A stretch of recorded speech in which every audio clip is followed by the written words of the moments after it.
Hey guys, and welcome back to the MEC, the biggest European tournament that we have ever seen for Mobile Legends. And let's get into it tonight. I am the Phoenix, and I'm joined by my casters. We've got Simple and iPrince, the legendary duo that have been introducing us to this MEC tournament. How you doing, guys? I'm doing very, very well. Thank you, Phoenix. I'm just so excited to see the games that we've got lined up today. As we know, we do have our Group Stage B finals that we couldn't actually cast last night, but we are going to kick off our day 3 of the MEC with an amazing final and the rest of our Group Stage C. How are you doing, Prince? Oh, I'm doing phenomenal myself. I'm really excited with Neil and Evil Incorporated. Like, I'm really looking forward for War Barbie, especially. Oh, yeah. And also Amir, because if I remember yesterday, his Claude was just phenomenal. He melted the opposition. It was phenomenal to watch. I still love War Barbie. The name has stuck with me, and his Parrots inspired me. It's absolutely amazing. We've got a massive final on our hands here, don't you think? We're just doing a quick recap. Neil beat Evil Geniuses last night with 2-0, and at the same time, Evil Incorporated beat Incendio 2-0. So I think both teams are ready, and we're not going to be waiting any more time. Let's proceed to our game number 1. Oh, let's get absolutely straight into it. What do you think is going to be the strategy here for the picks and bans? Are we going to see Ling bans, the Parrots bans, or do you think we're going to ban our own strategy?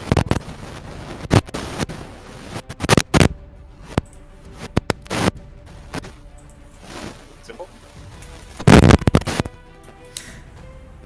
Oh, we've lost Simple. I think we lost Simple for now, but as you can see here... Yeah, what do you think is going to be the strategy? They've seen each other play in the Group B stages. We know there's an incredibly strong Ling. We know War Barbie is a force to be reckoned with. Fear as well. Yeah, I feel like from Bruno's yesterday. really nuts. Yeah, I feel like from yesterday they do know Neil played the feeding Diggy composition, and it worked quite well. Away, yeah.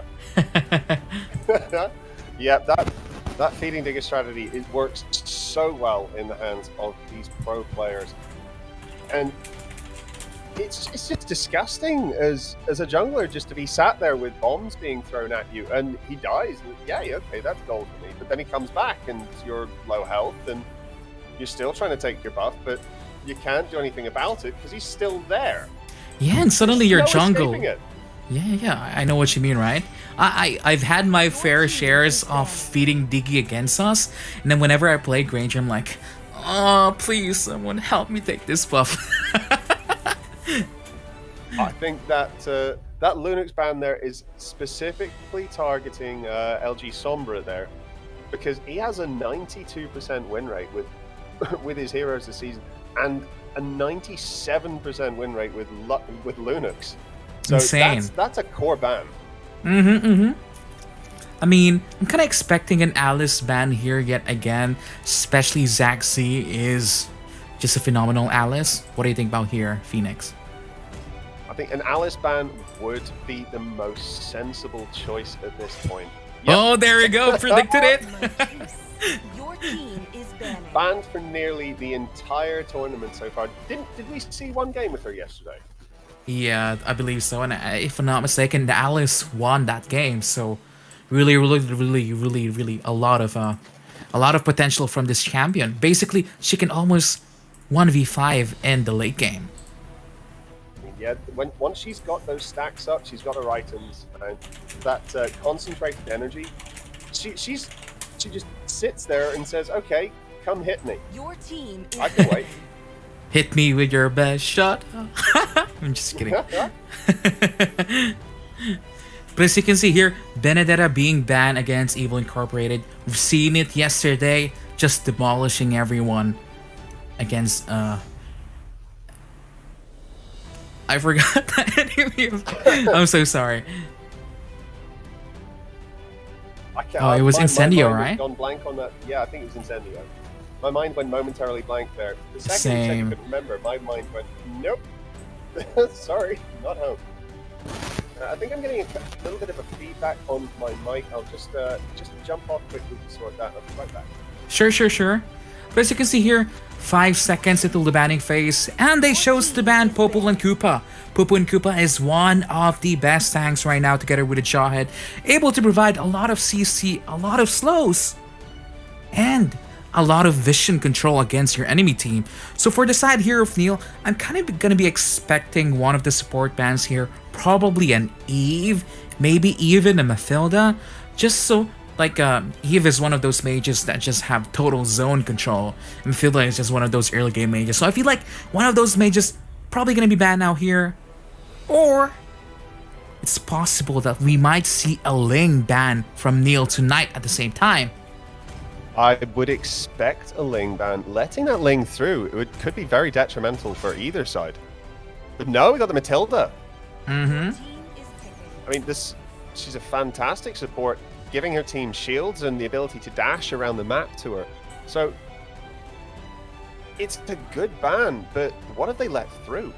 A lot of Support's got a heroes are here. decision to make. Mm-hmm. There's a Selena, there's a Eve, there's a Ling. And I'm not sure what Evil will first pick here, because yesterday they played the Estes composition.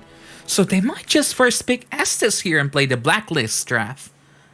I mean, it might be safe to do so, but both sides are going to be wanting to make a statement. We might see just a heavy Granger pick straight off, but no, Jawhead is the Ooh. priority. Yeah, they do want the tank, they want those ejectors and unstoppable force against Neil tonight. Maybe the answer here for Neil probably gonna be an Eve pick just for that zone control. Maybe lock in the Ling right now. I was made for. What do you I think think about? it would be a sensible idea for them because, I mean, wait, Neil, do they have a Ling main on their side? No, they don't. Oh, they're gonna be locking in that glue. Wow. Yeah, such a strong tank, especially when he splits into his orbs, the damage reduction he gets, and just the harass he can put with people people hitting him when he's attached to someone, doing extra damage to who he's attached to. But there's a Selena that has slipped through the cracks, and that is going to be devastating for Neil if she manages to hit those stuns. Jawhead and Selena, that early game looks so scary right now. It's almost like a one-shot combo wombo from those two heroes that Evil is looking to lock in. It really is, and you know what Cynic and I say when we're casting, CC wins games, and they've now with the Harith got the CC and the mobility to do everything they want. Crazy. We've seen both the Glue and Harith increase in popularity with other official tournaments such as the MEC, and it's interesting now that Evil is adding them their composition tonight at the same time. I think he's come up in the meta so much so just because he can get his multiple dashes online very, very quickly around about level 4 or 5. Yeah. So they have insane movement, insane control, and Your there's not team is really banned. that much answer. If someone gets stunned, they're down. Yeah, Like I the mean, it's- Rafaela, the instant support pick, is gonna do a little bit to save her allies, maybe get them some movement speed to get away, but I don't think Rafaela's gonna be that impactful for the game. I think so too. I I mean, mean, you know, unless she's paired with who do we think? Maybe a Your Bruno? team is banning. Because Neil have that former Global 1 Bruno, Fear ML. ooh, Yeah. I like what you're thinking right now. Ban Yep. the Bruno. I mean, Evil Yep. Geniuses banned Bruno against Neil, and the game two was just so close. So I feel like that is a good idea for Evil Incorporated. Maybe they can hear us. Maybe they're gonna ban out the Bruno here. I hope they do. Just because, Fear ML with 87% Bruno win rate with over 1,500 games. Just insane. Yeah, and we've still got 2 more bans left. I wonder who Neil are going to start targeting now, because we've still got that court. The Ling ban might actually come out now. I'm waiting with bated breath here. I'm actually a little nervous as to what they're going to pick. Same. What they do pick as their core could make or break the game for them. I mean, there's still a Ling available for both of these teams. Not yet banned, not yet picked. But the same... Oh, there we go. A Ling ban. Hey, knew it. Yeah. I mean, it's a joy, you know, watching teams come through tournaments like this, because you can just look at it and go, we know who the threats are. We know who we think they should ban. Let's see if they were paying attention. And at this level of play, they definitely are. Yeah, especially if the Ling is just very masterful with his fingers. He can make impossible possible, man. Like, I've seen it many times with Leandro a couple days ago. The Ling was just clean. Just clean, man. Incredibly clean. Now, come on, Amir. Ban the Bruno. You know you need to. Just ban it. Don't even think twice. Come on. Neil doesn't have a core jungle just yet. And you know they're going to pick Bruno here with the Rafaela. Zask? Whoa. Interesting. I mean, side lane Zask could be very hard to deal with their team composition, with his turret. Because can his turret block the Abyssal Arrow from Sephora? Mm-hmm. So that would be that's a good pick in terms of a good ban. But no, we got a Granger core. Oh, they do not want to pick the Bruno. Interesting. They don't want to pick the Bruno. I wonder. I mean, so we've on the side of Neil. Ooh, no, not a Faramis. Really? It seems like it's gonna be a Faramis, bro. This will be something. This is a team comp that I think they might have practiced. Oh no, he's going to be trolling me. He's trolling me. I love it when they do the hovers and it's like, you know what? We're so confident. I can just hover Faramis at you. Maybe a Nana. Nana, wow. It's been a while since I've seen Nana being played professionally nowadays. But I do like the Lancelot choice here coming from Amir, because there's not really a lot of CC coming from the side of Neil, maybe apart from the Rafaela. This Lancelot can just dash and target the backline really, really easily. So it's going to be depending on how good Amir is going to be playing tonight, whether or not he can carry his team to victory. Very much so.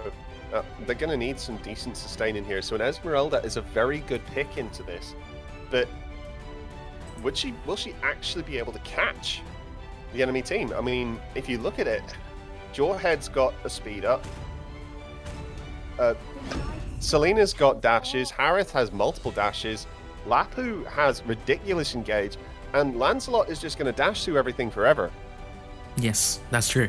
They're not going to be able to catch them, I don't think. The only one, I mean, that's the only reason that I really respect that Rafaela pick on Zax in there is because they need the speed to be able to catch them. But at the same time, if they do manage to get a lot of early kills, especially for the Granger here, you know, it's possible that they probably don't even need to catch. Maybe they just need to snowball the game and, you know, it can be over by then. It could be. Now, I'm into... Ooh. Okay, so we have seen things swapped around with the players. Now, War Barbie on that glue is going to be ever present and ever trying to spot out the enemy team and just rat as much as possible. And if there are any tank mains out there like me that are excited to watch a very good tank play, keep your eyes on him. I'm definitely keeping my eyes on him. The draft here? Yeah. Who do you For think me, has won the draft here? For me personally, I can see how both drafts can work, but I do like the draft of Evil Incorporated here just a little bit, just because they do have the Jawhead Selena that if they do manage to hit a lot of those ejectors and abyssal arrows, it's gonna be game over. Like, how do you avoid those dashes and Jawhead running into your face, man? I really don't know, to be honest.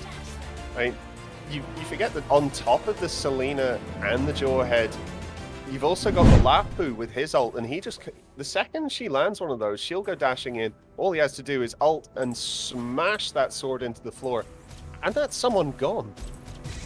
That's true, that's true. But it seems like our teams are just starting normal here. Selena helping Lancelot with the purple buff, just putting in some traps, putting in visions, and getting those early levels for a clash in the turtle very, very soon. They're moving very well around the map here.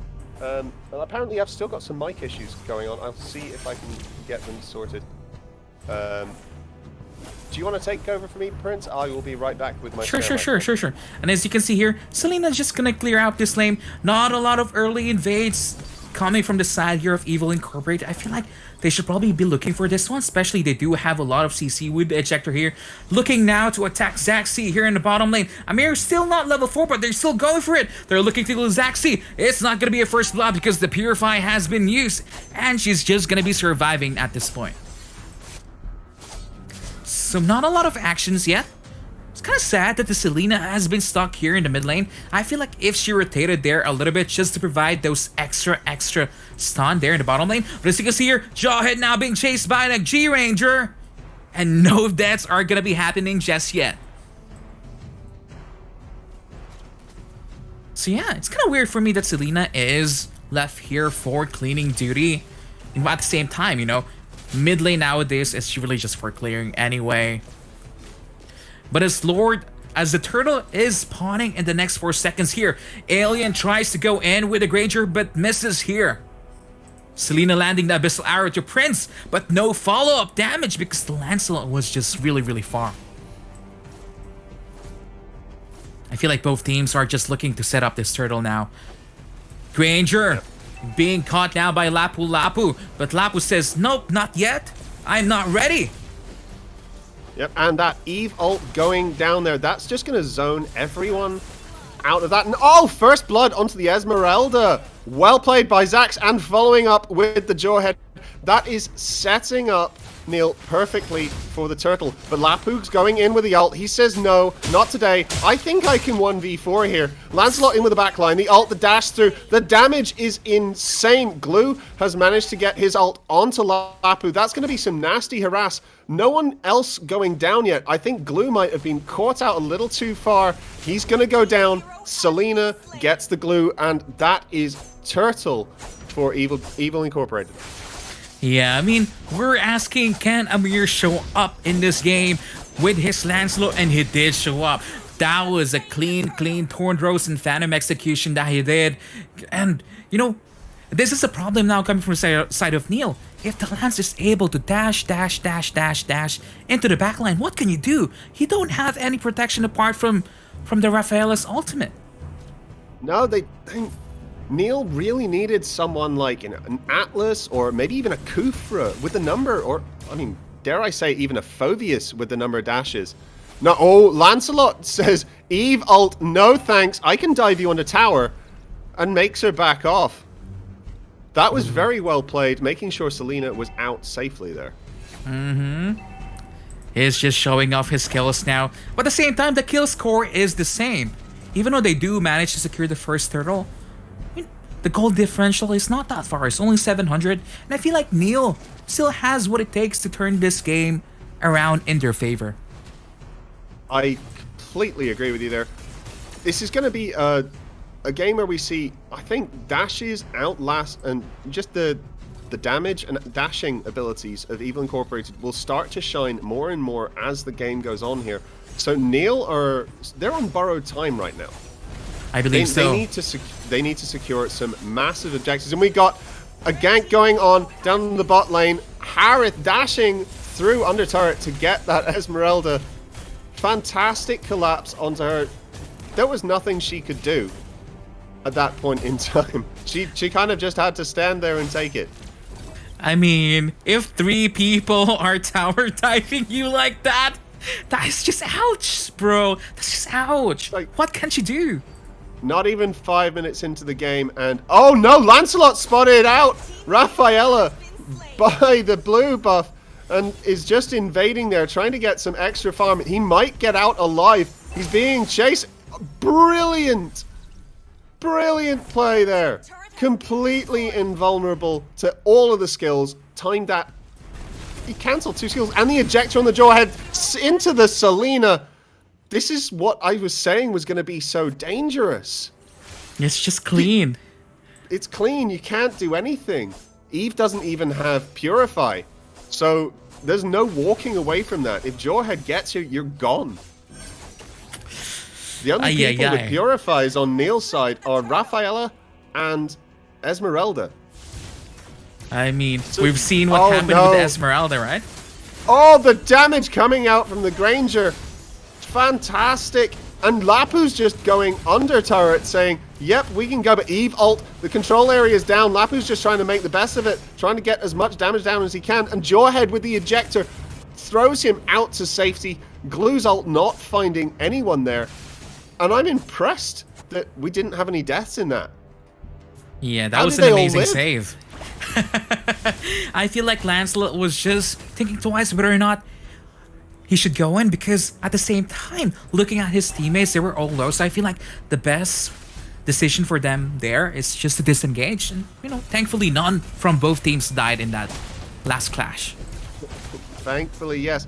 It's 3v what they think might be 1 in the top, but no, here comes the gank. Lancelot diving in, but nothing's going to come of it. They're going to back off. They don't quite have the range on that engage. Selena just trying to go in, but here comes Jawhead in with the ult. No!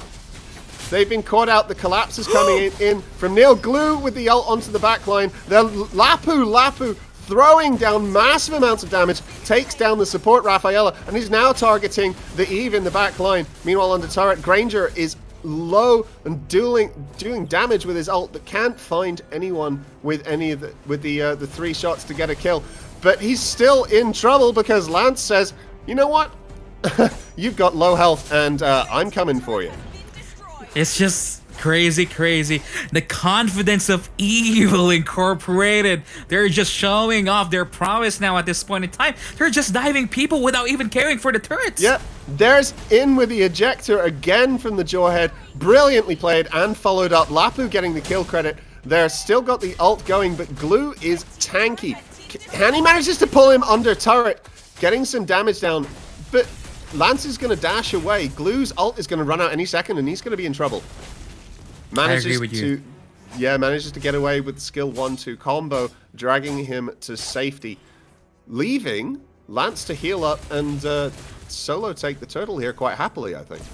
This is looking very clean from the side of Evil Incorporated with a 5 gold lead already. Do you think Neil have any chance? Do you think Neil have any chance at a comeback here? I don't think so. I mean, you've seen how they're diving them in the turrets. Not even caring who gets the tower shots. Like, it's insane how they're playing. There is such confidence here, and there is such a level disparity as well. If you look between, like, Lancelot and the Rafaela, there is a 5-level difference between the lead core and the support of the other side. I mean, Lancelot's even 2 levels ahead of Granger here. That's the definition of a snowball. I mean, we did expected it from the draft. We've been saying, Jawhead, Selena, if they get the kills, they're gonna be so ahead. And there goes Jawhead and Harith double teaming the Esmeralda there. There's nothing she can do against the combination of dashes, CCs. They've got no escape. Lapu in with the ult, taking down the Rafaela. The support is down. They have no healing and no escape. Glue is in on top of him, but Lancelot dashing through into the back line, and there goes the Granger. He's in trouble though. The ejector just misses, doesn't quite get him out, but the turret looks like it's going to take him down. Selena responds, nice stun and kill onto the Glue there, but Harith is behind enemy lines saying, turrets don't matter to me, dashing through. Brilliant execution. The ejector comes down. Oh my god, how is that Eve still walking away? There goes the mid turret though, the top one to follow very swiftly from the Harith there. This is a masterclass in how to win a draft and then complete on it. It's just, I'm lost for words. I mean, I expected this game to be close, but just based on the draft that Evil Incorporated was able to get themselves. They're just massacring the side of Neil. They're making them kneel, man. Yep, they have their cake and they're eating it. I think they carefully analyzed Neil's gameplay. They made some very, very good bans, reducing the picks that Neil could make in the draft based on the strategy they thought they were going to from their first few picks. And that's how they've won this, I think. But the execution is flawless. Absolutely flawless. And Lance is just... He's quite happily taking Turtle here. It's just a Turtle monster. Lord even. I mean, it might as well be a turtle to him at this point. He's that far ahead. Oh, sorry. Was that a minion? Whoa. But at the same time, miracles can happen. Maybe it's possible there might be some pickups or mistakes coming from the side of Evil, but I don't think it's happening in this game number 1 that we're having tonight. This game number 1, they have thrown down the gauntlet. This is challenged issued. This is the level you need to be at to beat us. Come and get me. That's a massive abyssal arrow in there, stunning the Granger in the back line. Ejector onto the Rafaela. The poor girl has been targeted from day 1 or minute 1 of this match. Double kill for the Lance onto Esmeralda. Triple onto the Granger. Oh no, Selena has taken the Maniac. Mega kill for the Harith, and that is game 1. I mean, that's so convincing. They're so good. Evil was so good. Oh, I am a big fan of Evil now. That was a fantastic opener. My eyes are opened. Evil Incorporated, if you can pull the same thing again with the same level of ferocity as you did right there, Neil have no hope. They need to bring something out of that bag. That Bruno that we saw, the Parrots. Give us the War Barbie they need to pull this through. I agree. You have so much picks in your side. You have Parrots. You have Bruno, your trusted Bruno. Maybe it's a food for thought for the next game because, maybe this game was just, maybe they're tired from yesterday, just resting. Yesterday, with the unfortunate technical issues we had caused by our service providers for internet, nothing we could do, and it caused a hell of a long game for them. So I wouldn't be surprised if they really were actually just completely slaughtered by yesterday. Yeah, but at the same time, it's just Evil just doing really a masterclass performance against Neil. There was just no way for Neil to come back from that game, especially with the draft that they took. No CC, no counters. It's just impossible in that game. DC wins games. That's what I said. And I will continue to stand by that. Hard CC, especially a Selena or a Jawhead, or even a Tigreal, a flicker ult and a sweep, or a flicker sweep ult. It can derail an entire team in one shot, and that's how you get, MVP tanks out here. My God, that was stunning to watch. Lancelot was definitely MVP of that match in 100%. terms of just core play. But the setups were insane. The dives were with such precision. I would hate to go against them. I really would. Same. Neil, you have my full support and my luck. I've got my fingers crossed that you can pull this out of the bag and turn this into a 3-game series. I really want to see this. I want to see the comeback. I know you can do it, guys. Come on. I believe in you guys, Neil. Yeah. But at the same time, when you get slaughtered like that, and you can't even play the game, that's just so disheartening, man. It will take a lot of mental fortitude from their side in order to get back and probably just prepare for the next game, prepare a different draft, stick to heroes that you know that you can play well, because sometimes target banning the enemy champions when a Yeah, lot of it's- meta hero are open? Maybe it's not the best option that they have. Entirely, because if they try and ban out the enemy team in the draft from, I mean, we know that Evil Inc. have a really quite deep champion pool. That's I mean, I'm looking at the list here, and there's a good 50, maybe 60 champions between them that they can play. ooh. Then how can you can't ban against that them? out. You can't. You can't ban that out. You can ban according to your strategy. But what else can you do? I feel like what they need to do now is just go back to basics. Just do what they can do. Trust that heroes that they can play well. Because, you know, yesterday they showed an amazing showing against Evil Geniuses. And just like what we've been saying, I feel like they got Yep. what it takes to reverse the series tonight. I think they do. I want to see an Estes. I want to see a Parrots. I want to see some hard plays. And I think they've got it. You're right. I think they could really pull this back.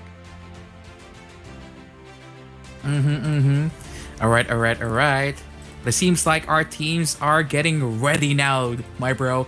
Once again, thank you so much for Team Transition.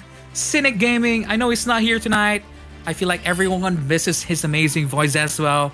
Thank you so much for sponsoring our tournament, and also for Minton for making this tournament possible.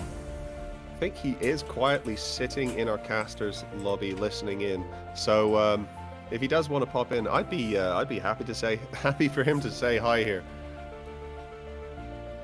Same. Your wish is my command. Hey, boys, how you doing? Yo, Cynic, how are you doing, buddy? I am absolutely fantastic. I had a great stream this morning. That game, by the way, was absolutely lit. So awesome. It was absolutely nuts. The precision execution of the team fights, and you know, the turns, waiting for the cooldowns, jumping back in, reversing it, just the tower dives. It was all so on point and precise. I don't think. Do you think there was a way Neil could have come back with that? I feel that with the early pressure applied by Evil, it was so difficult to farm safely. It was actually, like, I wouldn't have liked to have been on the receiving end of that at all. I think that they need to come back, look at their composition, analyze exactly what point in the game that they lost faith. I felt like they did. I felt that they essentially given up to a point, you know? Because you gotta have faith. No. You gotta have faith. Oh god. You gotta have faith. You gotta have faith. Okay, stop before we get demonetized. We're gonna be having a caster singing competition now. Oh god, please no. Please No.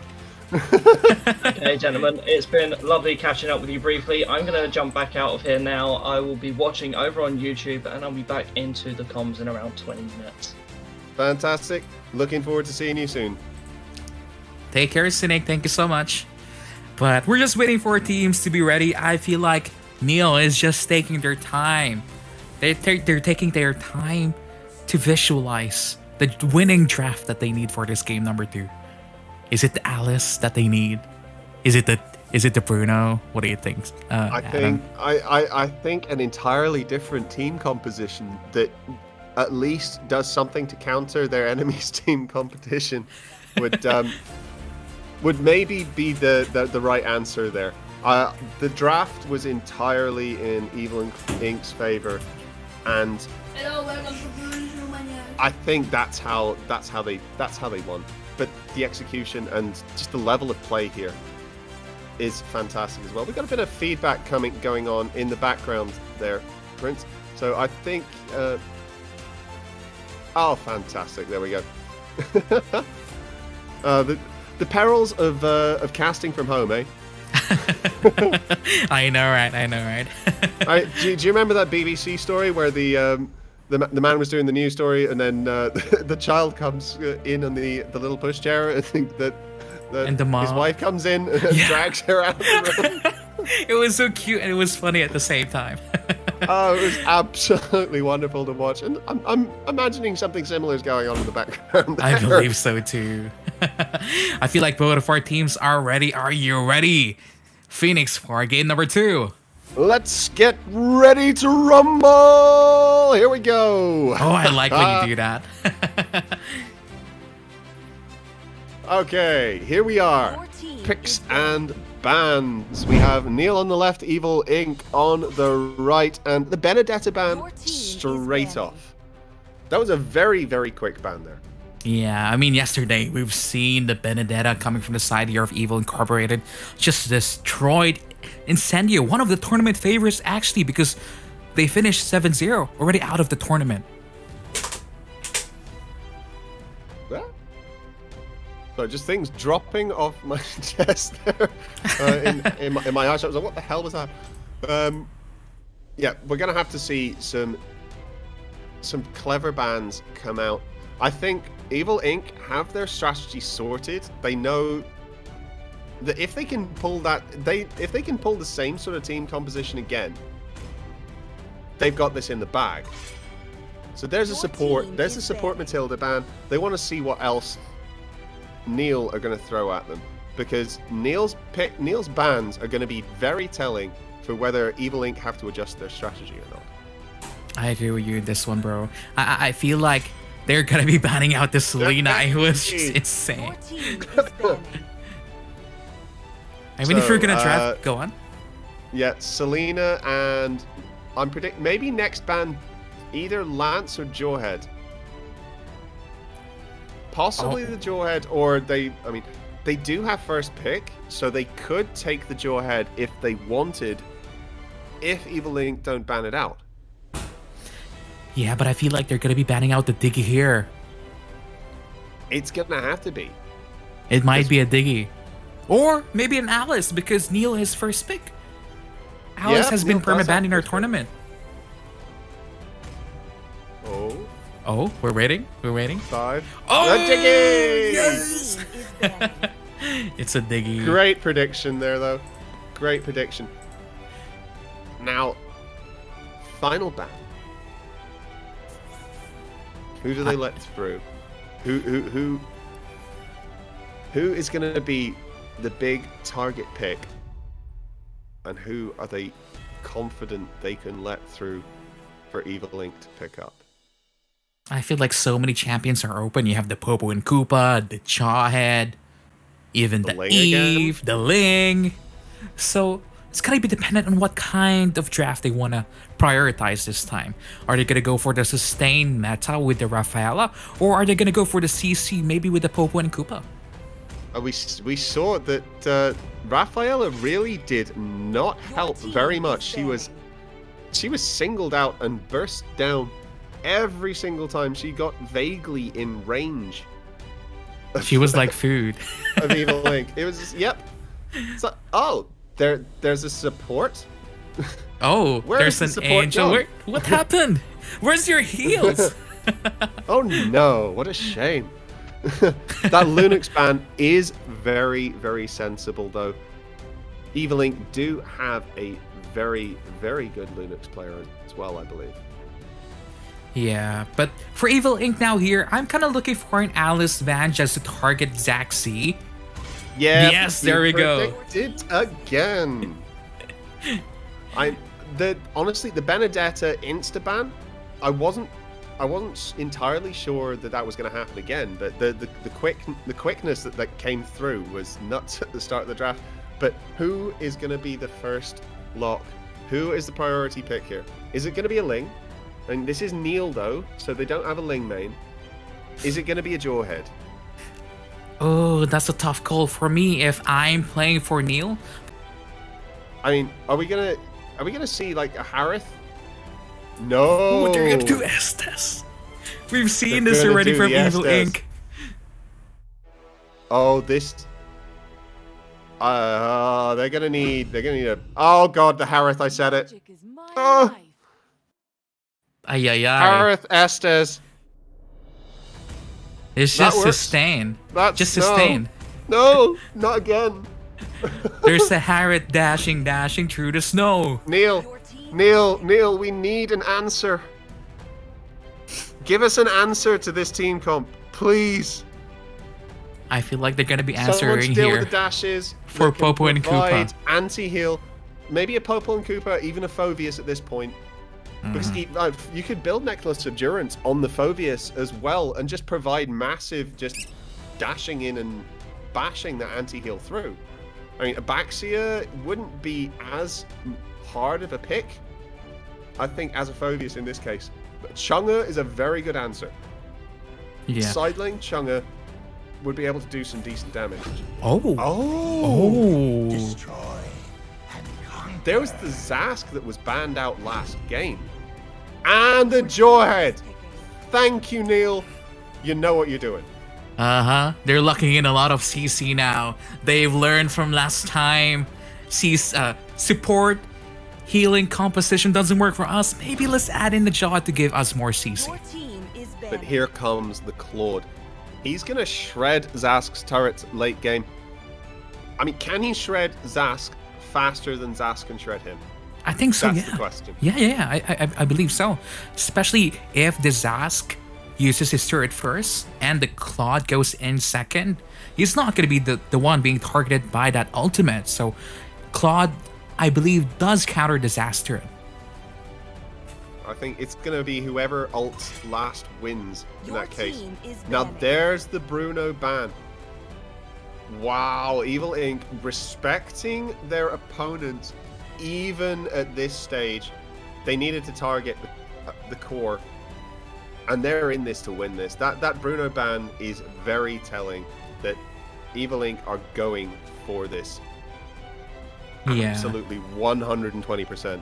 Plus Ultra.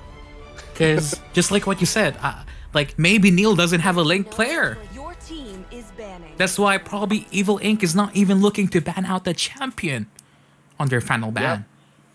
I mean, you got Fearamel, his champion pool, I think, is Bruno, Lancelot, Granger, Yishin Shin, Clint, and Bruno. Yeah, and Bruno. There's no Link. So I don't think they need to worry about the lane. They could even pick it themselves. If they could have a Claude side lane Oh my god. as a marksman, and still pick the lane. That is actually really true now that you say it like that.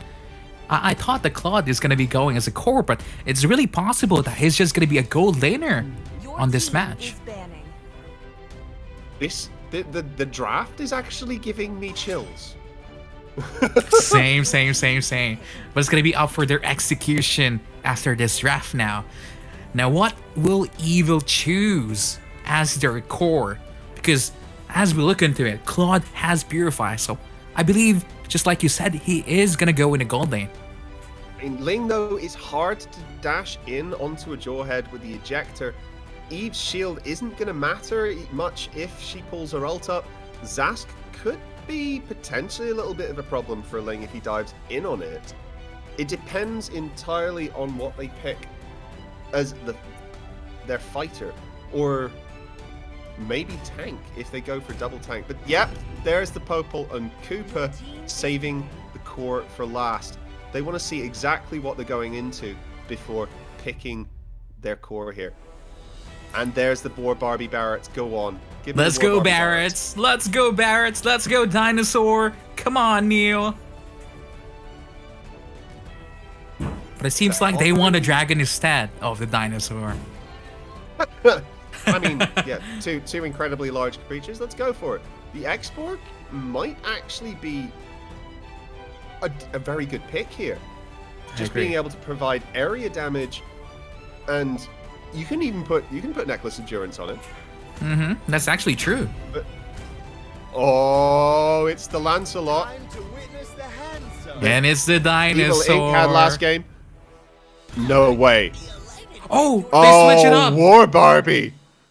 Now, I'm a global Gatacatcher main. I'm definitely not top global. I'm actually get global ranking, but he's gone for insane, just sustain. I'm so excited to watch War Barbie on this champion. This is going to be this is like, ooh, dreamcasting. Same. I mean, we've never seen him play this Gato Kacha from the last 4 games that we've seen, so I'm really excited for this champion that I picked tonight. Seems like the side of Evil Incorporated here, rounding up their composition with Phobias, especially with a lot of dashes on the side of Neil. Maybe it's a good answer. No, it's a Paquito. Oh! Paquito is actually able to deal quite well with the Gato Catcher being able to dash in and out. Oh, I didn't actually know that. It's a tough lane for both of them, in fact, to be honest. I see. So now, that's going to be an interesting matchup. But now that we're looking at the draft here, Phoenix, Neil or Evil, which one would win in game number 2? Oh God, I don't want to say Evil Inc. But that Harith was devastating. Agreed. And the Estes on top, combined with the damage output and the sustain of Paquito, the Claude ult in the Popol and Koopa giving extra vision as well around the map. That's going to be tough to go into.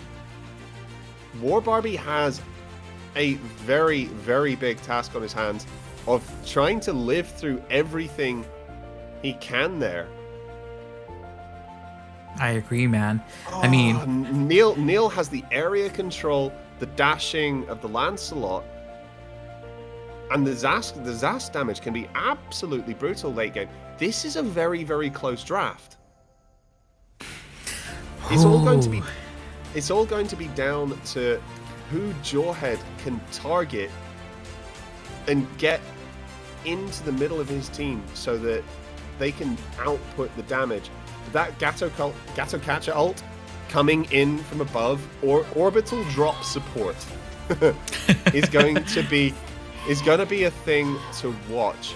And that top lane with Paquito and Gato Catcher headed there is also going to be a very, very, very scary fight between the two. There's probably going to be a lot of not fighting so much and trying to stay back.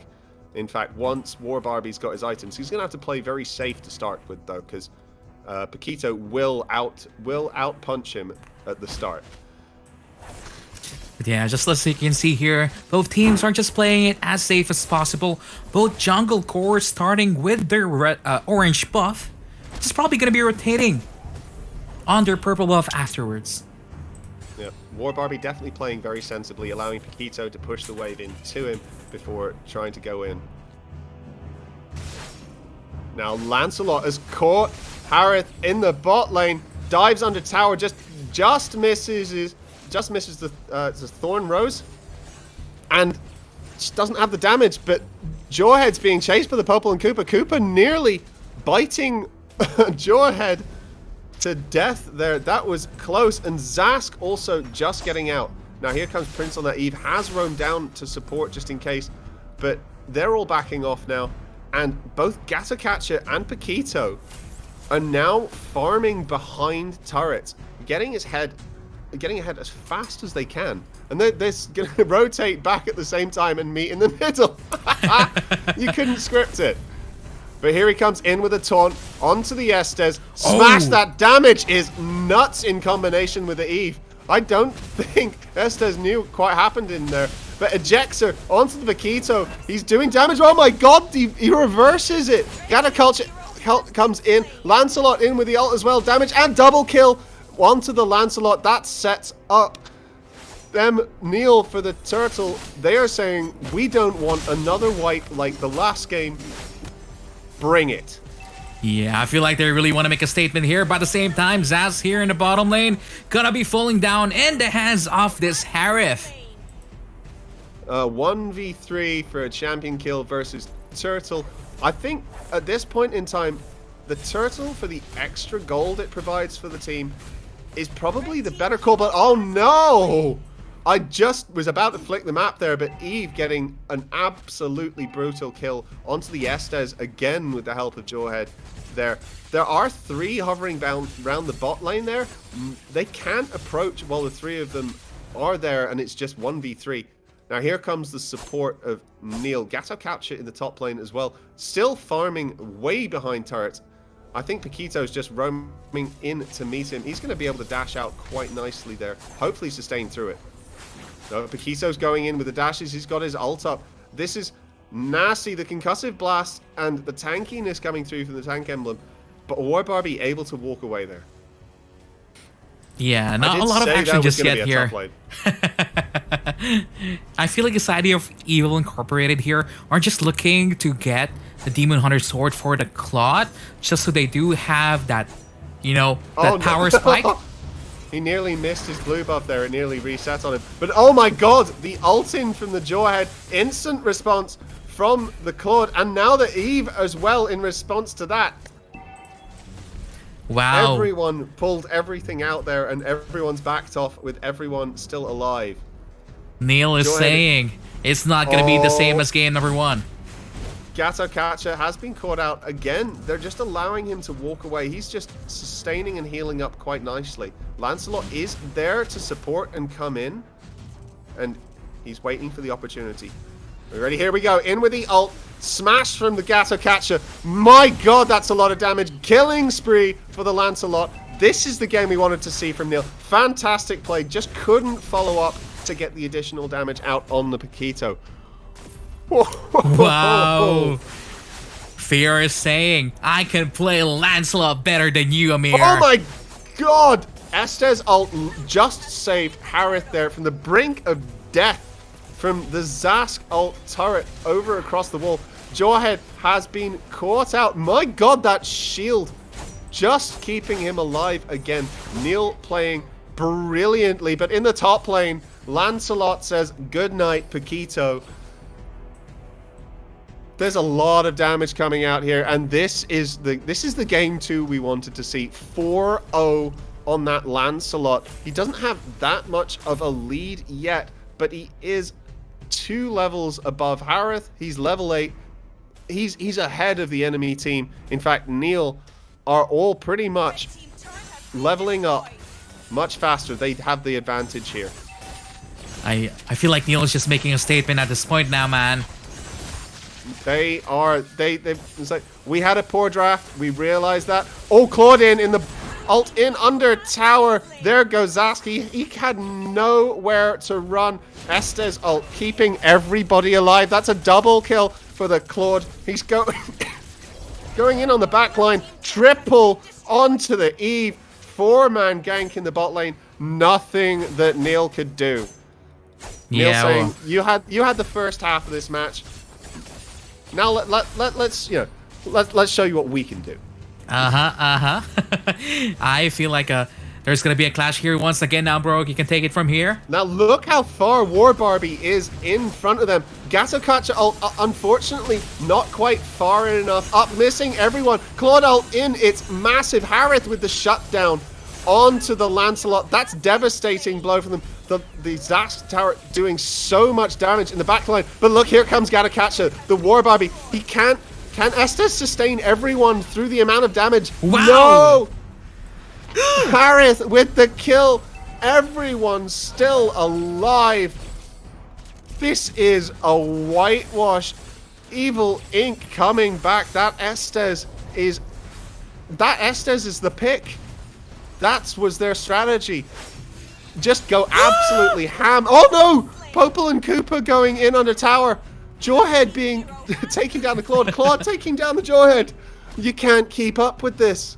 This is nuts. There's just so much action all over the map. I don't know where to put my eyes on now here, Phoenix. I feel like zoomed out to absolute maximum just so I can catch everything. Zoom out to everything. Like just if you click up in the top right, you can just zoom out the map so you get this nice aerial overhead of the positioning of everyone. It makes it hard to see exactly who's who in the middle of a fight, but you can't do anything else other than that.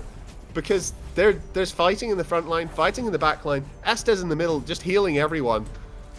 it's brilliant. Absolutely brilliant plays.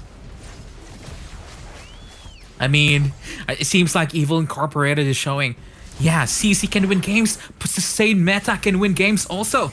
Oh no, it looks like Prince has been caught out. That Eve, Jawhead, that was I thought it was the Jawhead, but that's a Paquito punching everyone into the middle there, but he's too deep, has no answer, and the return is Lancelot collapses with everybody else on top of him. Unfortunate position to be in. I could see what he was trying to do, but just a slight misstep from Evil Inc. there. That's the first real misstep they've had, to be honest. But they still have a massive amount of pressure around this turtle.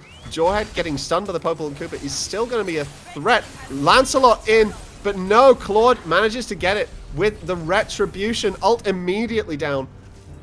That's another win and another fight won for Evil Incorporated. Now War Barbie coming in on the side. Eve ult down. This is the wombo combo we needed, but the ulting out from the Gato Catcher just to save himself. Estes has healed everyone up. They're all full health. Oh, the Jawhead ejector can't even secure the kill onto the Paquito there. This is Eve and Zask versus 4. War Barbie coming in, trying to get some additional pressure on so that they still can keep that second tier turret. This is Evil Incorporated. Now they've got jungle control. They have map control. They're going to take as much as they can. Take the kitchen sink, take the car, take the Evil cat for, takes everything. Yep. I mean, man. looking at this game now here, Phoenix, what do you think Neil should do? Because it seems like any form of damage that they throw at Evil, the Estes is just gonna be healing them up anyway. It's not entirely my preferred build, but War Barbie could. Instead, he should have, instead of the concentrated energy, you get a lot less, you get 5% less healing, I think, but you could go with the Necklace of Durance instead as people walk over as lightning.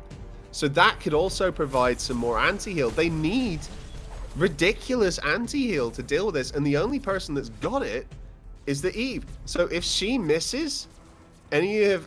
she's entirely skill-based. If she misses any of her skills, it's good night, no anti-heal, and Jawhead has been caught out, forcing to flicker out.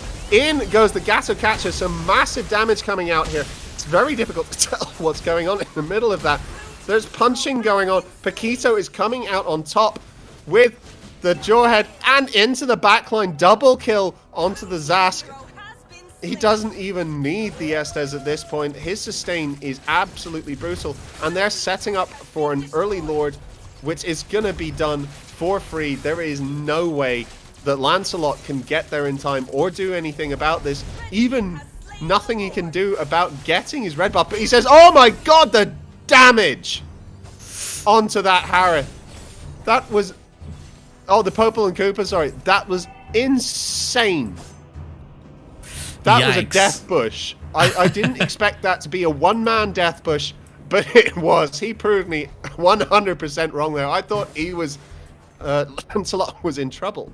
I mean, Fear really is trying his best to carry this team. 7-1-1, only dying once here, but at the same time, it's gonna be a tough ordeal for him to clean out the crew in the backline, because they tried multiple fights now, and they still cannot win them. No, they can't, and it is the ridiculous sustain again. The Harith, the Estes, the Paquito, Claude with his ult. They can't deal with it. They need more anti-heal, but how do they build it when they can't even farm? They can't do it.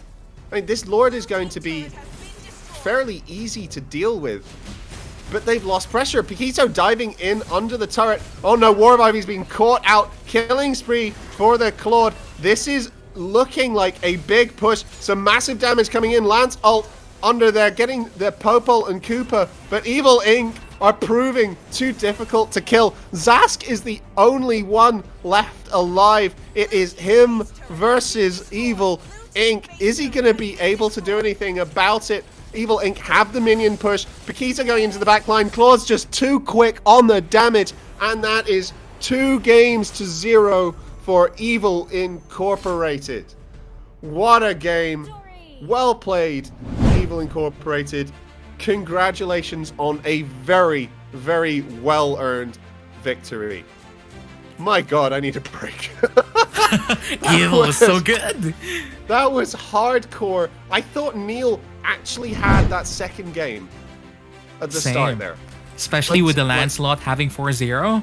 I thought, okay, Lance Fear is making stuff happen, but it's just the Estes. They cannot do anything against it. Yep, that Estes, they had no true answer to him. The Zask needs those items that he has. He needs the clock. He needs the Feather of Heaven. He needs the Swift Boots. He needs the damage output and the ridiculous, turret damage that we all seem to get caught in and absolutely destroyed by. He needs that, but that's single target damage. When you have an entire team of 5 coming down on you, it's not the right pick, especially with that level of sustain. I love the War Barbie's efforts there. He took 89,000 damage, only died 3 times.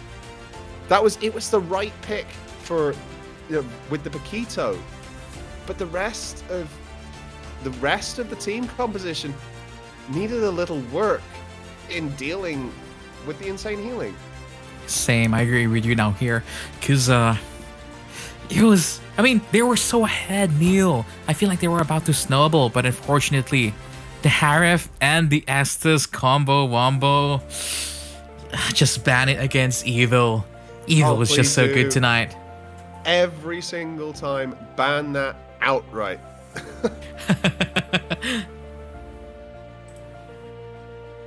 So, I believe, who have we got up next? We have a full card on tonight, don't we?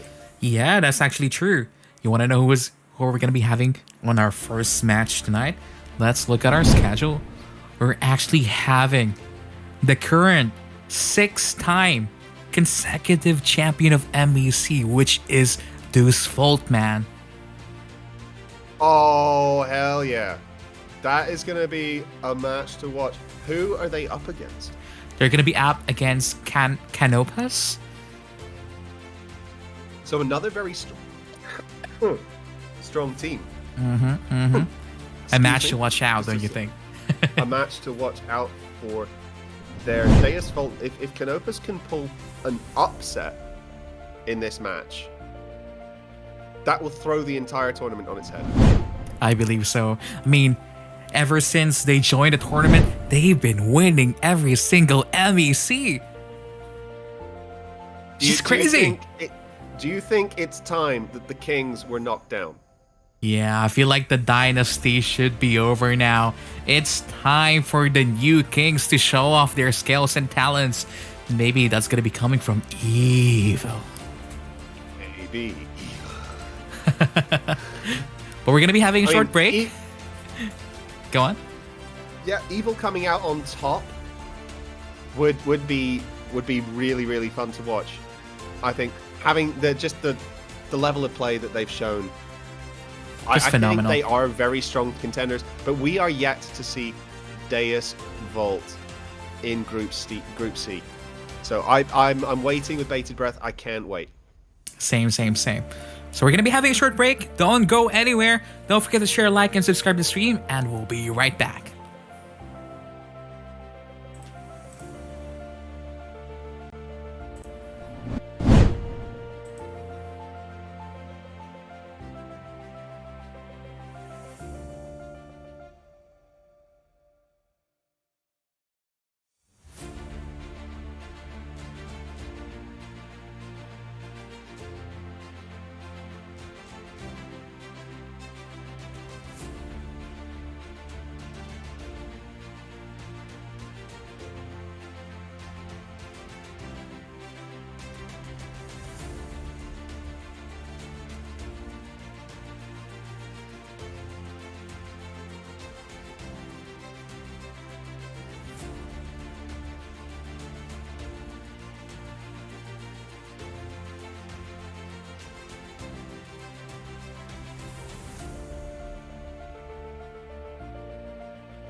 Hello, and welcome back to Mobile Legends European Championships.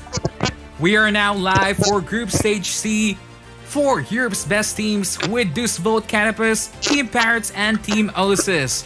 Once again, I'm iPrince, and I'm joined by Simple. How are you, Simple? Oh, I'm doing great. I am so excited for these next games we've got here. We've got the Deus Vult versus the Canopus, and let me tell you, we have some fantastic players to watch today.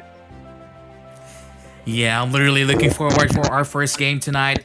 We do have an amazing second series also with Team Parrots and Team Osus. Simple. Any information about Deus Vult tonight? Who doesn't know about Deus Vult in the Europe region? They are literally the top one squad, world renowned in the Europe region. They've got a total of 3,372 games in 5Q, and with an outstanding 84% win rate from all their seasons. And let's not even talk about their 30 million squad power they have together. 30 million! I don't even have 2 million. Oh, yes, it's quite insane indeed. They also are a 19 seasons old squad. They have been playing together since, let's say, okay, so let's put this into context for you. So right now we're in season 21 in Mobile Legends. These people have been playing together since season 2. They have very much refined their skills as much as possible and their synergy. Yeah, I mean, just like you said, who doesn't know Deus Vult? They represented Europe for the first M1 tournament, man. Do you remember that one? That was such a long time ago. Brings back memories. It was such a long time ago, and yes, it was so exciting. And they've also represented in the M2. But that's not even. Let's go into their individual players. For instance, the Saul, their leader, he's got a total of 2,041 games on Selena with an outstanding 89.1% win rate. It's no wonder he was the former Global 1 Selena. Oh my god, that's crazy. That's statistics. Oh my god, I kind of want to have that for my Selena as well. I know, don't we all? And we've also got their Devil Lil, their main side. He's been playing with them through thick and thin. He's plays every tank you can imagine, and he also plays their side lane. He's also on an outstanding 2,700 plus points at this moment in time. But you know, even though we're talking about Deus Vult now, their roster actually has changed. There is no more one shot after their M2 appearance. What do you think is this roster change gonna do for them, Simple? Oh yes, that is a very big loss for them, because I'm sure nobody in the Europe region will argue with me when I say One Shot was the renowned top 1 jungler in the Europe region. He was such a strong player and such a big asset for the Deus Vult. It's going to be very entertaining to see how they counteract that, because I know they brought in the Marl from one of their rival teams, and is he going to be up to the levels that One Shot had set for them? I feel like Marl has a lot of shoes to fill in, man. They do have recruited Bakugan also. I think people will know him as Nagibator, and his Grok has 2,000 games with over 80% win rate. Simple. That's just crazy. That is crazy indeed. That is one of the strongest Russian players in Europe. He's very renowned in Russia. I'm sure everybody in Russia will know him. But let's not even forget about the Zeus. I'm pretty sure he's one of their substitutes, but I feel like he's a very big impact player, and I would be very entertained to see this person come on. He's former Global 2 Selena. So if Sour is ever feeling a little bit, if he was Selena, they've got this person to fall back on. And let's not even forget about the defender. I'm sure nobody would argue when I say he is in the top 2 side laners in the Europe region, one of the strongest side players I've ever seen. And he plays any side you can imagine, and he's got an astounding 2,300 plus points at this moment in time. Insane. I remember his Tamos in previous MEC, just so devastating in the side lane position, almost carrying his team every single match. You know, that is very true. Just really very decorated team. EU representatives for M1 and M2. What more could you ask for? 6 MEC titles. They win basically every time they join. Exactly. And to put that into context, what is this? Is this our 7th MEC? These guys have won 6 in a row. It's an insane thing to think about, because this is the MEC is the European Championship. They've been able to walk over it 6 times. But let's see if this Canopus will be able to finally rival the side of the Deus Vult. I think they're set up for a lot of shoes to fill in, but at the same time, they do have CUH, former Global One Gushin here with 80% win rate over 2,000 games. This person is a very strong player, and we already know that this Kerr, he's not scared of Deus Vult, because if you can remember in our last MEC, the finals, the IG versus the Deus Vult, Kerr was one of the outstanding players in this, and it was so close, but Deus Vult finally took the win. But let's see if Kerr comes back, and maybe this is his retribution game. This is his revenge game. Let's see if he can finally take his own back on the Deus Vult. I think it's up for him to show up his skills, because it's not only Ka that is noteworthy on their team. They do have the fan that everyone dreams of, man.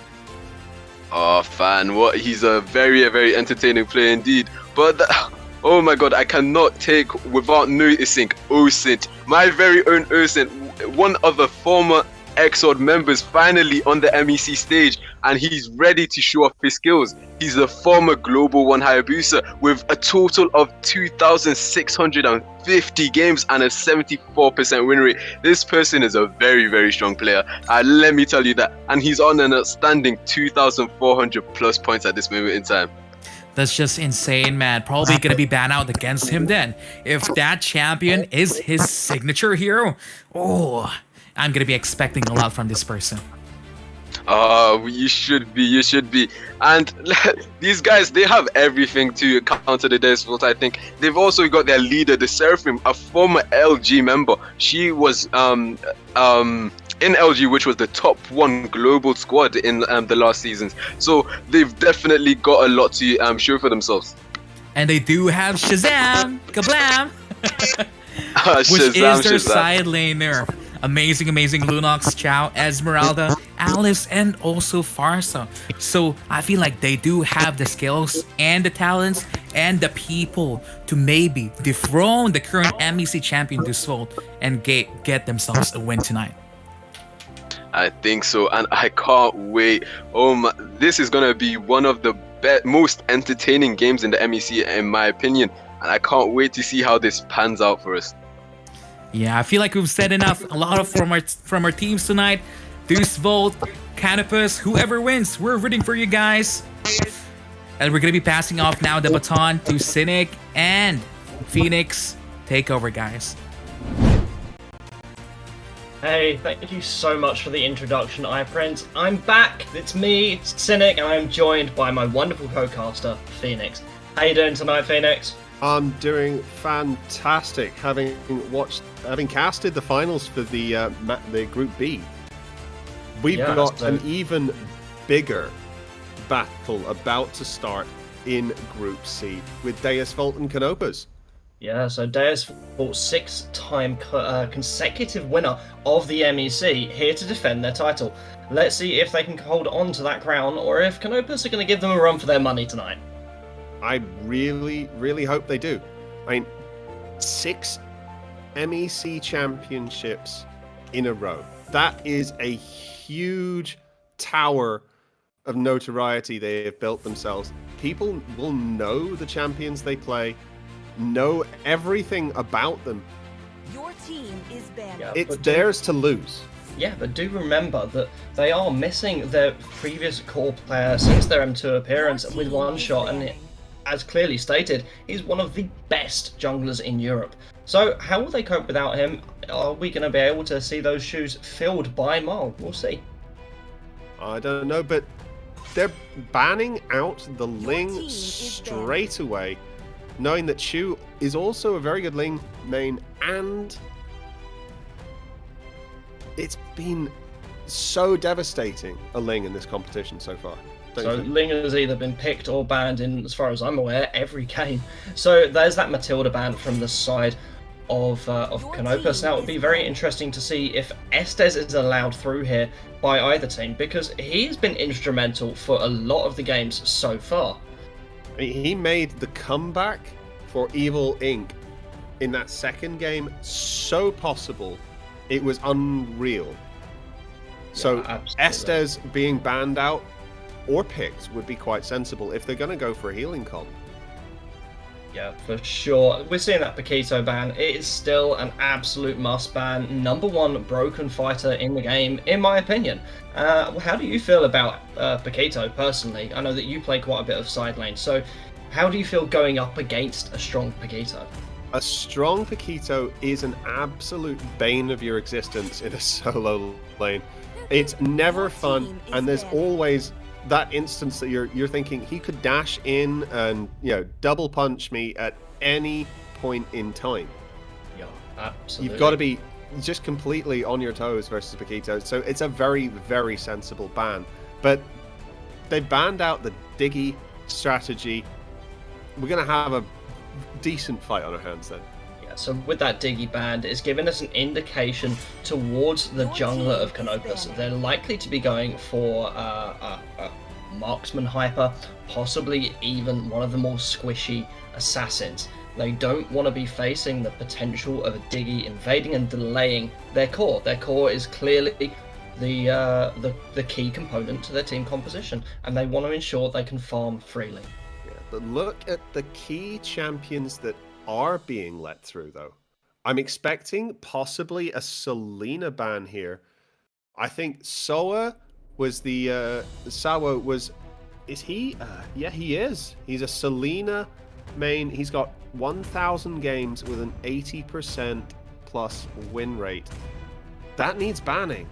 Yeah, absolutely. He was former Global 1, and it's been allowed through. So we'll see if that does get picked here. Are we going to be looking at some incredible cross-map snipes? Yep. What is going to be the priority, though? Is it going to be the Insta-lock Selena? I mean, the Jawhead's been taken out, the Ling's taken out, Popol and Cooper, very, very sensible choice, though. It is, but bear in mind that does limit the capabilities of picking around it. Popol and Cooper is a single target tank, really. They provide the CC, but only to one target. Yes, they can slow within an area because of their traps, and it does grant decent vision around the map. But if you can get to Popol and Cooper and bypass that doggo, you can annihilate them very, very quickly before they're able to build items and put your team considerably ahead. Yeah, don't deal with the doggo, go straight for the master. Absolutely. Right, let's see what the side of Canopus are going to be picking for their first picks. Oh, we see no. that Harith. We love a Harith here. Such great mobility. Paired with that Lunux, they're going to be very, very tough to pin down, and they have a lot of damage. They really do. I almost thought we were going to be seeing the Harith being paired with the Estes that we saw Evil Inc. pull off from the previous game. As just a sort of a, you know what, if they can do it, we can do it too. Maybe better. Because they're going up against the 6-time champions. Yeah, indeed. So is it possible we're going to see a Mia lock in here from the side of Deus Vult? We can see the Granger locked in. In my opinion, still the strongest marksman to be played in a core role.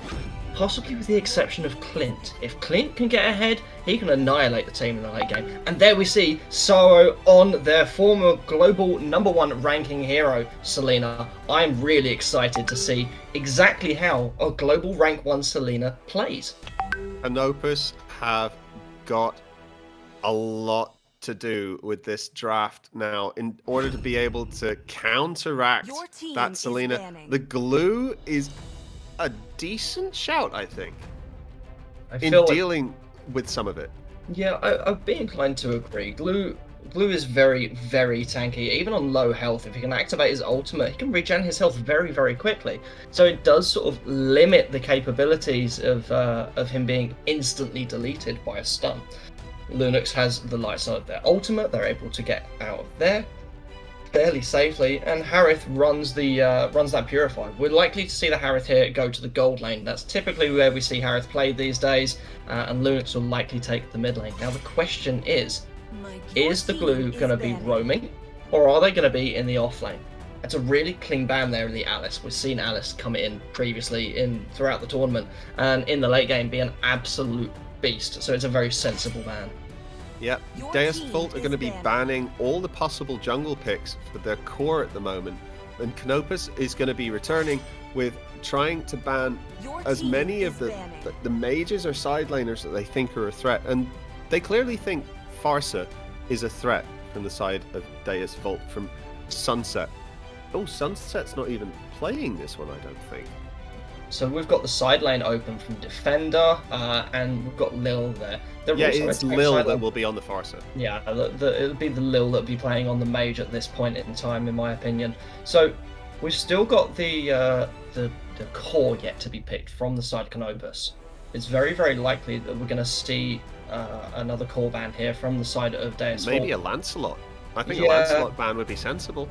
So the ban of Farsa is a really sensible ban because it's a zoning ultimate. So they're allowing themselves a bit of breathing room. But bear in mind that Eve is still open, and that is one of the best zoning ults in the game. Your team is picking. Entirely. Now that Claude ban was very sensible there. Another ridiculously oppressive late game marksman jungler that at late game can really deal with the Granger. Great Yeah. bans there from the side of Deus Vult, showing they're knowing exactly what they're doing with this draft. Yeah, absolutely. Now, do bear in mind that from the side of Canopus, Bruno's still open. Bruno is a very viable counter to Granger due to his mobility with his second skill. That momentary stun as well can interrupt. So that's potentially something that we're going to see picked here for Canopus. And no way. Are we going to see a Balmond?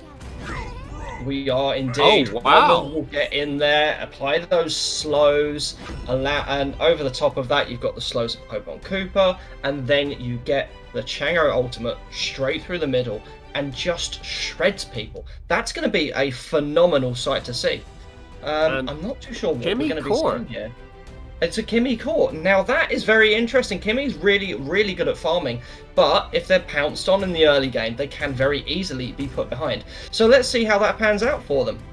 How do you feel about this draft, Phoenix? I think Deus Vult played this very well, considering they do get first bans, first picks.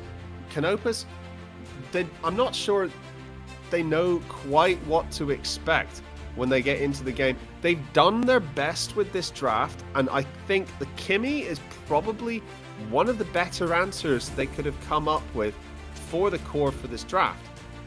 Granger does have some massive damage on his ult, though, at range. Do you think they're going to be able to collapse on the Kimmy? I don't know. Kimmy has quite high mobility with their second skill, and you're talking about Granger's ultimate damage. Have you seen how much damage Kimmy can put out with their ultimate? If you pick up a BOD and you hit someone with half health, you're going to delete them, especially if they're a squishy. So Kimmy here is a really, really strong pick from the side of Canopus, and I'm actually very excited to see how that pans out for them. That'd be interesting. I know you can build both ability power and physical damage on her, so I'm going to be intrigued just to see how the build for Kimmy pans out. If they're going to go for one or the other, or more of a hybrid set of damage. Well, typically, we will tend to see a Kimmy go for physical damage in these higher elo games. However, Kimmy may decide that they need that safety of an Ice Queen wand to apply the slows. And that's actually something that turns Kimmy into someone that can chase very, very well. Very much so. Let's see how this early vision game pans out. We got Glue just trying to spot out the jungle. There we know that Granger's going to clear that blue very, very easily without much help. But Canopus get priority on the crab, and that's a retribution down early, though. It is, but it's okay, because at this point in time, Kimmy can retreat, clear their farm quite comfortably. They've already got their level 2. Granger has matched that with a level 2 of his own, but Kimmy did have a slight lead there by going to the mid lane farm. It's whether or not they can make up the time with picking up their buffs. An absolutely lovely abyssal arrow from Selena there in the mid lane onto Lunox, and the second one does in fact miss, leaving that trap in the middle of the lane, allowing Glue to pick that up cleanly. Let's have a little look at the bot lane. Chango is beautifully out trading the Harith at this point in time, and now Harith is forced back under tower. And we've got Granger coming here, possibly looking to set something up, but Harith does make it out just before Chunga's skill went through there. Yeah, if Chango managed to get that damage off just a little bit sooner, I feel that Granger would have been able to finish Harith off with her ultimate. They did just manage to get that. Right there. Now they're invading on the blue buff, but and in fact Granger does, I believe. No, Kimmy managed to secure their blue buff. They did manage to keep that for themselves.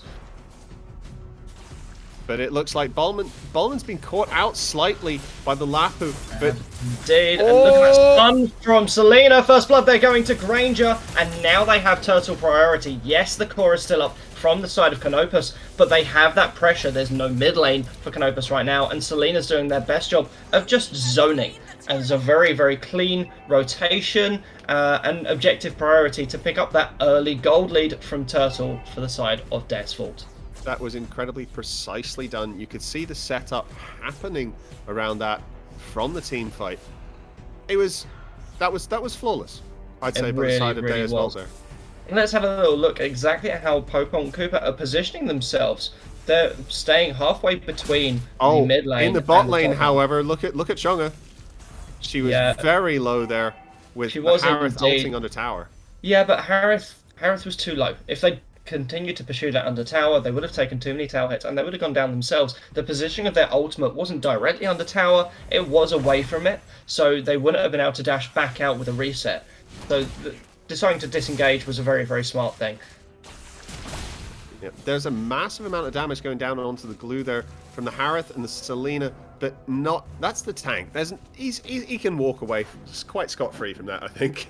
Yeah, I agree. So let's see how the gold's looking so far. There is almost 1,000 gold lead for the side of Deus Vult. That early turtle is definitely helping them at this point in time, and they have picked up the only kill of the game so far. I think this is setting up for a gank onto the Lunox. The Abyssal Arrow lands, but she does have a light side ultimate, and there wasn't enough burst to take her down before then. Now Glue's chasing. Has he overstepped? There's the damage coming out from Granger. Misses the last shot on his ultimate, and Glue is going to be able to back safely. The damage coming out there was onto the tank from the Granger was really, really surprising. Yeah, Lapu looking to collapse onto this backline. He does have his ultimate. A massive swing in there. What a stun onto the Chang'o. Lunox comes out with a huge amount of damage herself. That was a beautiful, beautiful engage from Fan there over on the Lapu. What a fantastic pick. Canopus definitely not wanting to go quietly into the night versus the 6-time MEC winners. They are putting up a very good fight. Yeah, they really, really are. And this is what we're talking about. Now Harith may be in trouble. They're dashing around all over the place. They've got their ultimate up. But there was a kill there picked up by the Selena onto the Lunox in that struggle. And now it looks like Canopus have actually got priority on Turtle here. They managed to secure what a lovely retribution there from the Kimmy. Wow. And Harith is just sent... Sorry, Popel and Cooper sent limping under tower to recall back to base. Canopus played that incredibly well, capitalizing on the missteps by Deus Vult there. This is going to be a good game. This is going to be a very good game. And look at this gank in the bot lane. It looks like, yes, wonderful, wonderful crescendo of bullets there flying out from Granger to secure the kill onto Harith. And what a wonderful play it was. They're looking for this lane pressure. Now they're being collapsed on from both sides. You've got Glue coming in just to defend this tower. Let's have a little look up here at the top lane. And that was a really good disengage from the Lapu. They're definitely not winning in a trade directly versus the Bellman. But I feel that Lapu has a more of a team fight oriented skill set. Especially with his stuns.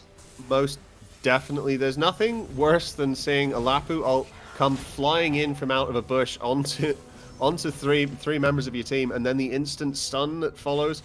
It's a very dangerous side lane pick, even into a Bulmand. Yeah, for sure, for sure. Let's have a little look at the gold difference between our cores here.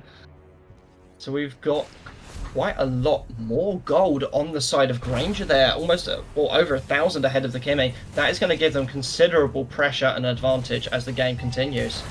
Yep, that 1,000 gold is almost 1,000 gold lead is almost entirely on Granger. There, he's doing a phenomenal job of farming and getting the kills of the team. 201 already.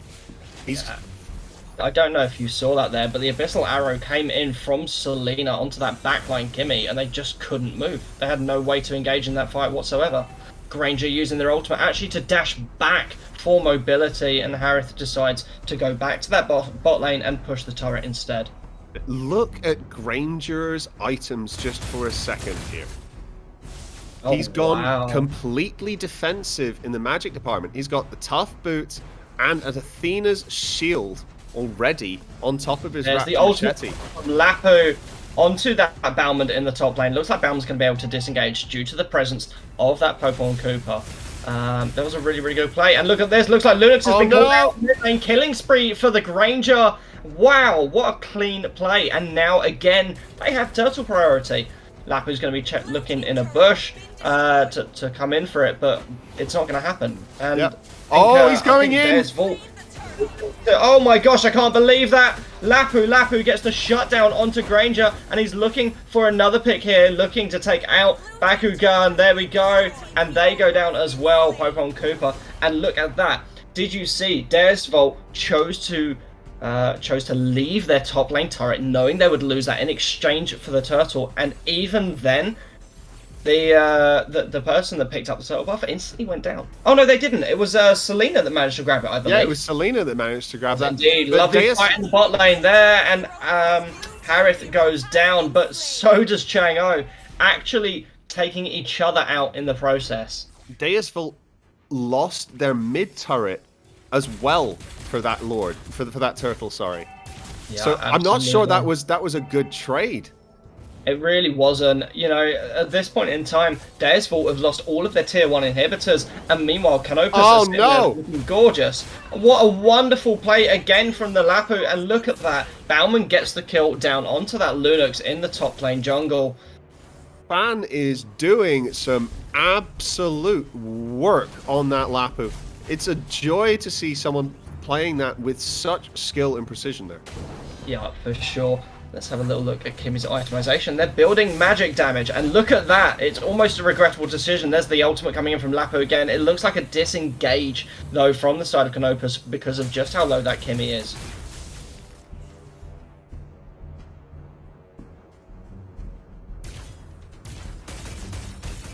Now, I'm wondering about the Granger build here, because he has gone for Hunter Strike, He has. but which is standard for his build. I'd expect more like from a brute force. He is going into 1, 2, 3, 4 mages though. Yeah, But- four which is lots of why- magic damage. His itemization at this point, he's going to want possibly that brute force later in game for the additional movement speed. But at this point, I feel like he should have. I think he's built all the defense he really needs. He just needs that damage now. Kimmy Yep. looking for a pick onto the Bauman, and there the slows come in. What a wonderful collapse from the Lapu. Bauman goes down. He did not stand a chance. Canopus are doing a fantastic job of controlling the map and objectives so far this game. They definitely are. They're proving that you can go up against these mammoth teams. Like, they'd have lost one shot, but they're still putting up a good fight. They have. This It is- looks this like is systematic. Cooper's going to end up in danger. And look at that, the Oh flicker my ultimate from God! Lapu. What a wonderful chase by Lapu, and they take out that tier 2 turret in the process. This is a wonderful play from Canopus. They're not just taking the kills, they're securing the objectives as they go. It's exactly what we'd expect from teams of this caliber. This is roaming 2 and 3 all the time. And oh my god! The damage coming out. Harith left limping. Balman gets the kill onto the Lunix there. And it looks like Canopus have got all they wanted with those 2 towers going down, and they're going to retreat. Yeah, they did lose the Lunux in the process, and it looks to me as if Granger is likely to be the win condition for Deus Vult. If he can farm and get really ahead and be protected, then I feel like they have a really strong chance at a comeback. There's no way you can ever count a strong Granger out from coming back in a game. There is no way. He does have a little he doesn't have a level advantage anymore, in fact, over that Kimmy. Kimmy is level 14, 5 items deep. Yeah, let's just point out, she's just picked up her Ice Queen wand. That's the slows we were talking about. Yep. It's not just an offensive item, but also defensive. It means that she can't really be chased. That was Harith having to use his ult to make sure he could get away from the Popol and Cooper. Now he's been caught by Popol's ultimate, and he manages to dash out to safety. I feel like if you get the Chango well farmed, get to the late game, the Chango is going to be able to do a considerable amount of damage, but we do have a really heavy front line from Lapu, just pouncing on that backline whenever possible. Yeah. Magic Shop for Kimmy is making sure that even though she's behind in gold, she can actually... She's actually ahead of Granger itemization-wise. Yeah, She's got half indeed. of what's looking like it's going to be a Holy Crystal already.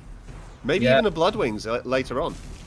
It's possible. I think personally that Holy Crystal scales better than Bloodwings does because of the percentage increase. You actually get more magic power from it rather than the 150 you'd get from the wings. Yep, it's just a question of... I'm thinking it was more of a question of sustain and survivability. Oh, okay, Kimmy's actually just finished her final item, and we were both wrong. She's picked up that genius. She's picked up that genius wand. Everybody before her is paper now, and she's just going to shred that Lord. Look at this. Canopus feeling very, very confident and actually starting the Lord without a numbers advantage. It may be their undoing, though, and look at this. Collapse coming in. Granger picks up the kill onto Lunox. And now, look at that, Granger goes down, Lapu manages to secure the Lord, and Harith dashes out of the Lord pit, presumably to safety, but not quite. And look at this chase in the mid lane, Pokemon Cooper go down. It's not really a major issue right now. If Deus Vult can disengage cleanly, that Chango can defend against this Lord quite simply. I'm not sure she can defend for too long, though. Fan just spamming his recall in front of them, saying, come on, come and get me. They can't leave their base at this point in time or fight securely with this Lord coming in. Yeah, I know, but there's the ultimate coming in from Chango. That Starfall was absolutely beautiful. And now Baumann has been caught out by Glue. He's been pulled outside of the base. That mid lane inhibitor is still actually managing to stay lit. And Glue's going to go down there. Granger picks up the kill onto Glue. And now the numbers advantage is in the favor of Deus Vult. And this is where we see the follow-up. Now there's the stun onto Lapu Lapu. I feel if the side of Deus Vult continue to chase him much further, though, they're potentially putting themselves in a dangerous position with the Lunox coming out as well as that Harith. Wow, Is Lunox Granger in trouble here? It looks like he is. Harith is doing a fantastic God. job and takes care of that Granger almost completely solo. Wow, that was definitely a misstep from the side of Granger. You won the fight, reset, get your farm and get ahead. That's what you guys need to do at this point. Just Fan's escape there. It was the only misstep I've seen him do this game. He activated his flicker and just hit part of a wall that was too big to get through and face planted it. I'm not sure it was caught on camera on the stream. He still manages to get away though. He still manages to get away. So regardless of the misstep, it still worked out okay, you know? Yeah, it did. I mean, I know for certain that I've certainly face planted a wall occasionally, maybe with a coup for a first skill, just trying to get over a bit that was a bit too large, and that look when, on your face. Yeah, I think I did that earlier today on stream with Ling. Oh man, let's not get it twisted, guys. We all make these mistakes.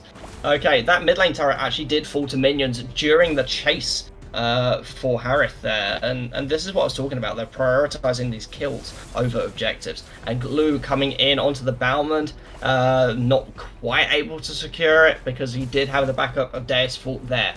So what are we going to see here? Are we seeing a death push possibly? There's a good stun by Selena onto the Kimmy in the backline, and now it's possible that we're going to see quite a bit of damage come out. Lapu looking for the engage. He does still have his ultimate up, and what a wonderful star shower there by the Chango. Wow, what a good movement. And that fight is a 1-0 in favor of Deus Vult. And now is where we need to see that pursuance. We need to see those kills being chased down because they do have the numbers advantage and they're all together. Check their numbers advantage, but also check the minion wave in the top lane. Granger is going to have to go and deal with that very swiftly. Otherwise, that's going to be another free tower if they're not if they're No, not that'll looking. be fine. You've got the second wave of minions coming in. Bauman's clearing the bot lane. If he needs to back, he can do that. But we've got another lovely fight breaking out here in the jungle. Oh, the massive damage coming up from Lapu. That was another flicker there over onto the Pokemon Cooper, and he takes them out of the fight. Now it's a 4v4, and in fact, Harith is coming to rejoin the fight, which will in fact make it a 5v4 for the side of Canopus. They're still maintaining a goal. No! Bauman picks up the shutdown onto Lapu in the bot lane. I believe he was camping in a bush for that. What a That was- fantastic choice, though. Excellent! Death Bush Balmond in with just the spinning axe there. Didn't even have to activate his ult. that was unfortunate for the Lapu. It really, really was. And we see Bauman, as expected, mostly gone for those tanky items, with the exception of the Bloodlust Axe. Now, let's check in on the teams here, because we have 13 kills apiece. There is only a 500 gold difference overall between the two teams.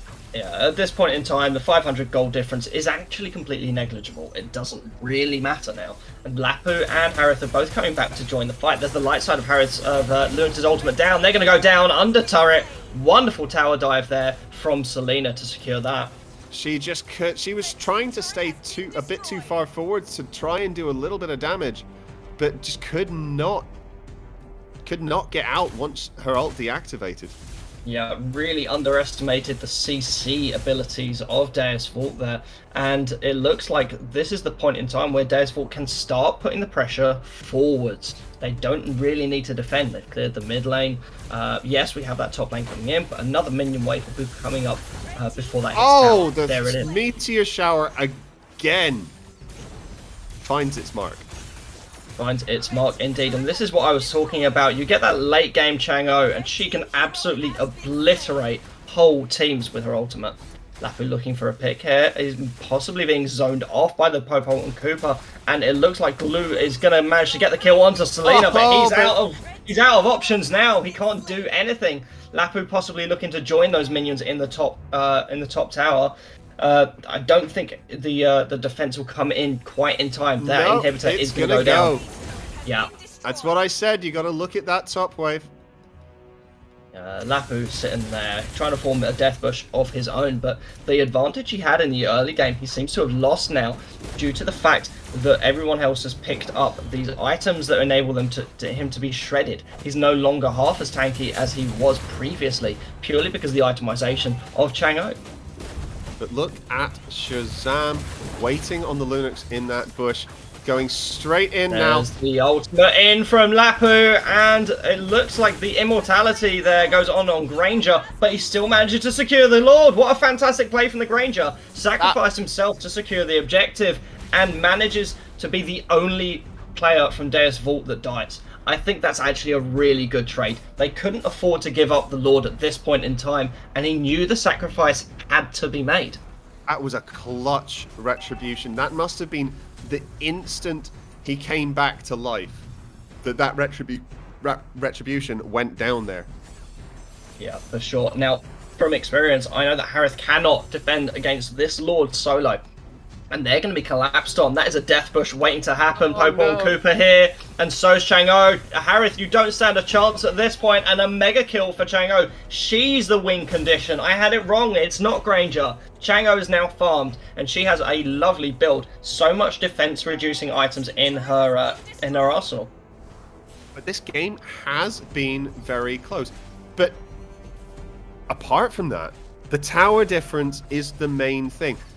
Deus Vult seem to only just now be coming into their own in this match. It seems they might just be a little rusty somehow. No, I this don't is going to be think the they're first rusty. tower that they take. Yeah, this is going to be the first inhib going down, but it's this pressure they have on elsewhere. Look, Bauman's shoving it in that top lane, and now he can quite comfortably 1v1 this Lapu. They weren't really... I don't feel like they were nervous. I feel like they were waiting and playing for that late game. Just waiting to survive long enough to have the items that they need to be able to survive and put out that insane damage that the Chang'e and the Granger are both capable of. Yeah, but one mistake from Deus Vult here, and they're going to see their base blown to smithereens very quickly with those 2 inhibitors down. Deus Vult looking to make... Chango's going to try the best to secure that top inhibitor, and they do it! What a fantastic play from the Chango. And there we see Lapu looking for the engage. I don't think they're going to find it. There's too much movement speed from the side of Deus Vult to be chased down. Ours now even a 5k gold lead, which at this point everyone is at full items. The gold doesn't make a difference anymore. The levels don't make a difference anymore. This is full-on late game TikTok death timers. Yeah, 100%. I don't know if you noticed what happened there. Chango actually sold their boots in favor of the courage mask. That is going to really help when it comes to shredding people, because if you activate that at just the right time, it's going to help a lot. And Popol has just done the same thing with the ore mask as well. No, not for boots. He's just picked up the ore mask himself. He's also looking like he's itemizing towards a sea halberd as well, just to take care of some of that pesky healing. Yeah, I think more than the healing, it's to do with the shields that Lapu picks up when he activates his second ability after he's used his ultimate. That's what you really want to be dealing with. He is the problem from the side of Canopus for them right now. Not sure who has the particular advantage at this point in time. All 5 members each side up. They're starting to regain map control to the halfway line. It's just going to be whoever makes the biggest misstep first loses. Yeah, and that, a holy that crystal was a on the fantastic Selena. pick in the early game. It looks like Glue may be in trouble here. He can be chased down, but the mobility he has from his ultimate is really, really helpful. He's out of there pretty darn cleanly. Not to mention the health regen on the way back. Now there's Deus Vult setting up the death bushes next to that blue buff that is going to be coming up shortly, I think. I don't think Kimmy wants to go anywhere near that. No, Kimmy doesn't really need the blue buff. Anyway, Harith engaging. They've got a lot of mobility. Their ultimate has been used, which means it's going to run out very, very soon. And there's the damage coming out onto the Bowman. A lot of damage coming from the side of Canopus here. And Granger goes down. This could be the misstep that costs Deus Vult the game. It looks like that's a reset again. 1 kill for the side of Canopus and nothing out of that trade for Deus Vult. But this is going to be a free lord for Canopus. It will. There's Vult no have chance minions of Deus Vult pushing in. there.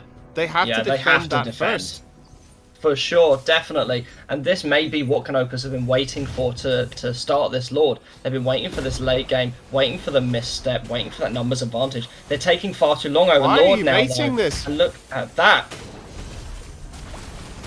They've reset Lord has the Lord. actually reset. Yeah, they could have taken that easily if they'd all just focused it straight away. And look at that. Bauman goes down. This is definitely now in favor of Canopus. And yes, we do have Popo and Cooper there, but they need to back. They cannot stay in this fight.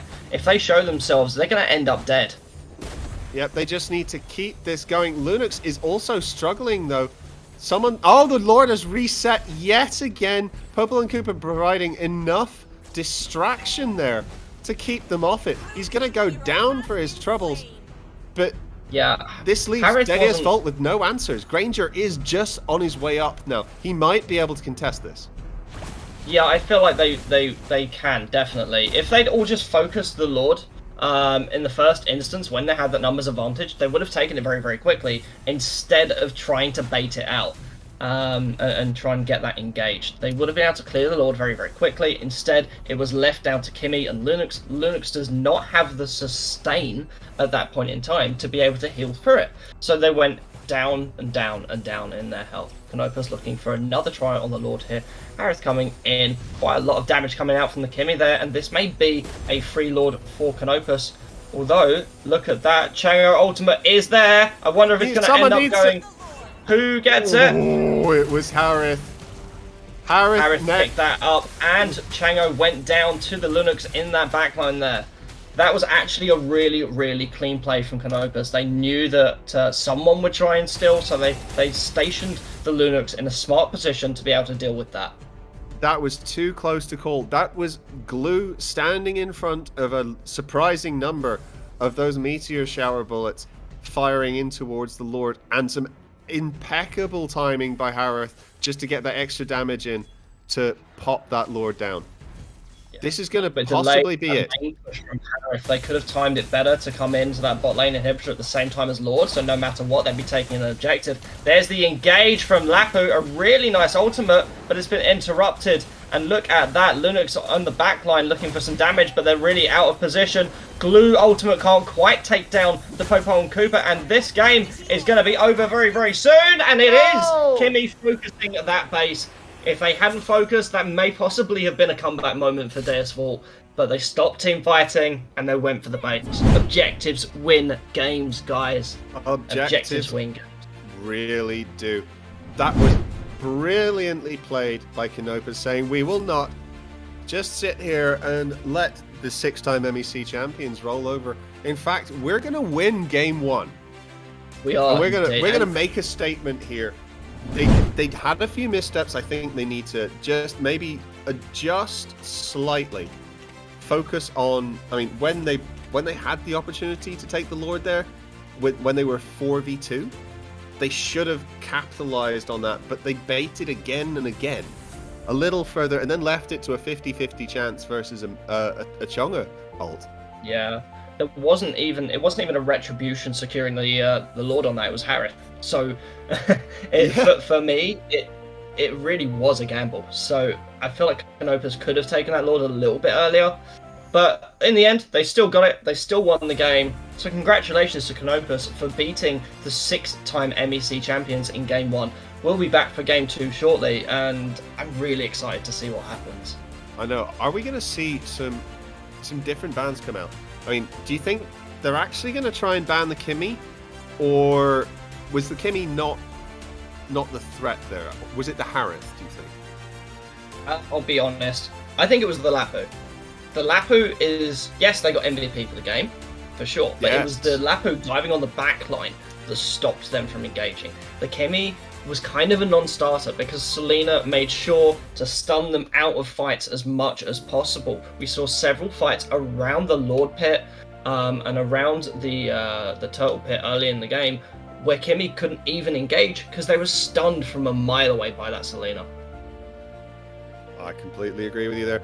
It is going to be a very, very interesting game 2. Deus Vult have a lot to answer for here. Do you think this new Deus Vult lineup have it in them to take it to 7 times? Are we going to see the biggest tournament upset at this stage of the competition? I feel that if Bakugan hadn't been on that Pokemon Cooper, yes, they managed to get the reset on the Lord, but I don't feel that Pokemon Cooper was really the best pick. You need either a strong tank or you need good support, someone who's going to give that utility to the team, and that is Pokemon Cooper is such a very specific hero to be playing. It's a very good counter pick for certain heroes, but as a first pick, it's actually quite easy to counter. Yeah, I've not seen very many Pokemon Coopers being played outside of professional games. It's mainly because of his vision and his tankiness and ability to control the situation. But there are situations where he is the wrong pick. So a first pick Popol, I agree, is not necessarily the best Popol. Yeah, but what else would you have picked from that lineup? What would you have shown first? Let's be honest here. Yes, okay, we have the Lunix pick on the other side. Maybe Chango could have been shown first. She is difficult to counter, so that possibly would have been my first pick in the situation. I think, yeah, the Chonga would have been a sensible first pick, because you can use that to say, okay, this could be mid, or it could be a side lane. You don't know yet. Yeah, for sure. I felt like the Granger was... Yes, they had their moments where they got some decent kills in, but their positioning could have definitely done with some work. They were too accessible in the backline to that Lapu, who just constantly dived at them. Yeah, without that brute force, Lapu on Granger, Lapu made a complete meal with him every time he landed a shot. Yeah, that Lapu was instrumental for the side of Canopus there. They played such a brilliant game, diving onto that Chango in the backline And yeah, okay, Chang'e in the late game is something to be feared, for sure. But if you can get the CC down onto them and they can't get away, what are they going to do? Entirely. A good Chang'e is one that you can catch and keep and put in a little box and kill every time you want to, in my opinion. Oh, that's just because you don't like when you have to play against me on her. No, I don't. I keep... Oh, would you just stand still and stop moving away and come back here so I can hit you? Never, ever, ever, Phoenix. Never, never. Oh, dear. It looks like the teams are ready now. So we're going to be getting into Game 2 very shortly. We've seen a lot of games this tournament where the team that has won the first one has resoundingly won the second one as well. Yes, but I believe we're actually seeing some player lineup changes from the side of Deus Vult. $300 is stepping in. Who was it that stepped out of that game, though? I think that... Is it Bakugan? Yeah, I think it was Bakugan Bakugan. stepped out. Yeah, it was. It was Bakugan on that Pokemon Cooper has stepped out. Maybe they just weren't feeling confident enough to continue their game at this point. So we've got $300 stepping in. I don't actually have any info on him as a player. So we'll have to see how this goes. Maybe this is a bit of a wild card thrown in here. Yeah, we've got no stats on this player. We don't know what they mean. I'm sure if we wanted to have a quick look now, we can go snooping about their profile, but I don't think it's going to give us enough time. You know, the side of Canopus are probably sitting there wondering, who is this player? We've not seen them before. Someone's probably digging in and looking for it. Looks like we're about to start the draft, guys and girls. Let's see how that pans out. Let's see, here we go. We are into picks and bans. We are indeed. Have we got any magical predictions from you? Magical predictions. Paquito will remain banned. Selena may very well also remain be banned out, because we do have that former global 1 solo there, and their stuns were really good at stopping that Kimmy from engaging. That's the Ling first ban. Quite predictable. We know how strong Ling is. You really don't want to let that go through, so it makes sense to ban it out straight away. It's like we don't even have to say it now. No, Ling doesn't need to be commented on. We know that's going to get banned. But the Popol and Koopa did get banned there. Yeah, it was Deus Vult that why. had the Popol and Koopa. But do they think that Canopus are going to turn around and take that first pick if they get the opportunity? I don't think so. I don't think they would have taken it first pick if they were going to take it at all, because as we've seen, if you pick it first, all you need to do is pick around it and counter. We're probably going to see a Diggy ban here and possibly a second support. Very likely the Matilda. We don't... No team at this point wants to let Matilda through. There's a chance it's going to be picked by your enemy. You're already at a disadvantage. So Diggy, Matilda, Alice. And there's that Diggy ban. What did I say? What did I say, guys? Straight away. So Matilda or Alice is going to be, I reckon. Yeah, I think possibly we're going to see that Alice go through at this point and possibly be banned out in the second phase of banning if it hasn't been picked. Be very surprised if Paquito is allowed through. That's the real one here. And a Lunix ban, very surprising actually. So she is normally that was going to be banned the out. last one for me actually. Yeah, do you know what? She's normally banned out in these high elo games, but so far throughout the tournament she's been allowed through quite a bit, and she has made a lot of difference. Their burst damage coming out is considerable, so it's something to be wary of. Very much so. So is the strategy for Deus Vult, it's gonna have to change, isn't it? Yeah, absolutely. I don't think we're going to see something revolving entirely around a core at this point. I feel that they need to balance their lanes and get those advantageous picks early. There's that Matilda ban. We knew that was coming. We knew the Matilda ban was coming. There was no way you want to let Matilda through at this level. Now, this is going to be an Alice. I reckon this is going to be an Alice. We'll take bets. We'll take bets. Go on, who are you betting on? Not Alice. Not Alice. Not Alice. Come on, give me something a bit more juicy than just not Alice. Possibly the. Oh no, it's not going to be Selena, is it? Maybe a Harith ban. Ooh. Maybe a Harith ban. That would be a sensible ban. That would be a sensible ban. Very instrumental in a lot of those fights and taking the Lord. But there's Paquito. We're both. You know what? I completely forgot about him. I'm sitting there saying all previous to this, yeah, Paquito needs to be banned. He needs to be banned, and I forgot that he hadn't been banned. Well, a silly moment. First pick over there for Canopus is Benedetta. We have seen just how good they are at being able to get in, deal that damage, and escape scot-free time and time and time again. That will be Seraphim on that Benedetta, probably the leader taking charge in the side lane. A very, very good first pick for that side lane. The Jawhead, though, how are they going to be able to deal with the CC? They've lost a very, very good initiator. With the Jawhead going over the side of Deus Vult.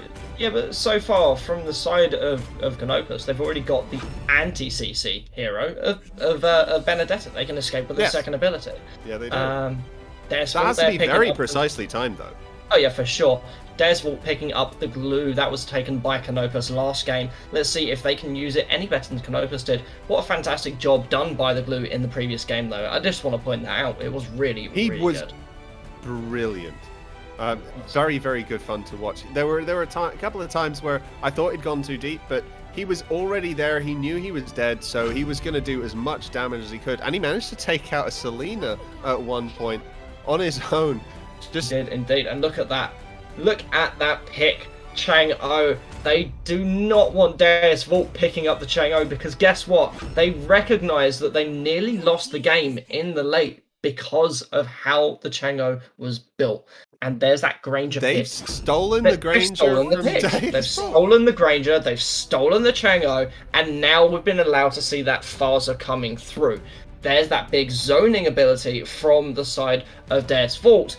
But let's see what their final bans are going to be. Any predictions? Final bans. Now, this is going to get tough because we've got a tank and either a support or a side laner coming in.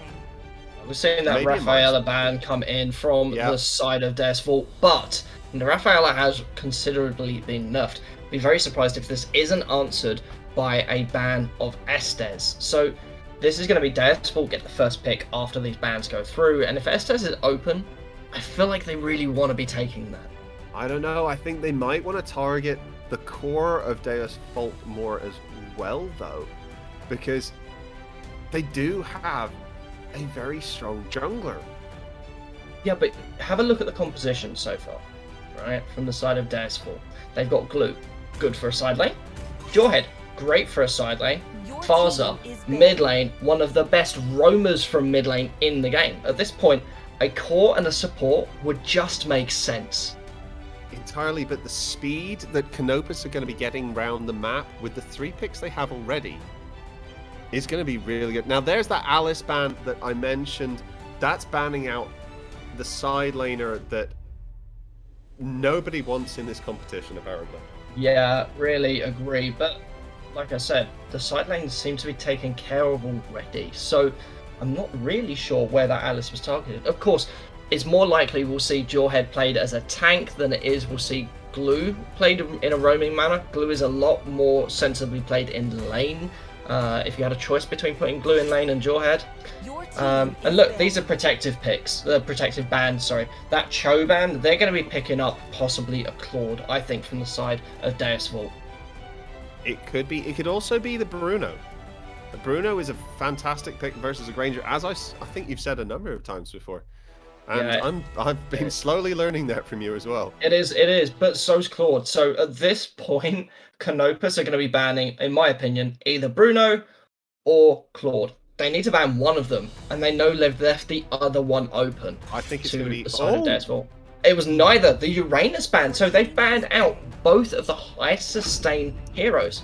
Roger comes in. That's a really, really strong pick. We could see a roaming Jawhead combined with a Roger. That's a deadly combination. If that ganks your lane, you're going to be very hard felt to actually escape from it. Deus Vult putting up a very strong lineup, and there is some really hard CC coming in from the Kufa. He'll be able to dive into that Farsa quite happily every time she ults. Nearly. Yeah. I think their cooldowns at max level are nearly exactly the same. Yeah, for sure. And you can see why they banned the Diggy out. They wanted that hard CC. Yep, every time. CC wins games, as we say. And to Barrett. Oh, that's why they wanted to ban off the other high sustain heroes, because they had the idea of one for themselves. Now, let's have a look at the composition. Finalised for Canopus there. We've got the Parrots, that will be your side lane. That will be Benedetta likely going to the gold lane rather than the experience, but they may decide to switch up based on this last pick from Deus Vult. Chango obviously in the mid lane running that flicker. They don't feel any need to be changing to a Purify just yet, even though the Jawhead is there from the side of Deus Vult. I feel Deus Vult needs some kind of high output fighter again, or maybe even a support. I think the support's a good shout. Oh, whoa! Are we gonna see a Sylvana? No, we're not. A Zarsk. Right, okay, that's a roaming Jawhead tank. The Zarsk is going to go gold lane, likely against the Benedetta. This is actually going to be a really, really good game. The Zarsk isn't going to want to go against the Parrots because he's putting something down that allows Parrots to keep his stacks up. So it wouldn't make sense for them to go into lane against each other. Are we going to see a ridiculous number of? Are we going to see a ridiculous number of lane swaps? It's possible. Just so that Zas can go into the Benedetta. Yeah, it's entirely possible. We will see what happens. We'll be able to call that pretty quickly from the start of the game. I think we'll probably see a mid lane party to start off with, just because we know how offensive Chang'e can be, and as well, Jawhead might be looking for that early ejector to secure first blood. It's possible. Farsa has some fantastic range early as well. Don't forget. So yeah, this really could be a mid lane brawl to start. I wouldn't be surprised if the junglers decide that they want to just not risk having damage done to them early and just secure their own buffs first. Yeah, it's possible. Now, both mages have opted to switch their spells to Purify. Chang'e deciding that, in fact, the potential ejectors from the potential ultimate into ejector combination from Jawhead will just be too much to handle. You can't flicker away from that. He chases you. And if absolutely desperate, she can use it for a small bit of movement speed. Yeah, for sure. Now that the spell of Purify onto Farsa there, if timed correctly, can cancel Kufa's cancellation of her ultimate. So that's really good. Benedetta looking for the lane cut there against the Zarsk. Like I said, we don't want that Zarsk going in against the Parrots. It's going to allow him to stack his passive even easier. So yeah, we called the lanes pretty darn well. Yep, and Roger did decide that he was going to secure his own buffs first before trying to contest with a Granger and a Chang'e. Very sensible, I think, in my opinion. Yeah, for sure. Granger did get a little bit of a gold advantage by taking that mid lane farm, but it does mean that the priority for Lethal Wanderer went over to Deus Vult. It did. However, the lanes aren't the way we thought they were going to be. Barrett's into glue isn't optimal, I don't think. Even because Benedetta's going to be forced out of lane. Yeah. No, Benedetta. Actually, no. She took farm quite happily there and is healed she up. did. She's got the mobility to be able to deal with the Zarsk spawn. Her second ability gives her a little bit of damage absorption and the ability to run away from CC. It's actually a really good lane for her. I feel like that's going to be a decent place for her to be at. So Jawhead nearly got caught out there in the mid lane by the Cooper and the Chang'e there, managing to make it out quite safely though. At this stage of the game, they're just putting feelers out to see how much damage they can do and what damage is being output to them. Barrett's, though, looking a little unhealthy in the top lane. If a gank comes his way, he might not make it. Yeah, I believe he may even have missed his first ability onto that minion. I think he's shrinking in size from what I can see. Oh, no, you never want to be small Barretts, you want to be big Barretts. Of course, big Barrett eats all. And look at this, Benedetta looking for a roam up into the mid lane, looking to collapse onto that Farsa, but unknowingly potentially walking into the Jawhead as well. And here comes Kufa in with the first skill. Really, really nice first skill there. Ejector from Jawhead saves him from death, and he's going to attempt to recall right there next to the pit. And look at the Zarsk spawn coming in. That was so much damage already, and Turtle secured there by Deus Vult. What a turn of events, because it looked like the side of Canopus had the advantage there, and then all of a sudden Zarsk ultimates spawn turned up. And when we say nightmare spawn, we really mean it. You don't want to be stood in that.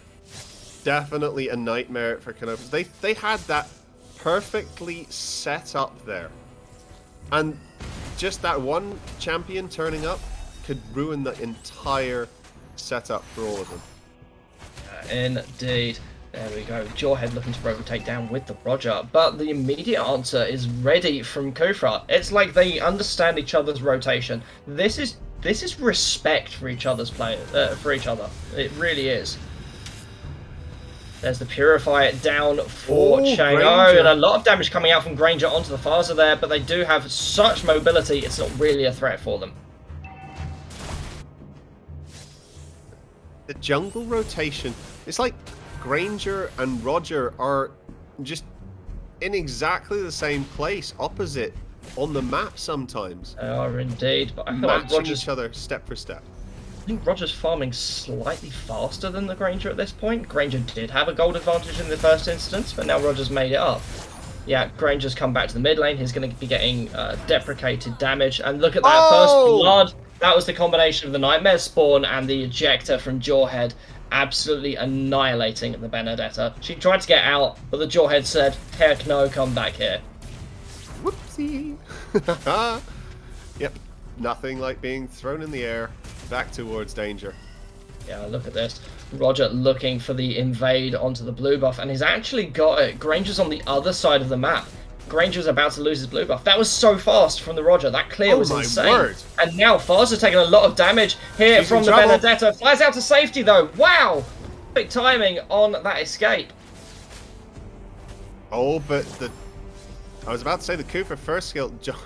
Jawhead is really tempting fate with all these recall spams. At some point, they're gonna get him. Yeah, they definitely will, but he's not too fast. He is the tank for the side of Deus Vult. I love what Parrots is doing here. He's just Another baiting. great engage from Kufra there, almost taking Farsa out by herself. There's the activation of the ultimate from Farsa, and the damage onto her from Granger. What a distance to be able to put that damage out on. I was just about to say, I love what this Barretts is doing. He's using the turtle to just proc his stacks up, keeping him at maximum big boy stacks. He's not going to be able to ult that glue, though, in that form. He is CC immune. Yeah, That's he was unfortunate. indeed. But what we didn't see there was, in fact, the Benedetta yet again going down in the mid lane to that Nightmare Spawn. And the Jawhead. What a wonderful combination. You know, it's and Farsa's out of position massively. Oh, Killed by Granger, emptied a full clip straight into her face. She did not have a chance. Did you see how quickly Roger took down that Lord, though? He's level 10 already. A 2-level advantage over Granger. I don't know how he's farmed this fast, but he's a demon. He absolutely is. He's got the perfect item set for it. He's got the utility, the mobility, and what really made a difference was the fact that he invaded and took Granger's buff when he knew Granger was in the bot lane. And it looks like they're setting up for round 2 of this mid lane madness that we've been seeing. 4v4 here. Zarsk waiting in the wings. Benedetta says, I'm going to go back down to my lane and push it. Zarsk is taking a very, very long route because he's wondering if, in fact, the Benedetta's camping in that Tribush area. The top lane, it looks like Roger nearly caught out the Barrett with the glue there. Barrett using his flicker just to get out to safety, just to make sure he wasn't caught up. Yeah, that's a long cooldown though. It really is. Now, Parrots has got that jungle monster there to keep his stacks up whenever possible, so that really does help him. Granger's just cleared it though, so right now he needs to be focusing on keeping his stacks. And Granger actually takes the farm from the lane. He does manage to keep his stacks up by hitting the glue though, so that's good. Let's have a look at this Benedetta in the bot lane. They're definitely getting caught out. The Roger's going to end up getting a kill here, and he does. Roger picks up his second kill of the game onto Benedetta. This Benedetta is just... it's not in the right position. A lovely flicker ejector there onto the Chang'e by Jawhead. Whoa, the damage! He's dealt with by the Granger. Wow, the damage output was insane. And Zarsk picks up the kill onto Chang'e. And Roger is cleaning house. Look at this. Tier 2 turret's about to disappear in the mid lane at an alarming rate. This cannot be a good moment for Canopus. They thought they had things under control. And all of a sudden, this Roger has definitely got different plans. He definitely does. They don't really have an answer to the speed that he's just clearing everything. Yeah, In let's fact, have a little he look chose at how to quickly leave he the can blue clear this buff. turtle. 4, Yeah, of course he did. He's 5, got priority. Why would you take 6. blue when you could take turtle? 6-second turtle. 6-second turtle. Absolutely wonderful. Look, Zarsk is going to attempt to defend this tower. Now, he can't really put his Nightmare Spawn up straight away. What a great ejector from Jawhead to clear that minion out. That was actually a really, really smart move. It's That good was for very delaying the smart. turret. Smart move. Very, very smart move. And Deus Vult saying, you know what? This time round, I don't think we want you to take any of our towers. You had the tower advantage early on last time. Jawhead doing a very good job of protecting that. Yeah, absolutely. That tower will very, very slowly regenerate health. And when I say very slowly, that tier 1 takes a long time to fill up. Yeah, Moral is doing some absolute work on that. Roger. And that... oh, he's being caught out though. Nice ultimate there by Kufra, and the Chang'e gets a kill onto that Roger.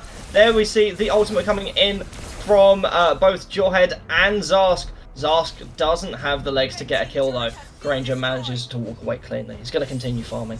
That was And a look at fantastic... Benedetta engage by pushes in that first lane inhibitor, finally clearing that first lane turret down for the side of Canopus.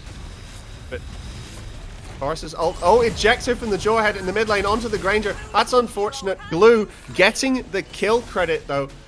Barrett's ult goes down. He eats them up, but Jawhead says, nope, come back here. You're going that way. So does Glue, in fact. He's still putting down the damage though. He keeps He is staying indeed. alive. He's single-mindedly focusing on killing that Farsa. Oh, What no. determination shown right there from that Barrett. He was 3v1. He knew he was in the thick of it. He couldn't escape. Just keep stomping on that same target and see if you can get some damage down. Wasn't enough this time though. But again, lovely Fan. engage from Kufra yet again onto the Roger. Roger managing to get out. There wasn't quite the response from the teammates of Canopus there to secure that kill. Granger looking, Benedetta looking to finish off one of the heroes they were able to do, but it didn't quite work out the way they wanted it to. That was a very strange interaction there with the Benedetta. I think she managed to parry that ejector, and it looked like she went timed, up. yeah. But I don't think it's She did still go up, but as soon as she landed, she was able to walk. So the stun wasn't really what it normally is. And there's the ejector going on to Kufra. They've reprioritized their targets. They said, we're not fussed about the squishies. Let's get the tank out of there. He's doing some work. Fan was instrumental in the last game as that Lafu, smashing that Granger with the Yeah, we'll get a 5-man gank down here onto the Benedetta, but they are one of the most mobile heroes in the game, so I don't feel that they're going to end up getting caught. Now this is great setup for an early Lord, but this is definitely going to be some kind of bait here. Yeah, definitely a bait and switch as far as I'm concerned. There's the flicker down for Jawhead, getting himself from safety, and Barrett's goes down as well. A lovely ultimate coming in from Chang'e, but it's not enough. And there was it, that delayed ultimate from Zarsk, and Benedetta diving that backline, managing to take care of the Zarsk, finally showing their strength.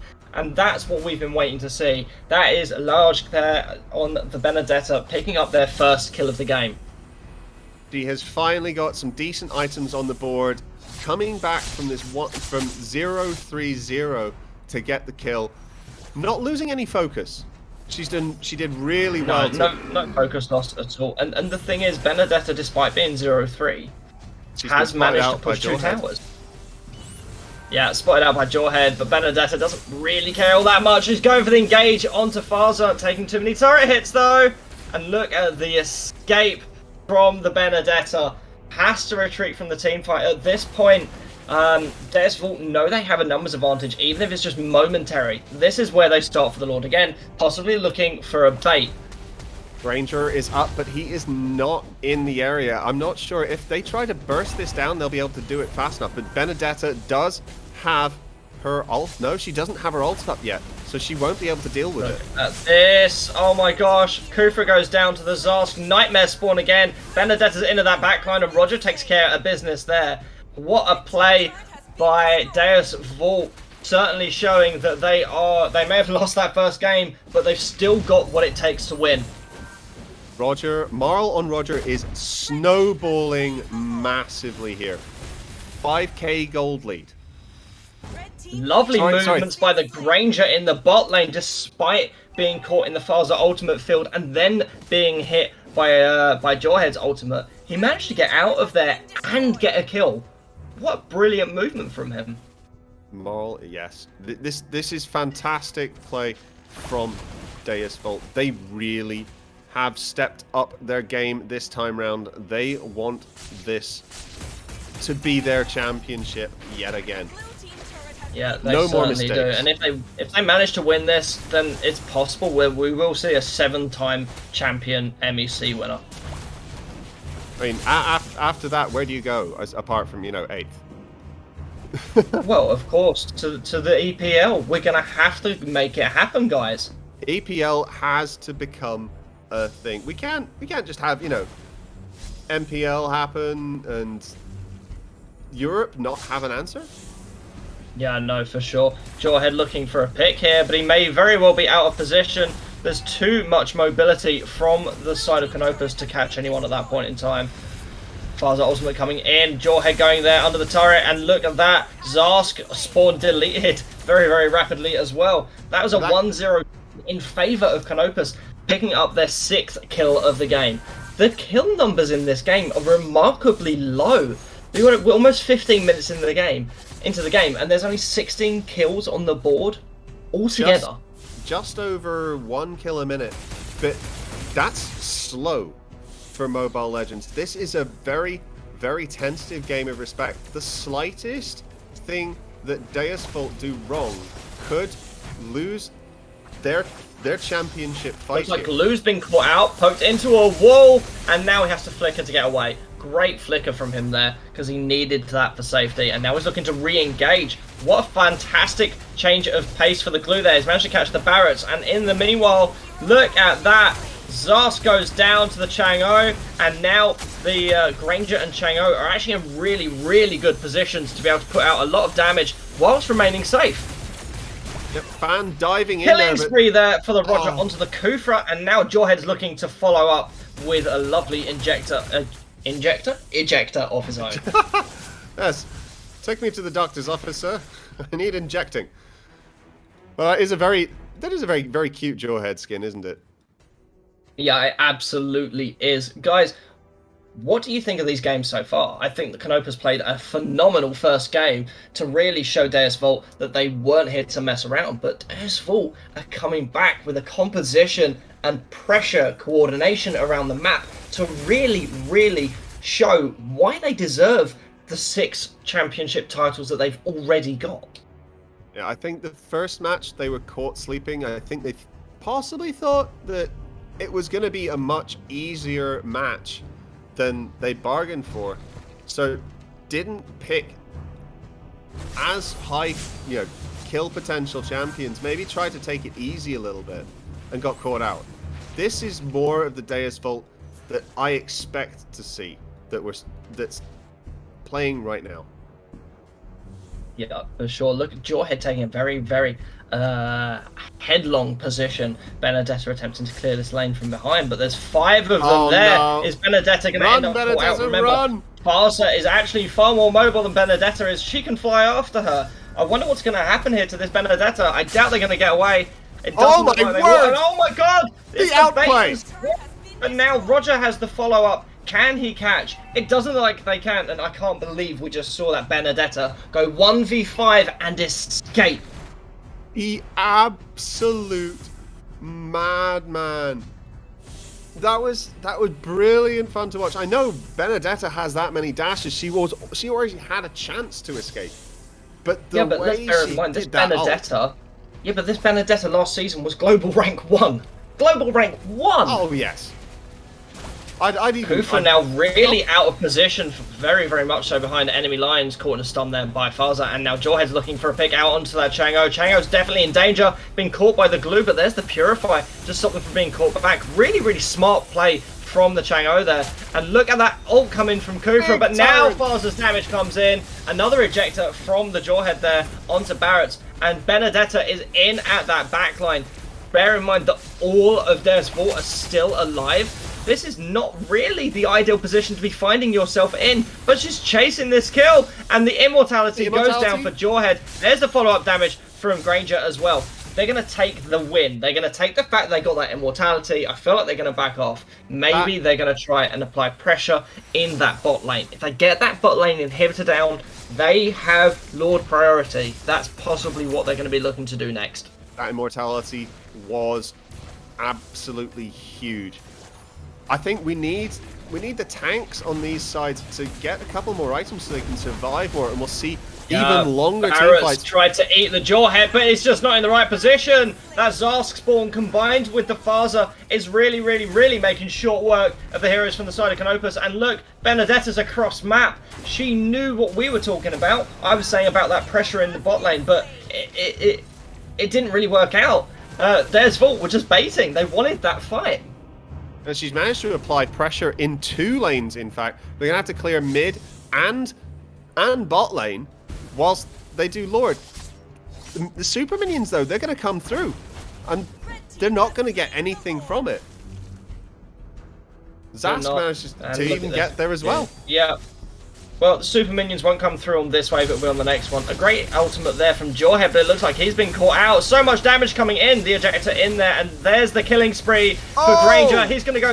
He's being chased by this glue, and glue's going to get the kill onto Granger. He's there's not. The There's the immortality. And also, Roger takes care of business against that Benedetta. Now we're looking at a serious advantage for the side of Deus Vult. I actually thought that was the immortality on the Granger rather than immortality on the glue there, because of how tightly he just sits on top of the champion. I thought Granger still had a chance. No, unfortunately no. not. That was there's no immortality for him there. There's Chang'o ultimate used to clear that mid lane. But here's that zoning ultimate of Faza. Roger's going to attempt to clear this turret as quickly as possible. Meanwhile, Lord's marching into that bot lane. They are dividing the team of Canopus. They say you can either lose this turret or you can lose bot lane. Guess what? We're going to make sure you lose both. Deus Vult saying you're going to lose the game as well with this push, it looks like. There's not quite the minions there, though. No, there aren't. They've taken down 2 inhibs. They're going to reset at this point. Go and refill their health. Zarsk was looking potentially to go back to base. He knows that he can just jump into his nightmare spawn when his ult comes back up. So he's in a pretty safe position.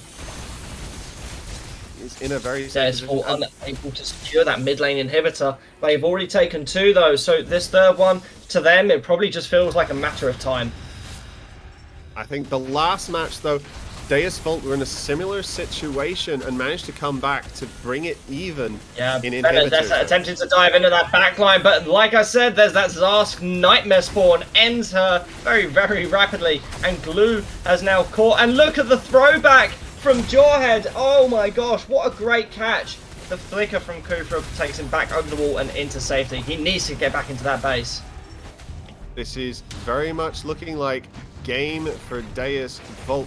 They just need another decent minion wave and a push with the numbers advantage they have to get this next inhibitor down and go for the win. Yeah, and look at that throw from Jawhead. He was just too deep, but there's the follow-up from Faza, allowing Jawhead to yet again retreat. This is that final push, a brilliant zoning ult from Faza there. This is going to end up being the game, and look at that, Roger just focuses, and that's game to Deus Vult, bringing the score back to 1-1. 1. Wow, what a turn of events. That was the game that I wanted out of Deus Vult, with their prominence as the champions. That's what I wanted from game 1. We got it in game 2. They're going for the reverse sweep. This is going to be brilliant to watch. Yeah, and let's have a little look at something here. So, yes, Granger had almost all of the kills from the side of Canopus, but Roger did a really, really good job too, picking up 8 of the kills on his team, and Zarsk picking up the majority of the remainder. Let's have a little look at the damage comparisons between the teams though. Granger actually put out more damage than the Roger, and in fact only was topped off by the Zarsk and the Chang'o. That was actually really, really interesting to see how the Zarsk and the Benedetta interacted in lane. I honestly thought that the Benedetta would actually have quite an easy lane going to the Zarsk because of their mobility, but turns out all that Zarsk needed was a little bit of help from his teammates. I must say, I did watch that lane a bit specifically, and Benedetta was doing very well dashing. She was trying to get in behind the turret and outmaneuver where Zask was putting his spawns. But it was only going to last for so long before she got caught. So, yeah, well done. Especially with that Jawhead hanging around, you know? Especially with that Jawhead hanging around. He knew what was up. There's only so much immunity Benedetta has. There's only one skill too. You can't do it more than once. So they're going to end up being caught by something. They definitely are. I'm excited to see what is going to happen for Game 3. I'm afraid I'm going to have to leave you there because I have some other commitments to attend to tonight. I believe iPrince or Simple might be jumping in to help cast you. So hopefully one of those will appear shortly.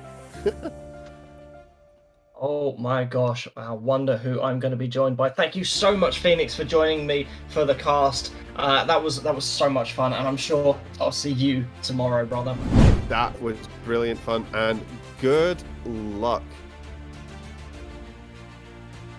Okay, guys, if we can't find a co-caster for me, don't you worry, I can handle it.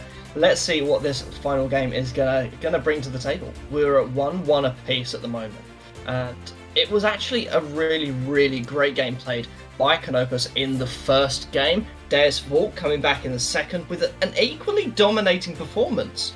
So it really is at this point, can Deus Vult keep up the momentum they've gained, or can Canopus bring it back and play as they did in that first game? We'll see. I'm really, really intrigued. What do you guys think out there over on YouTube in the comments? Let me know what you think. I'm Cynic Gaming. I'm going to come down there and say hi to you all. Please do give me your thoughts.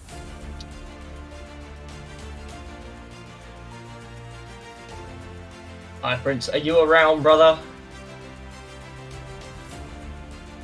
Sounds like I'm on my own for now. No problem at all. I think we're just getting the teams ready. We've got ready confirmation from the side of Deus Vult. We're just waiting for confirmation here from the side of Canopus.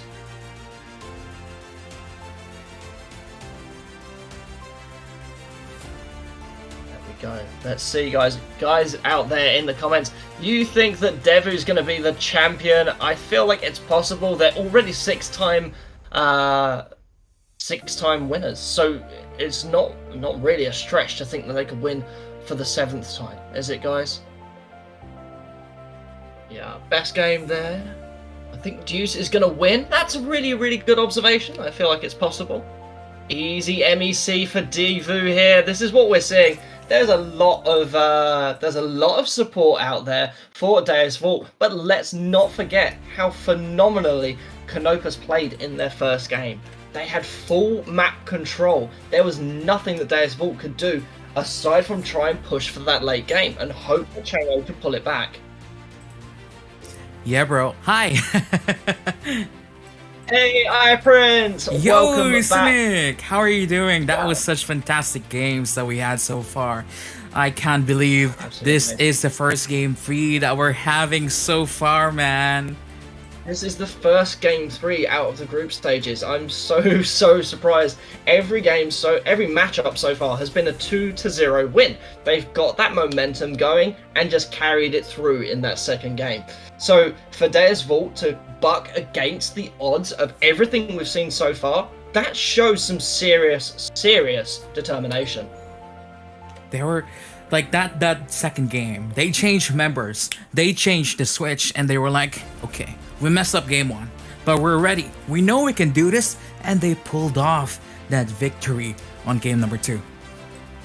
Yeah, $300, definitely earning their spot. Like that was a really good switch out there. I feel that it's possible that Bakugan just felt a little bit defeated from that first game, because we've all been there. You know, when you've had a loss and you thought, no, this is going to be an easy win for us. You know, we've got this, guys, and you go in and the outcome's just really not what you were expecting. So, do you ever feel like that? I don't know about you, Prince. Like, if I'm playing a game and I'm like, yeah, guys, we got this. We're smashing it. Or I'm going in as a hyper and I'm 16 kills up on 1 death. And then in the end you feel like, oh crap, we lost. Yeah, I know that feeling. Especially when you're Close playing, the game, like, go for a break. your score is just like close the game. 10-0, but for some reason you still lose. Not because of your mistake, yeah. but Yeah, no, RIP matchmaking, right? That's why you play 5Q, guys. I know Yeah. being solo is nice, but at the same time, having to play with your friends is amazing also. And that's what you need in order to join our tournaments. You need 5-man teams, right? Cynic. Yeah, absolutely. I actually tried to get some of my viewers to band together and form a team, and then they went and looked at some of the teams that were already registered and said, maybe not. I'm not gonna lie. I wouldn't want to put my squad in this competition. What about you? Would you happily come in and play against teams like Deus Vult? I mean, I would love to play against them, 100%, but just as I am the organizer, I can't really play, even though I would love to. So unfortunately, maybe that can happen in the future, but not now. But not now. Hey, you never know. We may actually have some form of an exhibition game later in the tournament. We might be able to organise that, where you'll be able to see some of your favourite casters and personalities from the side of Exord playing up against potentially a team or even some viewers. I wonder if we could make that happen. Yeah, we do actually have an exhibition match happening on Friday on the official channel. This is going to be Next Play Year, the current Global 1 squad, versus a couple of influencers. We do have Jamek, Ecstasy, Demonal, Leon TV, and Unexpected playing. Oh my gosh. Now, I'm so disappointed to say this, but I'm not going to be around to cast for that. I would love to. I actually know a lot of these people personally. I hang out with Jamek, we chill, we chat, we're all good. And I love the gameplay from these people. Same. I always watch their videos and I'm like, we're gonna have them for a show match. But enough of the show match. God. I feel like our people are looking forward on how the Deus Vult versus the Canopus story is gonna end. Whether or not we're gonna be seeing a new emerging kings or the dynasty is gonna be continuing. It's entirely possible. I think with the momentum that Deus Vult have got after that win, I'm kind of thinking my money's on them. Canopus played a great first game, but to go from such a big win to such a big loss, like that's got to feel pretty defeating. Alright, seems like our teams are ready. Are you ready for our final game between the series, Cynic? I absolutely am. Let's get it going. Let's go. Your team is banning. So first bands here, going over to Deus Vult. Let's see if they keep up with the familiar bands that we've been seeing with regards to the Paquitos, the support bands. What do you think? What do you think is going to happen here? I feel like they're just gonna be banning out the Lunox, especially during the game number 1. It was played phenomenally. And I feel like Ling is still gonna be permabanned here against Smar, but it's not here of Canopus. There you go. Your team is There's banned. a link ban. No one wants to see that link come through. You know, we saw just how well, in my opinion, I think the best player we've seen a link so far was actually Leandro. Yes. Wow. Just wow. Absolutely incredible. When I see him play, I'm like, can I borrow your fingers and let me play Ling in my classic games?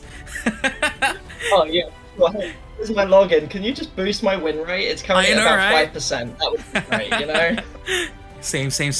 But as you can see here, Mathilda is being banned out by Deus Vult, removing that insane early game single target support hero. Yeah, we don't want to see that Matilda get through. That is a permaban at this point in time. And where it has been allowed through, we've seen the mistakes that have instantly been felt at the receiving end of it. Yeah, I've had my fair shares of Mathilda when she was released. Oh my goodness, I do not know how to handle her. She was just running around my team. But it seems like Canopus is gonna ban out here to Benedetta. Yeah, they really don't want to allow that to go through, even though they have the former Global 1 Benedetta on their team. So they're clearly looking for a different play. Now, with Benedetta off the table, what does that leave Laj looking at, really? I feel like he still have a lot of champion pool in his arsenal. Maybe a Parrots, a Paquito, maybe an Alice. But it seems like Deus Vult is gonna be banning out their own pick Glue at the same time. Well, let's not forget that Canopus had the glue in the first game, and then Deus Vult picked up the glue in the second game. So maybe they're thinking, we'd just leave him out of the last one, guys, you know? Yeah, but now, because we're drafting target bans now, there's a lot of heroes open. There's the Popo Koopa, there's the Jawhead, Selena, and the Eve. So it's gonna be interesting. What is gonna be banned out here by Canopus? Maybe it's gonna be a Diggy? It may be a Diggy. It may very well be. It may be an Estes. It may actually be a Farza. You know, we don't... Farza is one of the best zoning heroes. In actual fact, there's the Pokemon Cooper ban. I didn't think that would go through because we've seen actually how ineffective it is when it's shown early, because it can be countered. I agree.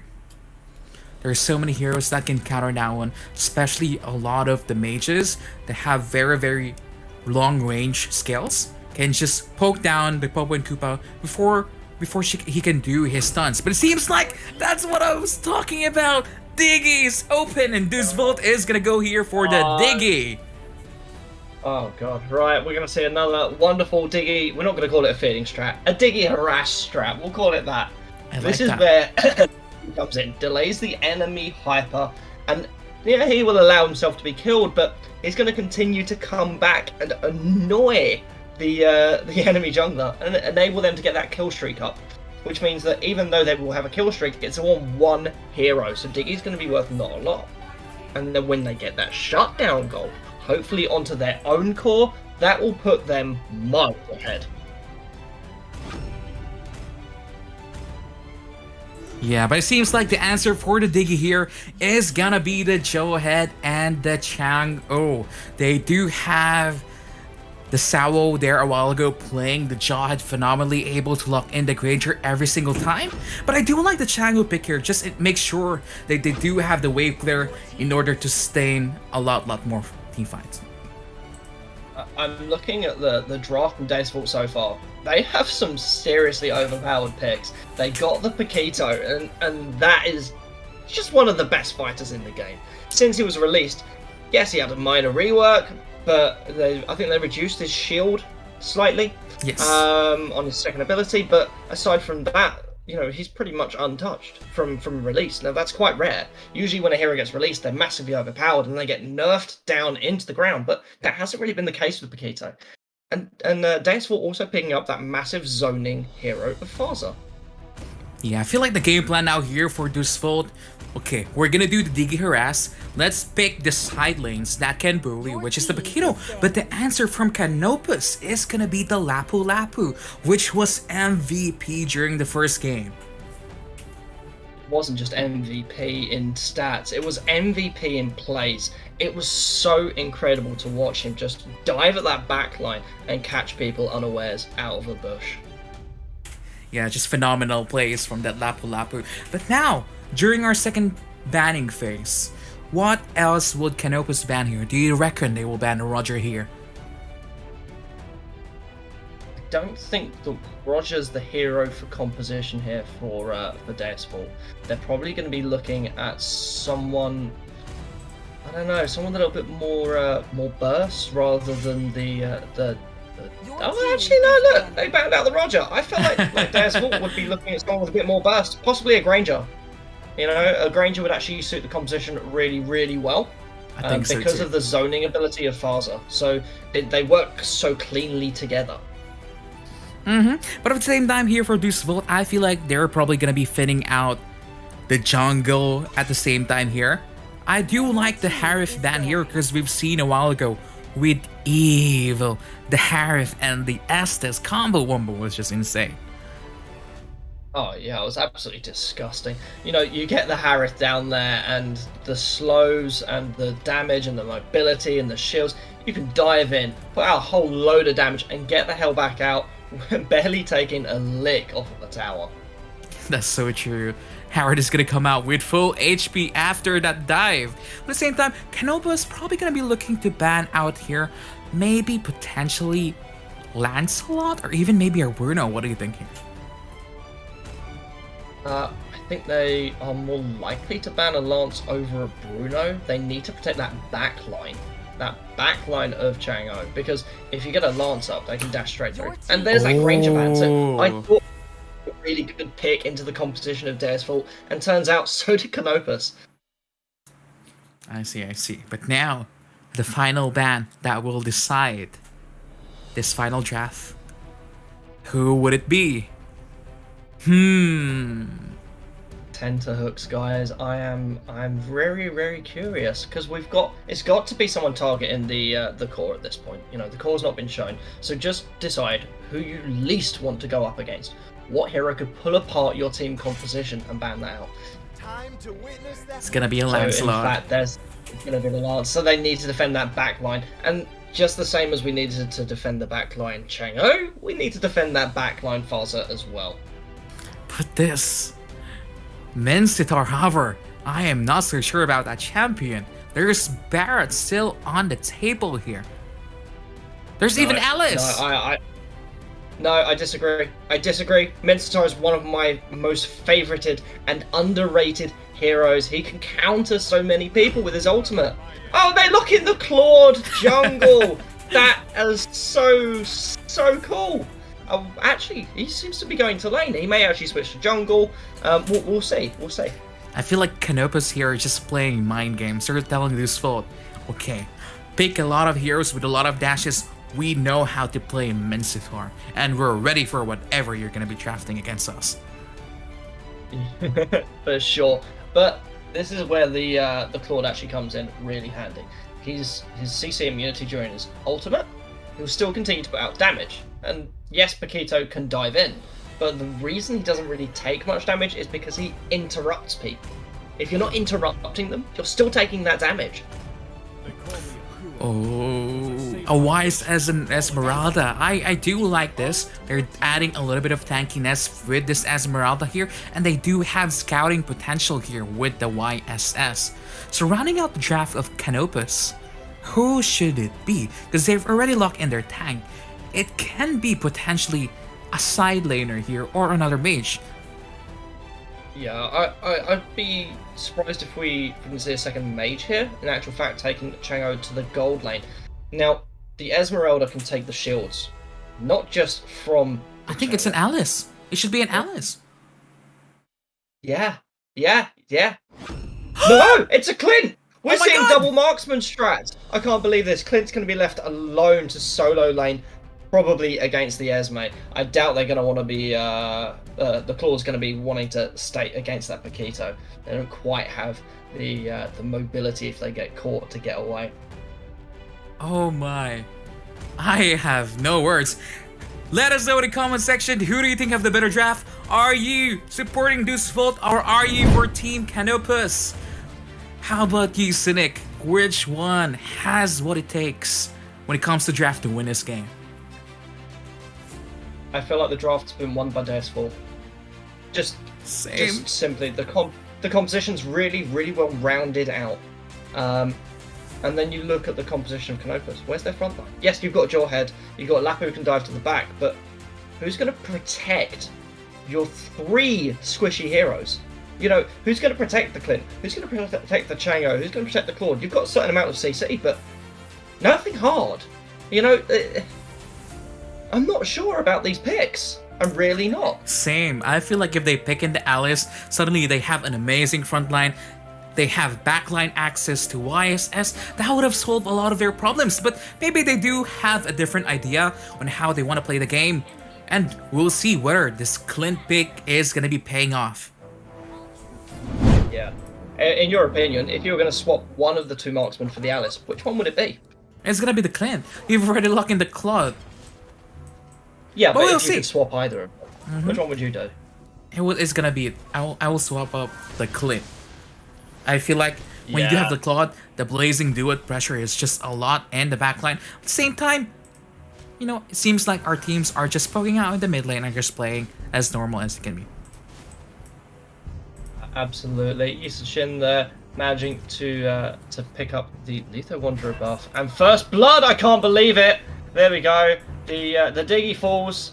That was really unexpected. I didn't see Diggy dying at all this game, and Jawhead just zoning that Diggy off, not going to allow him to harass the Clint. That is definitely a spanner in the works for the side of Deus Vult. Their Diggy strat is not going to work so long as the Jawhead just keeps on the Diggy. Wow. That's the first time that I'm seeing this, actually. Maybe this is one of the counters for this feeling Diggy strategy that Deus Vult is currently playing. It is actually. It is a strategy that I personally have employed before, and I know that it works. And there we go. Look, another ejector from Jawhead. Claude picks up his 2nd kill within the first minute and a half onto that Diggy.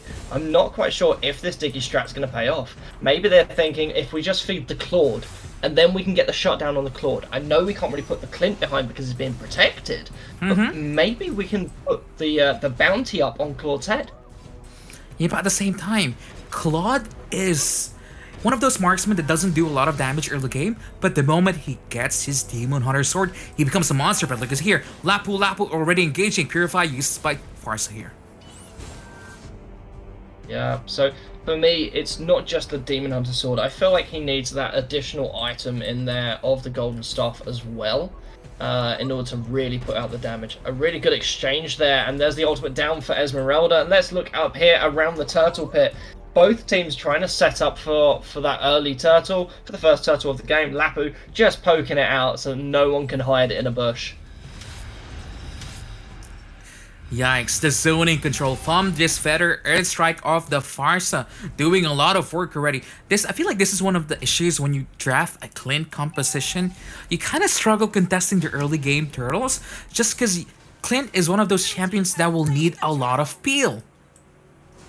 Yeah, it's not just a lot of peel. He needs a lot of farm. In the late game, he can burst people 100 to 0 within seconds, but in the early game, not so much.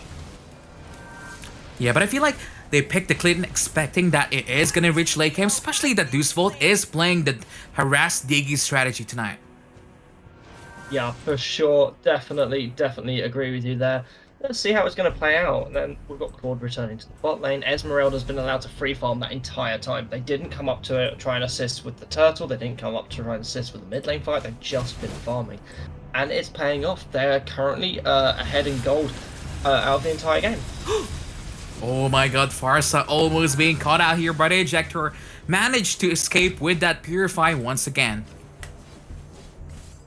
Yeah, that's exactly what we were seeing before from the Clint. They just don't have the damage. Ultimate was used, but it really just kind of tickled the Farsa, you know? But you know what I'm noticing, right?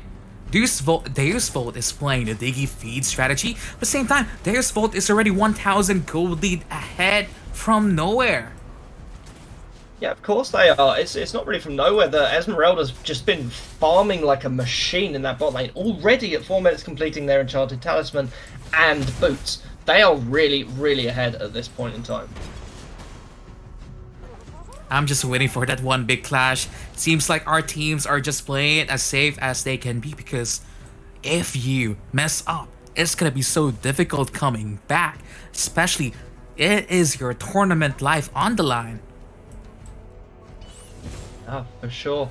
And there we go. Enchanted Talisman now completed by the Chango as well. Believe it or not, I actually don't build any mana regen items on a Chango myself. Strange, right? It's not so strange. There are Chang'u that builds full damage, but there are Chang'u also that just builds Enchanted Talisman just so they can use that Meteor Shower as much as possible to clear out waves, to seal purple buffs, red buffs. You know, just clear and extend the game. Look at that. 2 turtles for Deus Vult, and absolutely no contest from the side of Canopus at all. And now that Yisun Shin is starting to stack up his gold, he's already ahead of the entire of the side of Canopus, and he's going to make it work for him. Yeah, I feel like it's so difficult for Canopus to contest anything. I mean, they have double marksman that needs a lot of farm, but look at here. Claude is caught out, but it seems like he's almost gonna be escaping. I don't think so, fan. He's still here with me, iPrince. I don't know if you guys can hear me out there in the chat. I may be having some connection issues. Yeah, but as you can see here, in the middle lane, Clint is taking the first tier turret. Defender is now here to say hi, trying to attack the Clint and the back line. Able to flicker. Unfortunately, Ka is just managing to escape with a sliver of health. Seems like they want more. They want to kill this Lapu. But the zone control of the Farsa gonna make sure that Sao is alive with his Diggy. Wow, just wow. I can't believe this is our last game. Lil going in now, trying to target the Jawhead. But this is another turret secured by Deus Vult. Slowly but surely, they are able to mount a good amount of lead against Canopus. But now here in the bot lane, Lil having some issues. Gonna be chunked out a little bit by Fan. And I feel like at this point in time, picking double marksman seems like the not so good call from Canopus anymore. Deus Vult has been taking every single objective in a game. The turtles, check. First tier turrets, check.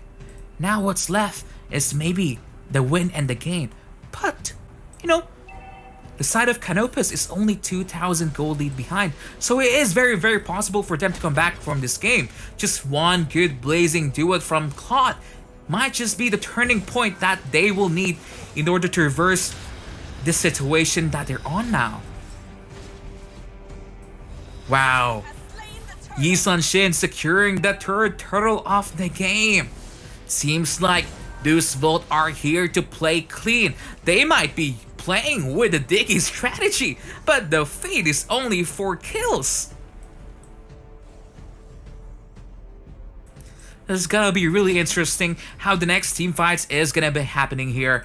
I am really looking forward for what the answer Canopus will do here, because slowly 4,000 gold lead out of nowhere being built up because they're struggling to clear out the minion waves in their side lanes, because they pick a lot of squishy heroes for their side lanes. Yeah, definitely, I'm back. I don't know if you can hear me, iPrince. I had a slight I can issue hear with you my now. Headphones. Yeah, I had an issue with my headphones. I think I may have just sat on the cable and broken them. So sad. Yikes. I know the feeling. I broke my headphone wires a couple of times and I'm like, why do I have to buy a wire that costs 10% off the headphones? It's just crazy. Oh no. You can't even buy this anymore. This is a set of SteelSeries headsets, bro. This is a set of very expensive cans. Oh my god. Sad life. Oh, But don't worry. Well, what did I miss in the game? You've just missed Deus Vult playing cleanly. Look at the state of the map. Tier 1's gone. Bottom lane tier 2 gone. 3 turtles in favor of Deus Vult. And they're just looking to snowball and close out this game. I'm not so sure what the answer coming from the side of Canopus now is here, because Fan just got one-shotted by Defender in the top lane. Well, fantastic engage there by Paquito indeed. Now Lapu looking for some damage. He has to use his ultimate and flicker to get out of there, and Farza still nearly takes him out. Look at that play from the Lapu, just about securing his safety in the backline. Yikes. 5,000 gold now. I am not sure how they're gonna be coming back from this game. There's far Cynic. too much pressure. Look at that. Yes. Help me! How can Canopus get back? Because it seems like it's so difficult. They don't have the damage just yet to kill Deus Vult. No, they don't. They don't have the farm. They don't have the items. You need that late game Chang'o. You need that late game Clint. You need that late game Claude. You know, these heroes only really work in the late game. And Chang'u is also a late game. Yeah, I think she was the first one I said. we are there, and look at this. Feeding Diggy strategy really not necessary. In actual fact, managing to do a hell of a lot of damage on their own. They're just saying, nope, we change our mind. We don't need to do Diggy harass. We're gonna be playing legit Diggy. Fan might be in trouble now here. Being caught out by the Farsa. What can you do, Fan? Feathered airstrike, shutting him down. Yeah, Yi and Shin went directly back to his teleport point, knowing he'd come back to it to try and escape the Farsa ultimate. He was there lying in wait for him. And still managing to keep the Lord going as well. There was no reset there. I feel like this is starting to be a disaster now for Canopus after the first 2 games that they showed. It seems like the draft is really the issue on this game. Yeah, for sure. Paquito is unrelenting in the onslaught against the Lapu here. There's no way he's getting out of there. It looked like the Esmeralda actually tried to steal the kill on that one as well. Did you notice? Yeah, I saw it. It was like, I want to be gold. I want to be MVP. Come on, give it a kill. I want those brownie points. Absolutely. That's going to be tier 2 turret in the top lane taken there by Yi and Shin. And what an absolutely dominating performance by Deus Vult here. They are really showing why they deserve to win for a 7th time for the MEC Championship. I feel like Canopus have given them an amazing challenge, but you know, it's not over yet because they do have the Chang'u, they do have the Claude. They can just play tower defense and defend as much as possible because it seems like Deus Vult is now making a lot of mistakes. They're going inside, but at the same time, Esmeralda and the backline. Clint dying, and that is the Lord still fully alive and healthy, Cynic. Oh my gosh, did you see how low Paquito got there though? Woo! I bet he's sitting there going, no, run! Go back! And Lapu there is going to end up caught out. They're going to go down as well. And another unstoppable Claude coming in finally with his ultimate, but just no damage really being dealt. And Yi and Shin is clearing up house here. They're looking to close out the game as quickly as possible. And they have those minions coming in. Yes, Chang'o is up. Yes, we have Jawhead up. And now Clint returns to the fight. But I don't really see how they're going to be able to defend so cleanly because they've got 2 waves of minions coming in. They've got those empowered ones from Lord as well. It's over. Farsa taking out the Jawhead there. That's over. Deus Vult win 2-1 against Canopus. What an amazing comeback from that first game. What a change of scene. Wow. Deus Vult really showing, okay, we messed up the first game. We're going to be proving to everyone we're still worthy of becoming the MEC Champions. Just this performance was just so clean. So clean. So clean indeed.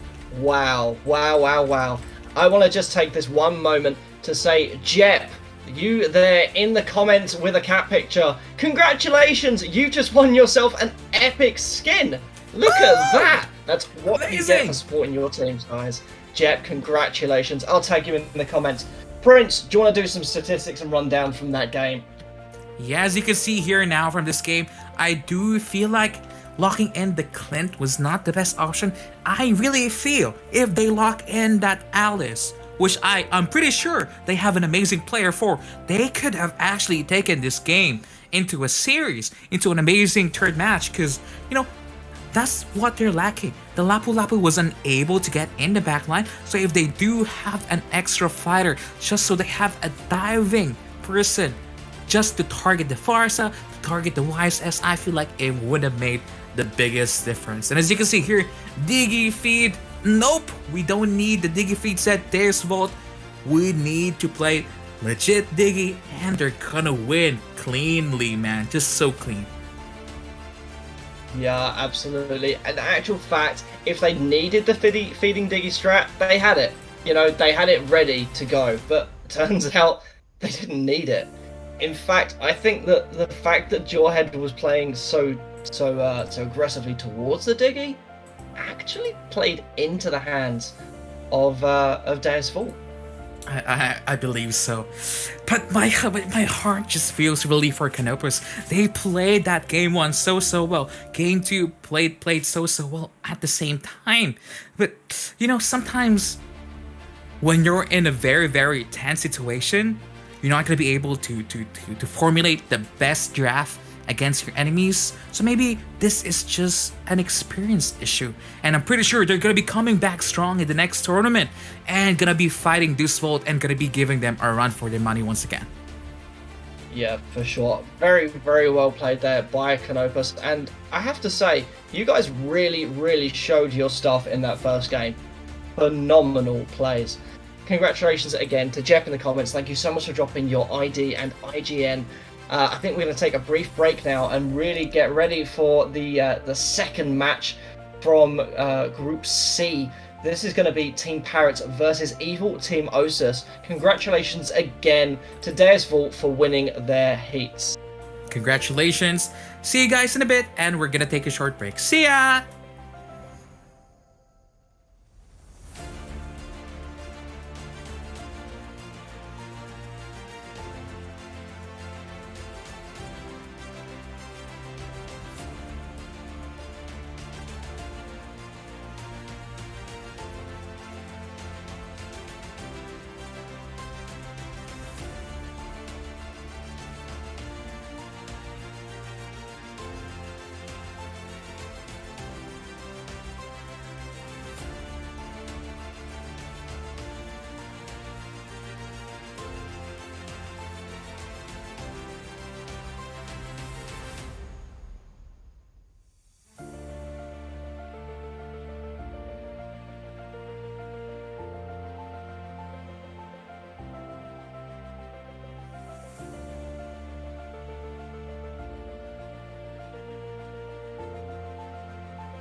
Welcome back to Mobile Legends European Championships.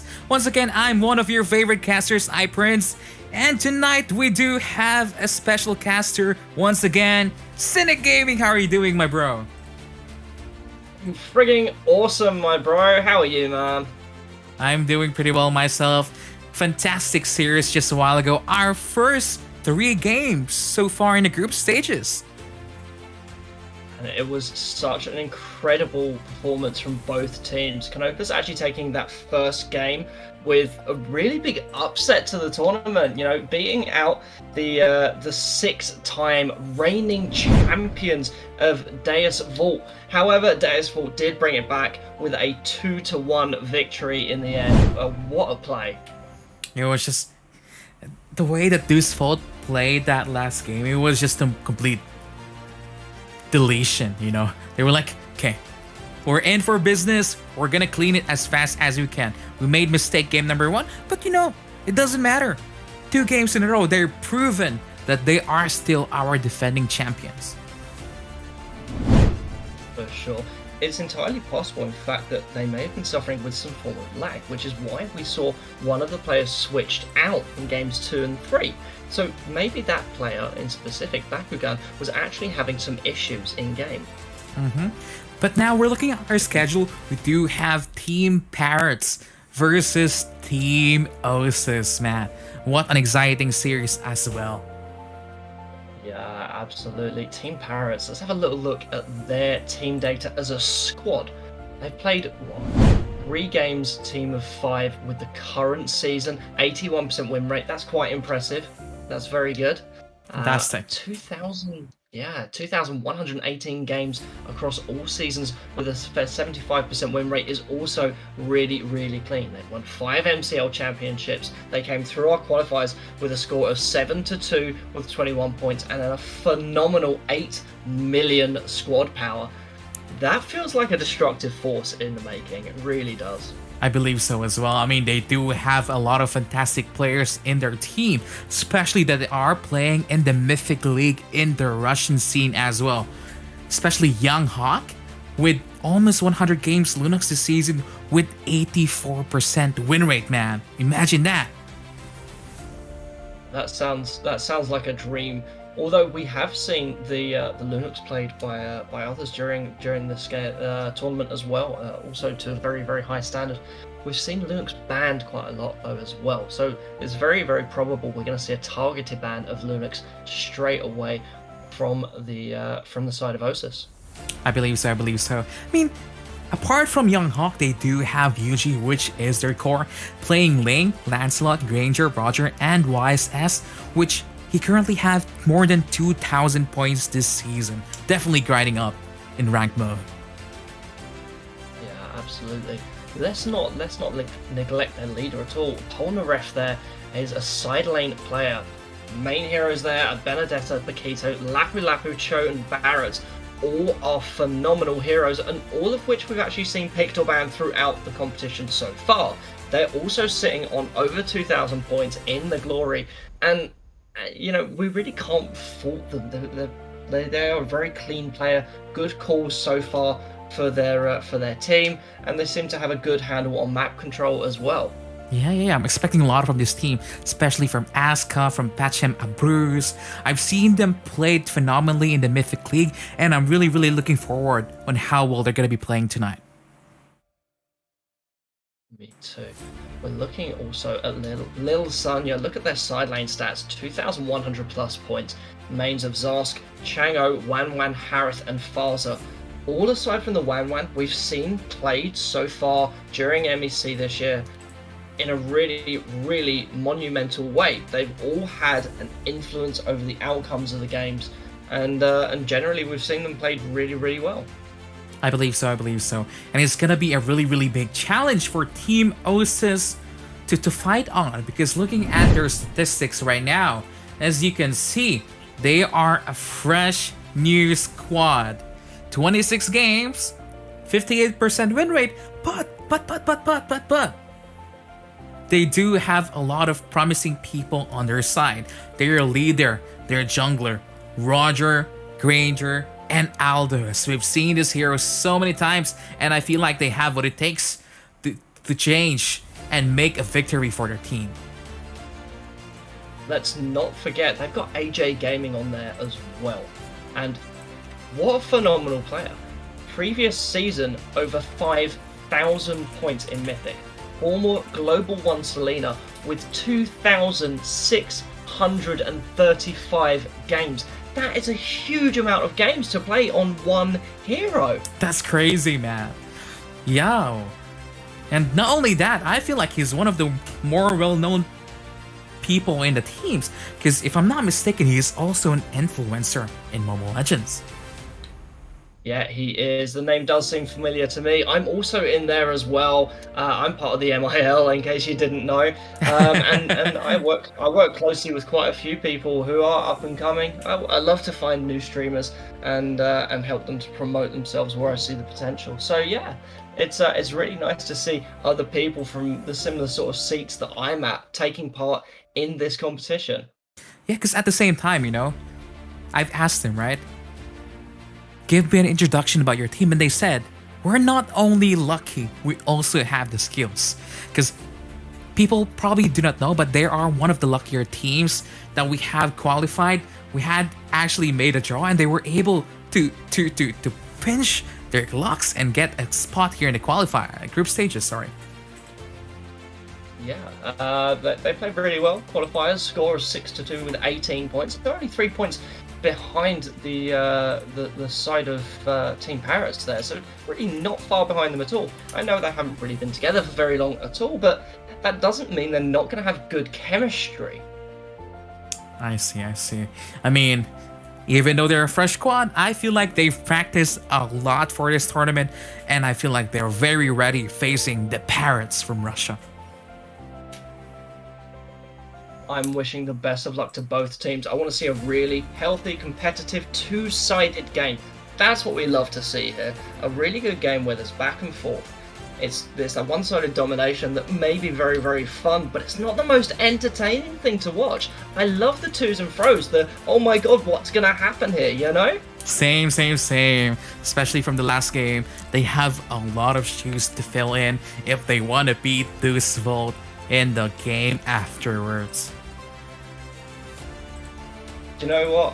It's been an absolute pleasure and honor casting with you for the last game. It's been so much fun casting my Procaster Phoenix, and unfortunately, this is actually where you're going to have to say goodbye to my voice. I will no longer be casting during this tournament. I have family commitments, guys. Commitments. We will miss you. You've been phenomenal. We love you, man. We love you too, and I'm sure the viewers out there will agree that iPrince, his voice is just made for this, isn't it, guys? Oh, thank you. You're most welcome. Please do stick around in the chat. Let us know your thoughts on the teams and your predictions for the tournament as an overall, not just for the games coming up today. Let us know what you think. Have you spotted anyone out that you think is going to be the ultimate winner of MEC? Is it going to end up being Deus Vult for the 7th time in a row? Or are we favouring the side of Evil as well? Evil are coming through with a really, really big promise in this competition. Yeah, they played phenomenally this morning, beating Neil 2-0. That was just flawless gameplay, almost perfect-like. I mean, I saw the brackets and I was like, okay, there's a lot of amazing teams in this Group B bracket. I didn't thought that it was going to be Evil Incorporated coming out on top, but they prove all the doubters wrong, able to cleanly clench victory in that bracket. Very, very cleanly done by them indeed.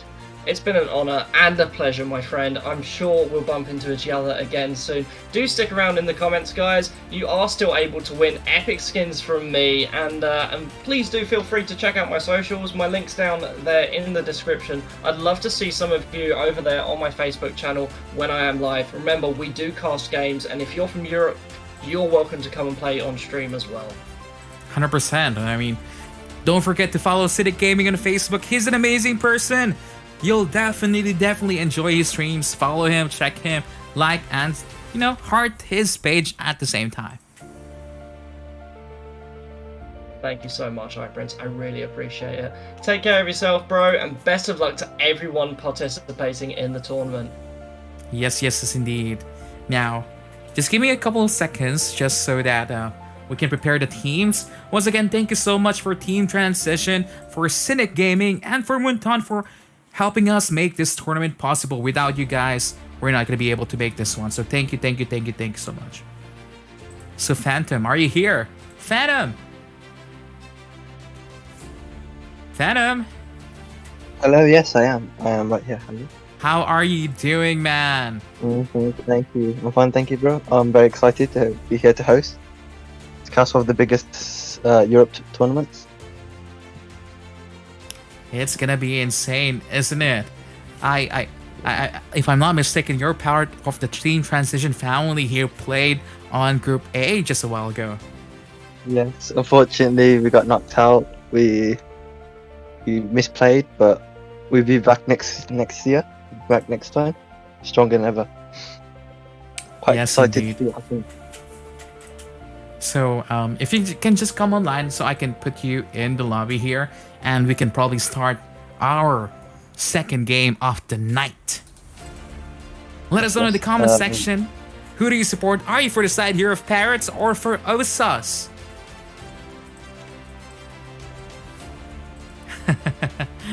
So, Phantom, have you added me in Yes. game just yet?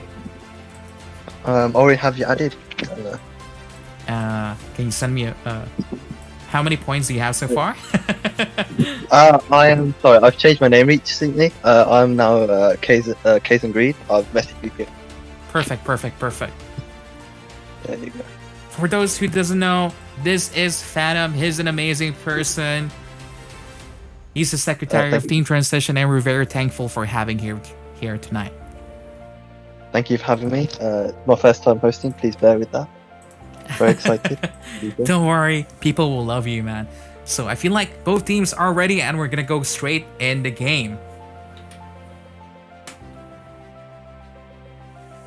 Your team is banning. No, based on what we've seen so far, what do you think Parrots will first ban here? Because we've seen a lot of Linux ban, we've seen a lot of Fling ban, we've seen some Jawhead bans at the same time. What's your opinion here, Phantom? I think it's going to be a trend of Linux bans. I I feel like Linux is going to be priority ban.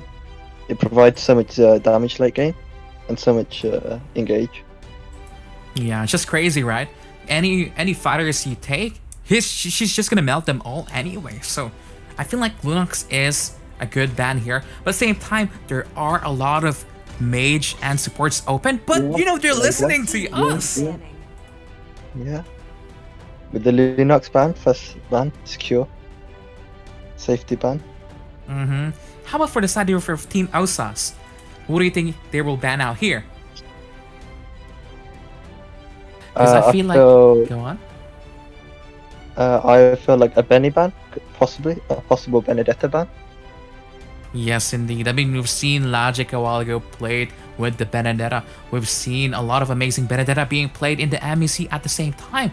So that is really, really an amazing ban. We've seen what it can do. It can target the backline. It can attack your marksman. So if you're not prepared fighting a Benedetta, just ban it, right? I agree with that. Also, it's really flexible, so you wouldn't know if Benedetta's going jungle or side. It's such a flexible pick. Yes, You can indeed. also play support mid if you need. But it seems like the plan for Team Osus here is you're just going to be banning out the Alice. Probably target banning the side here of Parrots. There's Your team a Benedetta is ban. Yes, indeed. I mean, Benedetta. If your Benedetta is a god, like Raichi, I mean, come on. What else can you do? Early game. If you take the early game advantage with the late game comp, gives you big advantage. Early game advantage. It's just difficult, right? Isn't it? But I agree. now, Mafilda is being banned out here. A lot of the early game mages and supports. A lot What of do you think stuff will be still banned open. I feel like what will be banned here probably gonna be the tanks. They want to dwindle down the tanks, probably the Popo and Koopa or a Giant. But if they're not gonna go in that route, maybe just a Ling back just to be safe. Because if I'm not mistaken, Lloyd D from Team Osus plays Ling phenomenally. Yeah, I've seen his Ling in game before. It's very phenomenal. Gets in the back line. Very deadly. But yeah, seems like they're taking their time to take out the bans here. Yeah, it's gonna be an Eve, man. With that real world manipulation, just that zone out capability is just too much slow, too much damage, and you're basically forced to run away. I wouldn't be surprised if Osus does a purple ban now. Just reduce the CC control. I agree with you in this one.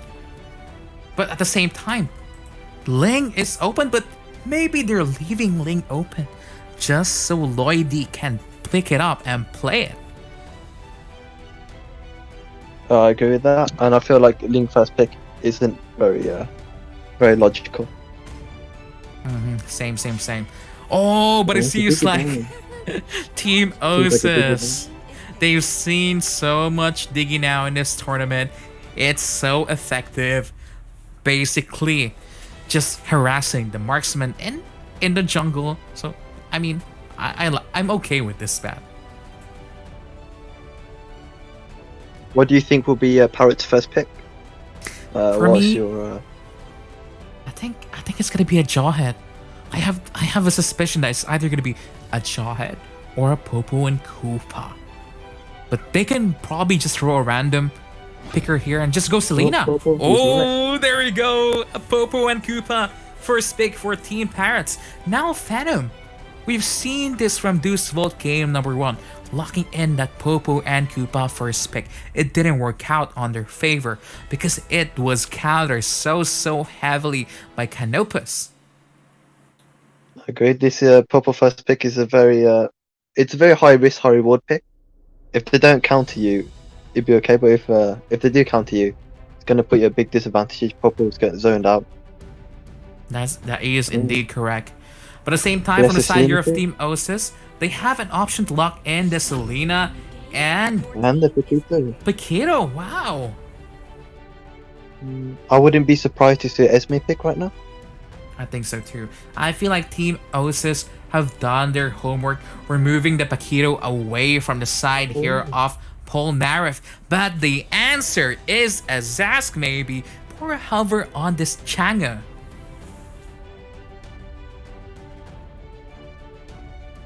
You know, I feel like the Chang'e has been increasing more in popularity nowadays, but it seems like pulling out the Estes. Oh my god, with the Estes for the sustain. Parrot is gonna be doing a blacklist. They're doing a blacklist, man. Oh, it's a blacklist draft. Oh, it's a sustained comp. It's very good against Selena. It almost makes Selena useless with the high sustain. Because now I can probably predict what they're gonna be picking now. They're either gonna pick Aldous jungle or Bruno jungle, probably a Granger jungle at the same time. I feel like Osus might be forced to pick Zask at this point, just for the burst, for the high sustain burst. I think so too. Yes, indeed. But we're gonna be seeing what they're gonna be picking out here now.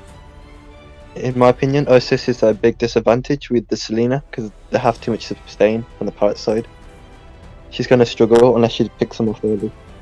Yeah, it's gonna be difficult to burst people down now with that composition. Oh, with the Harith pick. Oh, very nice.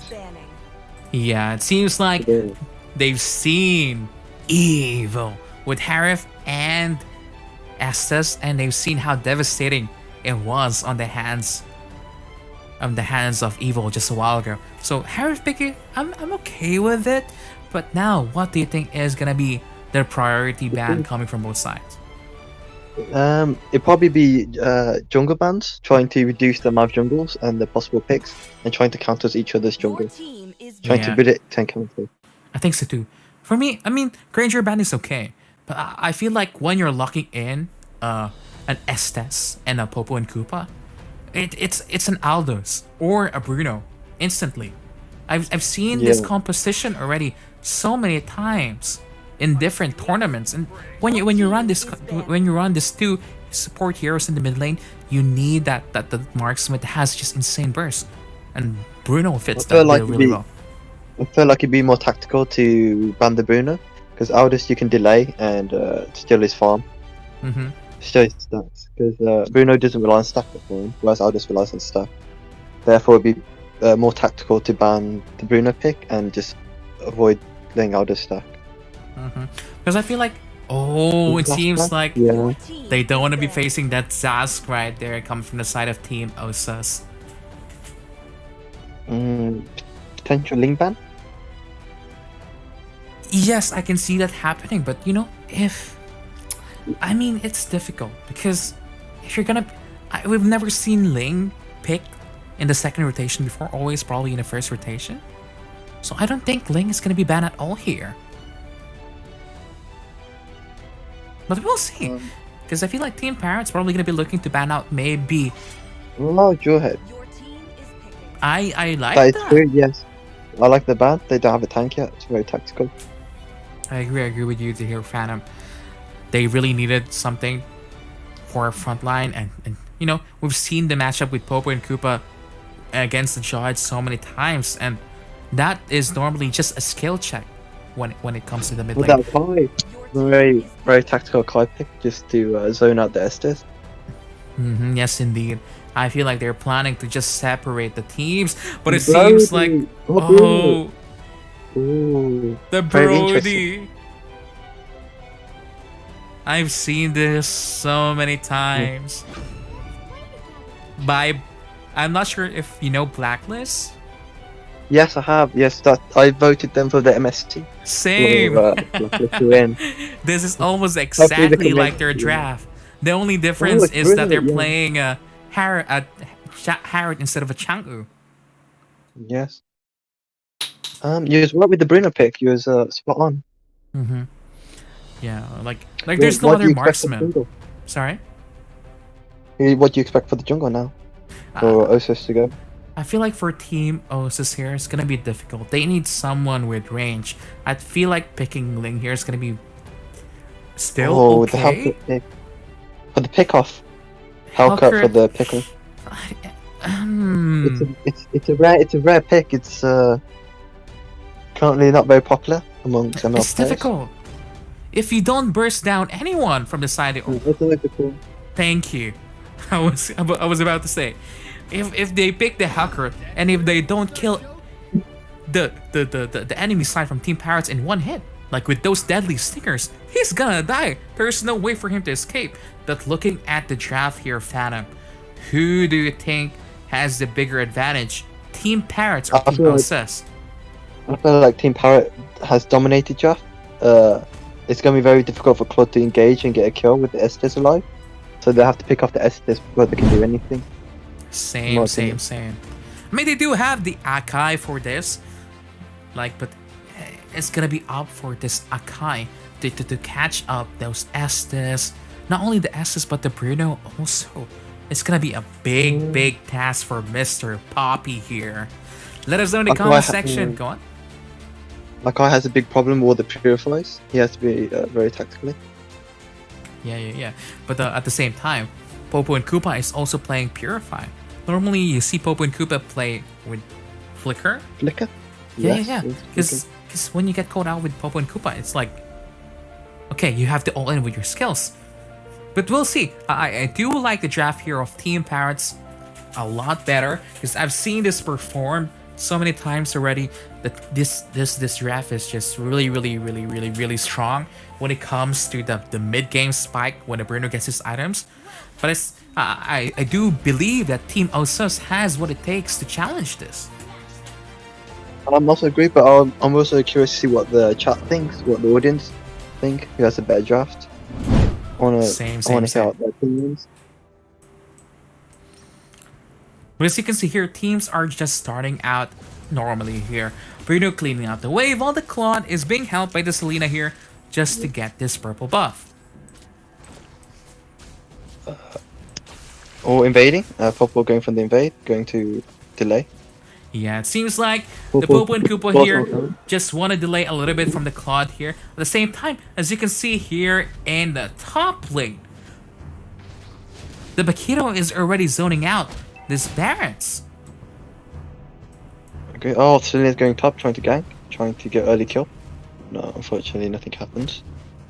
Yeah, it seems like, you know, they're just clearing out the wave. You can clearly see that Parrot has a quicker rotate. They're rotating much faster, much more efficiently. Mm-hmm. Yeah, it seems What like about Harrod Flo? here. Yeah. Harrod here in the bottom lane, being zoned out, freezing the lane so he doesn't get the cold. Chow is just bullying Daze here in the bottom lane. Seems like Popo and Koopa is not going anywhere. Okay. Team Parrot playing very slow, trying to catch up, try to get to the farm, trying to out farm. Yes, but you know, they realize the weak lane is the bottom lane. They know they can kill this. They're gonna go for it. Dave is gonna be falling down. First blood goes to Bruno. Just phenomenal coming from the side of Team Parrots. Really clean. They knew exactly what they wanted. They're gonna go here, trade the turtle for this bottom lane tier 1, but it seems like the Selena and Akai has a different plan. They're contesting this bottom lane, but they might be playing this with their life. Claude here, just soloing this turtle. Gonna be a free turtle in favor for the Claude. Red team has slain the turtle. It's a free turtle. However, Team Parrot took a big gold lead, took a quick early gold lead of 800. Yeah, it seems like Team Parrots doesn't even care about the turtle. They're just saying, okay, your Harriet cannot defend against a 4-man push. We're just gonna go for it. Tier 1 they're gun. forcing bot lane. Yeah, tier 1 gun in 2 minutes and 45, Fana. How you like Oh. that? That puts Parrot a big advantage. That gives them a 1k gold lead in 2 minutes, 3 minutes in. Yes, indeed. But you can see now the strength of this composition. If they're together, there is no stopping them. They have range, they have sustain, they have CC, and they have the damage. While this Claude is gonna be taking a while for him to get his Demon Hunter sword. I feel as if Team Osus doesn't have enough wave clear. As you can see here, the Hurricane Dance of the Akai cancelled, but at the same time, the heals from the Estes not enough to sustain the Popo and the Koopa. With one Cooper dead. Trying to win mid lane. Yeah. As you can see here in the top lane, they already switched lanes. Chalu now is here in the top lane, while the Parrots went to bot lane. Yuji has a different plan and is looking to kill the Paquito here, and that is a kill for this Bruno. Good to unfortunately caught out. They're going to force top lane. This might be their second outer turret. Wow, just, you know, they're Team Parrots is in a rush. They're not wasting any time. They just want this game ended and pronto. For 4 minutes, 30 minutes, 4 minutes, 30 seconds in, they already have a 3k, 2k gold lead. And 2 turrets. It doesn't look very good for Osus at the moment. Because normally we've seen games 6 minutes in, 7 minutes in, there's no turret taken by both teams. But you know, Team Parrots, such objective gaming on their side. They're not even looking for kills. They just want the turrets. They just want to win as fast as possible. Selena Abyssal Arrow hitting the Parrots, but that doesn't mean anything. Rajino looking for attacking the backline. A Hurricane Dice from Dakai, but the hero from the Estes just denies the damage coming from the side here of Team Osus. Cloud Blazing Do It does nothing. It doesn't do anything. The sustain, Akai loses his life or nothing. Due to the SS sustain. That moonlight healing from the S is just so much, bro. Like the Akai, I feel like the Akai did a very decent engage there with the Hurricane Dance. I feel like the Claude was slightly late on the follow-up, but you can already tell It's starting to be Absolutely. difficult for Team Osus now. However, Team Osus has Demon Hunter Sword and then Claude now. Potentially, Claude going in. However, the Moonlight kills come out again. Yeah, but you know, that means nothing because Harriet falls down. Everyone on the side of Team Osus is slow. Look at the HP of Team Parrots, almost full. Team Osus forced to retreat. There is a 3k gold lead. It seems dire for Team Osus at the moment. Yeah, especially with their Claude being bursted by this Changa. I mean, Changa is one of those cleaner heroes, wave clear, but they're making it seem like, you know, they're busy. They want to end this one now. Yeah. They caught out the Paquito here in the top lane. There's nowhere for him to go because he doesn't even have the flicker.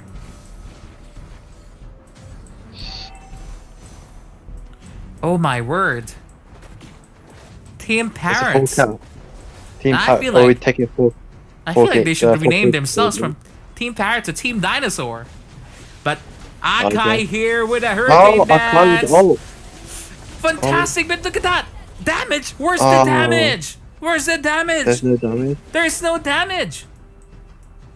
Unfortunately, Claude's a late game hero, so he won't be able to do any damage, especially with the Estes alive. That is just There is- crazy. It's a 5k gold lead right now. It is only Team 7 Parrot minutes. They ain't giving up the pressure. They're still putting pressure on each lane. Trying to take as many turrets as possible. This Team Parrots. I mean, if I can call them textbook, they are textbook gaming. Turrets, check. Has slain the turtle. Turtles, check. Ganking Gold together, lead. check. They're really sticking together as a 4-man team. You know, Phantom?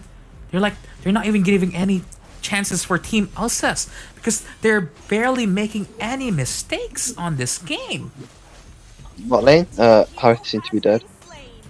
Yikers, yikes. Now, I have to ask this question once again. Phantom, what is the game plan now for Osus? How can they get back? Because they're being put in a very, very difficult scenario where they're going to be losing 6 turrets in 8 minutes. Then the current in a dire situation. However, it seems like the Team Parrot aren't freezing the lanes, so Claude has a chance to free farm and catch up on gold. Yes, As long indeed. as if they're able to zone out the Estes and pick him off by himself, there's possible for epic comeback. However, that's gonna be hard to do with the Purifoy. Yeah, I mean, they're looking for the stun with the Selena, Abyssal Arrows, and Traps, but it wasn't really doing anything. Just like you said, they picked the Selena, turned useless because of an Estes pick. I feel like sustained meta is back.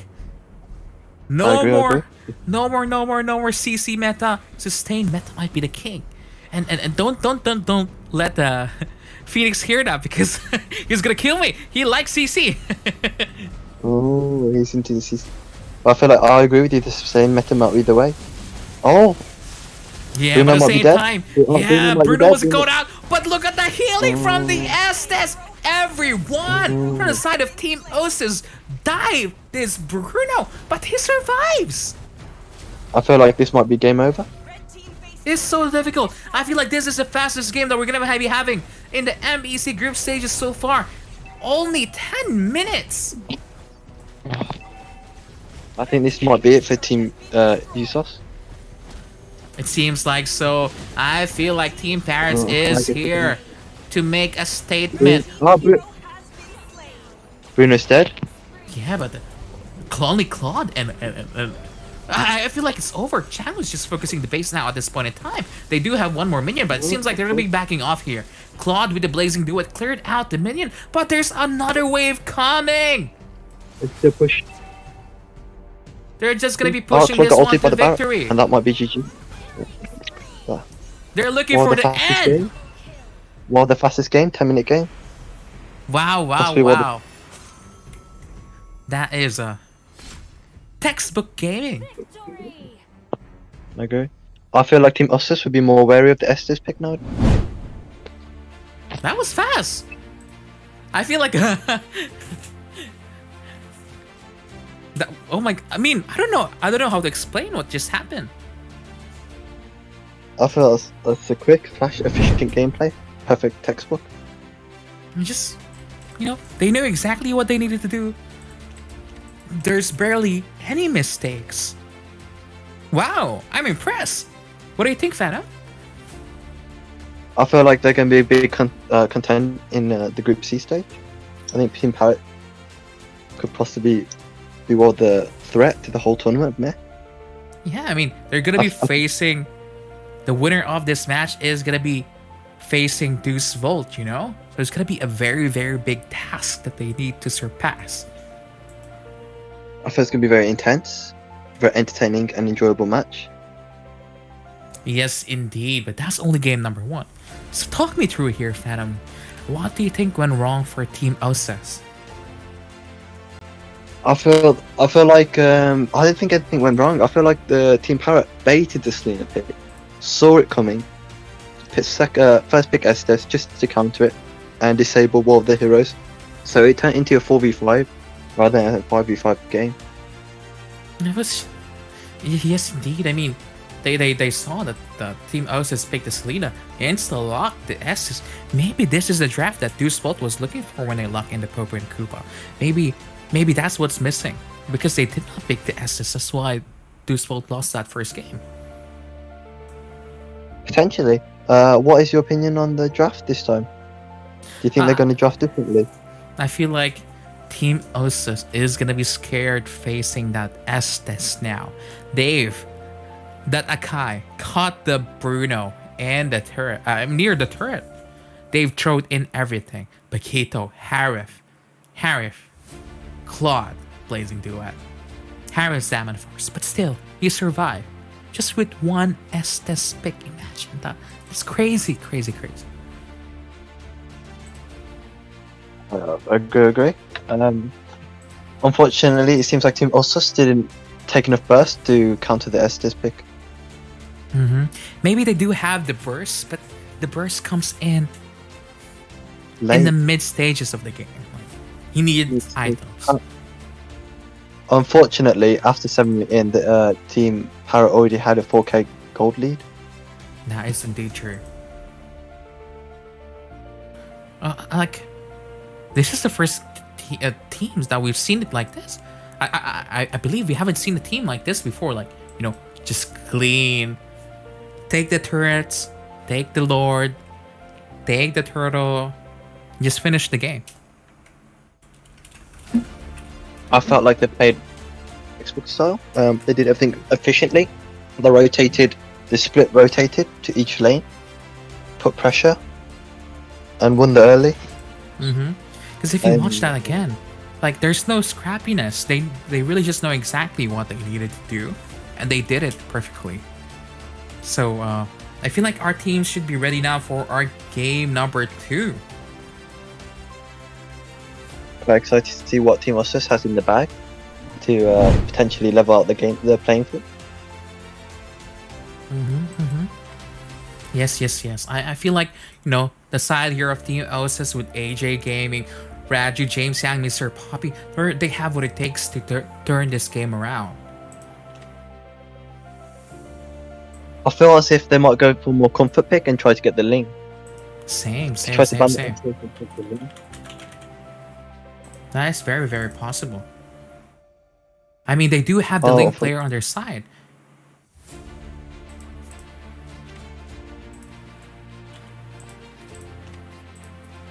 So we're just waiting for our teams to be ready. Please bear with us. Don't forget to share, like, and subscribe to stream and for more tournaments. Share, like, and subscribe to stream, right, Venom? I agree, yes. Please share and like the stream. Because we're really doing this for you guys, This is the step. We appreciate all the support you give us. And the views right now. And the 356 viewers watching right now. We appreciate every one of you. Really, really appreciate you guys. I mean, just phenomenal support from the European community. We would really appreciate also if you share, like, and subscribe. I know I've said that in 3 times in a row. Please give us as much as support and love as possible. Yes, indeed. We really appreciate everything that you give us. I know. And really appreciate you here, Phantom. Thank you very much. I may be lacking. I'm very sorry, guys, but I'll be trying my best. No one is lacking. You're amazing. Thank you so much for being here. It's actually I was watching MEC last year, or before. I never expect to be broadcasters in the near future. And now you're here on the stage. Here now today. I know. I know. Thank you. Amazing, right? Thank you for this exciting. Yeah, thank you for this exciting opportunity to be here, to be one of the main members. Yeah, we're just waiting for the side here of Team Osus 5th member. And we're gonna be shortly introducing game number 2 really soon. So Fano, can you tell us more about your fantastic team transition? Team Transition has been around for a couple of years now with the wonder leader of Walkingston. He's a fabulous leader, keeping the squad alive. Even in dire times, he created Team Transition. He also created Team Transition Philippines. Wow. And he also created Team Transition Alpha, expanding. That's fantastic. We're literally, so many squads. Is this a sign that we're going to be seeing you guys more and more in our tournaments? We'll try to be more tournament as much as possible. Try to qualify. Try to show us what we try to show you guys what we have. And we also be looking forward to try sponsoring more of tournaments too. Oh, that would be fantastic because you guys are just, you really guys made this tournament possible, and we really thank you so much for you guys. We're grateful to be able to collab with you. We'll be starting shortly when the 5th member of Osus joins. I'm just waiting for the 5th member of Team Osus. Don't worry, guys.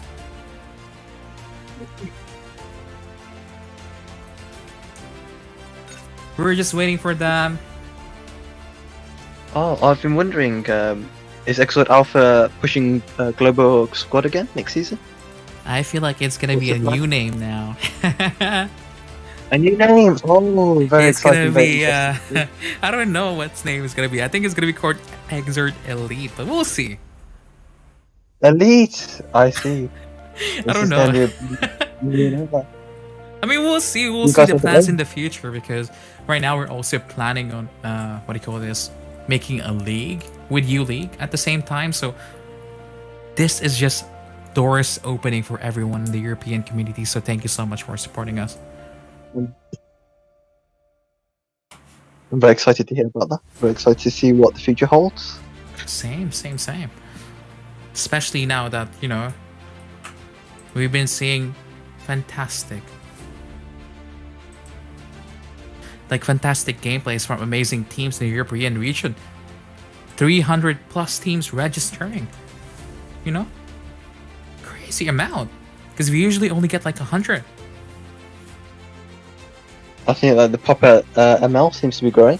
Proper squads building. Same.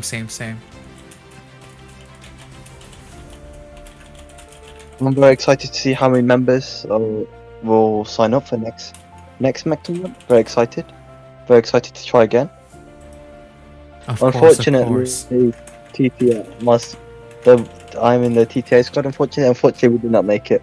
However, we're quite excited to see where we go next time. I think you're gonna be so phenomenal. You got everything that you need. I've seen that game against North Star, and it was just phenomenal. Yeah. So it seems like our teams are ready. I'm sorry for cutting you short, Phantom, but we have to start the game because we're running 2 hours behind schedule, I feel like. Oh, 2 hours? Oh, actually, let's go. It's only like an hour, but don't worry. We're gonna be sorting it out. Seems like our teams are ready, and we're gonna go here for our game number 2. Are you ready? Yes, I'm ready. I'm quite excited to see what happens now. Let's go. Let's go, let's go, let's go, let's go! Your team is banning. Oh, Osus with the first ban. It's I a wouldn't be Lunox. surprised to see Lunox. I feel like I agree. I feel see Lunox ban again. Lunox is just so popular in our region. I mean, not so much popular when it comes to Southeast Asian teams, but when it comes to our region, it seems like there's insanely amount of skilled Lunox players. I agree with that. I feel like Lunox has become more popular lately in the recent months. More Mhm. picks, more bans. Yeah, and I feel like the main reason for that one is a lot of the meta fighters that we've been seeing so many times have been constantly hit with massive, massive nerfs. And, you know, it seems like meta becomes who has not been nerfed as much. I agree with that. I agree with that.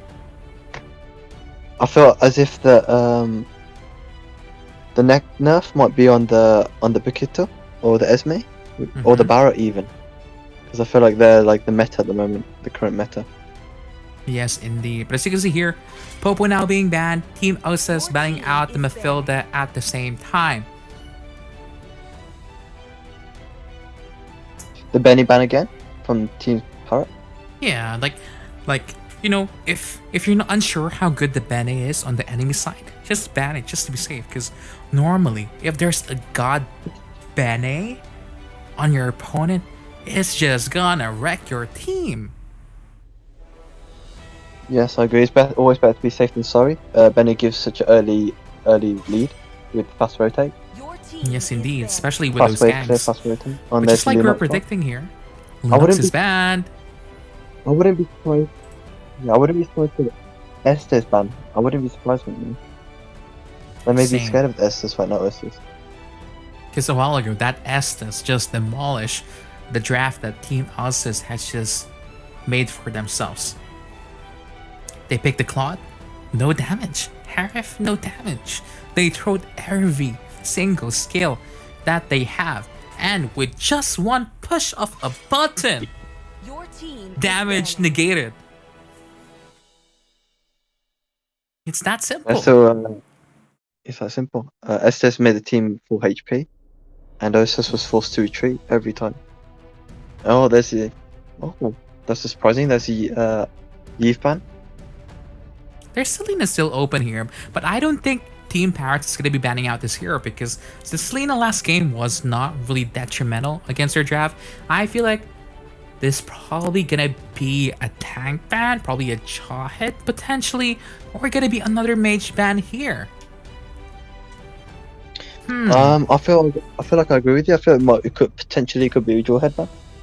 Yeah! Oh, we're guessing it correctly now this time. Wow. So, question is now, Phantom. Do you reckon Team Osus is This going to is go for Alice. Estes? But it's going to be an Alice. It's going to be an Alice pick here for Team Osus. I feel like Team Osus learned from the mistake first round and going to go for more sustain. Yes, Trying to go for the indeed. sustain method. Mm-hmm. I feel like this answer for Team Parrots, if they still want to do the Blacklist draft, they can go for it Estes and Rafaela. Go for But it, instead, they changed your mind. They changed their entire draft. And they've locked in the Farsa and the Granger. Or seems like Grange jungler. I believe so. I believe that it could potentially be a Ling. I feel like Team Osus could be taking Ling here. Mm-hmm. Yes, indeed. They either take it here or the Estes pick. Yeah. They're saying you've made phenomenal gameplay with that Estes. I'll steal a page in your book and make it Ooh. our own. Make it better. Make it Osus. Ooh, what do you think? Oh, the Cho. Your team is Could this That be a one Cho I'm not tank? sure about. I'm not sure about picking the show here. It can be I good. feel like Go on. I feel like the Cho could be a flex pick, potentially a side or Cho tank. Mm-hmm. It gives flexibility. I can see that happening, but I feel like, you know, if you want someone that can dive the backline, you already have the Alice, right? They have a Ling player. I am unsure why they not pick the Ling here. Look, if they pick the Ling, what's gonna happen to that Granger and Farsa? They're food. But I feel like Team Parrot is potentially baiting the link to come out. Oh, So they I could see, cancel it. I see. This could be a trap. This could all be a trap for from Team Parrot. Activate trap card. I agree. There you go. There's the cool thing. Your team is banning. Yeah, but I still feel like Ling is gonna be amazing here. Free access on the Farsa when she's attacking with feathered airstrike. Free access on the Granger. Oh, you're only gonna be trying to avoid the Kufra. Like if you're a Ling player, the Leandro just avoids any CC, so it's possible. Same time, Roger being banned out by Team Parrots, they do not want that combo wombo against them. I wouldn't be surprised if the Osus bans Zask or Chang right now. That's true actually. Because the Changu last game was just basically carrying the game for them. Your team It was is just banning. zone control from the very far back line. There's a Changi ban, as predicted. But now This for the might be a side perfect hard time to ban Ling. yeah, This I might be feel the like first time to ban a perfect time. I feel like Ling ban here is justifiable, but I don't think Team Osus has the Ling player on their side. Because they didn't even pick it last game. I feel like Ling is gonna be open in this series tonight. Potentially. We might be able to see a third game. We have to see, wait and see. But so far, I'm actually liking the draft of Team Osus. Like, they do have the sustain ready on their side. It seems like they're banning out the Rafaela because they don't want the blacklist draft from happening again. I agree. The reduce the sustain. Have you seen Estes and Rafaela mid lane? Just bullying the marksman. Crazy. I could see a potential offlaner. The Kita ban. Your team is picking.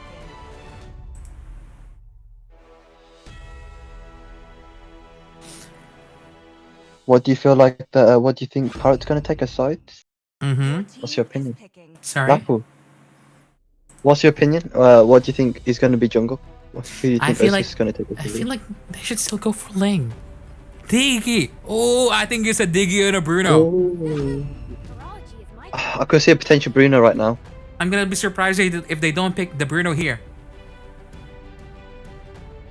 I'll be very shocked too if they don't pick Bruno or possibly Brody. If they don't pick Bruno, it's gonna be Brody or the Aldous. Aldous, yeah. Your team is Oh. This is gonna be very interesting. See if Aldous can get the full stack. It's really gonna be so interesting, man. Quite interesting to see what they're gonna take for the Aldous.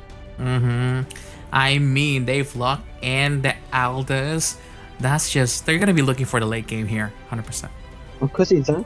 I could see a Zas pick right now. I could see a Zas for the burst. There, potential Zas pick right here. There we go. Yes. I mean, basically on the draft, I actually like the draft of Team Osus, but just based on the gameplay last game, you know, you can I still can see a lot of amazing win condition for Team Parrots because they played so textbook. They play it like they just want to end the game clean.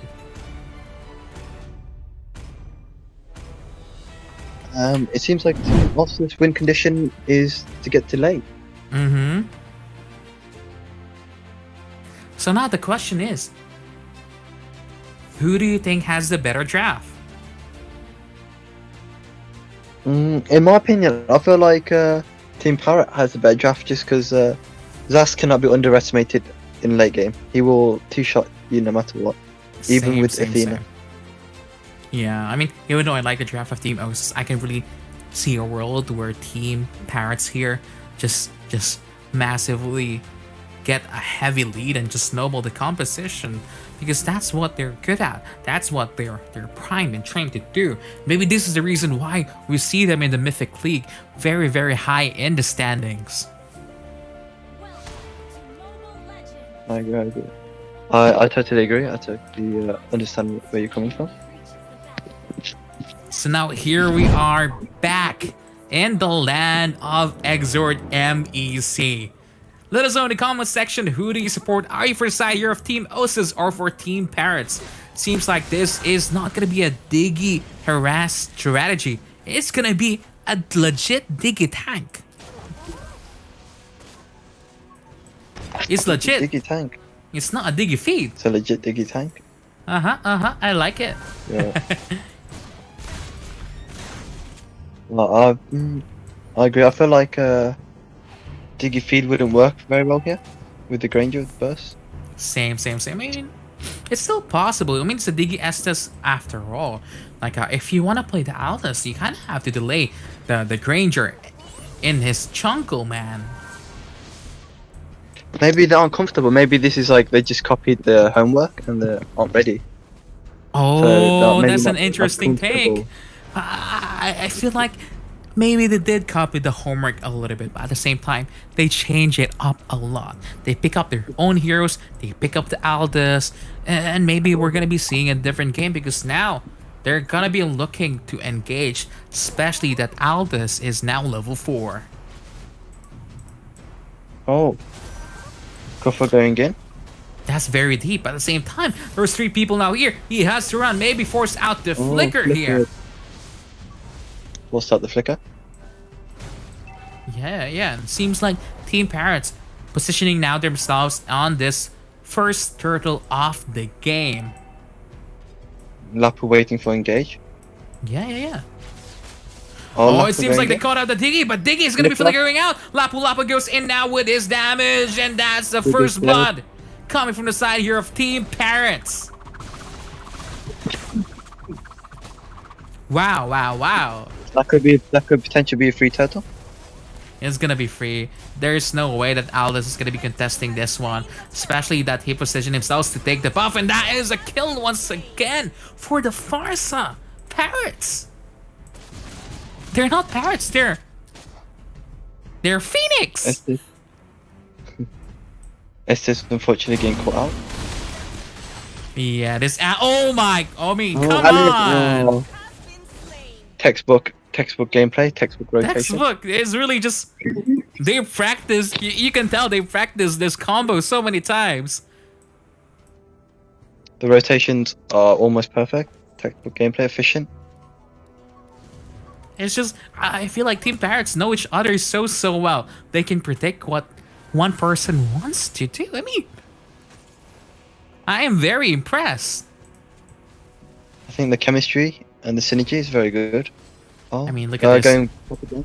Alice Yeah. potentially dead once again. There is no way for her to get out of this alive. No. I mean, Oh, it's gone.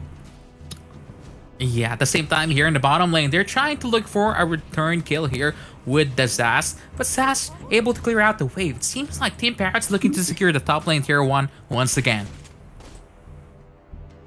I guess if Team Parrot will secure top lane. Mm-hmm. Oh, Aldous going for the invade for the blue. Yeah, I mean, Team Parrots looking to secure turrets. You know, maybe the answer coming from the side here of Team Osus. Okay, we have the Aldous. We know that we're gonna scale here amazingly late game. I feel like the Aldous is probably gonna be on 100 stacks by now, and if he gets 500 really soon, he is gonna be a monster. Unfortunately, Team Parrot already has a 2k gold lead. 4 minutes in. Team Parrots is just team Diggy textbook. caught Look out, at that Diggy caught out. Diggy getting caught out. And The Diggy's got G caught out. Ranger, and Oh, now the Kufra. Kufra with the Oh. Tyrant's Kufra Rage with the and Kufra. Revenge. Lapu Oh. now here. Estes now with the healing prayers. But at the same time, it seems like the Estes heal is not enough. Aldous could get away. Aldous could be able to get away. Aldous claims another kill potentially. Here comes in the Alice is now here to clean up the crew. He gets 1 kill. He's looking to kill the Zaz.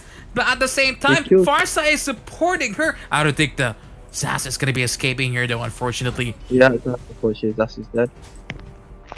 Diggy getting chased. Diggy's dead.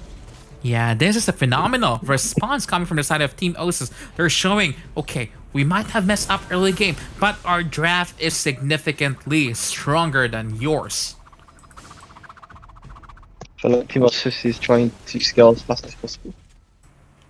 I mean, the Diggy died 3 times. Why not just play Diggy Harass? I can't agree here. Diggy's already died 3 times. It might be beneficial now just to Diggy to harass. Because he's Thank not you, going to Villa. give a lot of gold, but at the same time here, Al is looking to position himself to get this turtle. Now goes in, The raid is on again. but the turtle goes into UG with the G Ranger. For with the perfectly timed ults. Oh my god, Before Kufra is looking going to in engage, again. Looking to engage. Ah, Misses. unfortunately.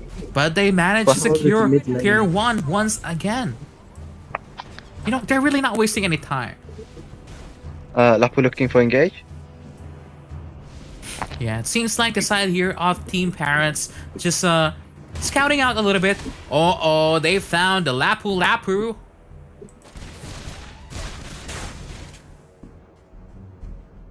I mean, it's gonna be a tough question again, Phantom. We've been here again last game, but it seems like they're asking for a pause. I feel as if that Team Parrot took the early lead and just trying to snowball, claiming towers, playing objectively, playing very smooth, very efficient and very smooth. I mean, it's gonna be However- crazy, right? Yeah, I feel like the Alice rotate took them by surprise. From top to bot, I felt that was such a surprise rotate. I mean, there's a pause, so we're gonna make sure that Team Parrots is gonna be fixing out their issues and ironing it out, making sure that they're whatever it is, may it be from lag or connection spikes, they're gonna be able to fix it. But based on what's happening so far, 4,000 deficit with Team Osus now on this game. How can they climb back to the top? That's an interesting question. How do you feel like Team Osus could potentially make a comeback? What's your opinion? I mean, it's difficult because I feel like for me, right? I've said it a while ago. The draft of Team Osus is just really, really good, but I feel like the synergy of Team Parrots is something that it's difficult to crack. It's difficult to fight against because I feel like every single person from this Team Parrot have the same. Like I feel like they can read each other's minds, man. I agree. I feel like the gauges and the synergy is perfect. Textbook, rotation, defense, turtle. I feel like the communication is key and on point for this game, making them a deadly team. It's gonna be interesting because it's not set in stone yet, but it's looking really, really, really close to it. Team Parrots knows exactly what they want to do, knows exactly probably how to close out this game, but you know, for all the Team Osus fans out there, don't count them out just yet because we've been asking what is their win condition. They do have one. It's the Aldous. Sooner or later, there's no one that's gonna be able to stop him. I feel the Aldous and the Alice potentially is the win condition with the assist sustain. I agree. Do you recommend any items that should be bought? I just feel like as you can see, Team Parrots are always grouping up as 4, always attacking as 4.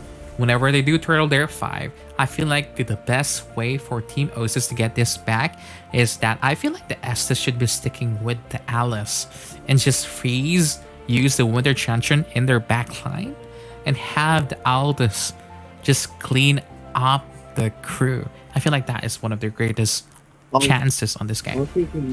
I'm thinking the exact same thing. I was thinking either that or potentially Cho split pushing whilst they go for turtle. Slowly climbing, reducing the gold lead. And that's so true because it's gonna be difficult to catch that Chow, especially they do have Zas on the side lane. Although Zas can kill the Chow 1v1, there's still a lot of outplay potential there with the Flicker at the same time. I agree. However, even with the flicker, if Zas gets Winter Trench on, could be misplay. Seems like our teams are ready, and we're gonna go back to the game.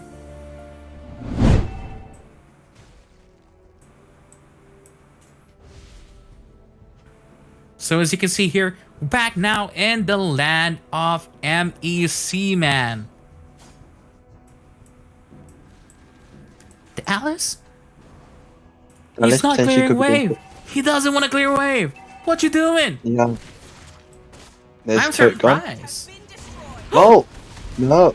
Potentially a Granger kill. Unable to catch the Granger.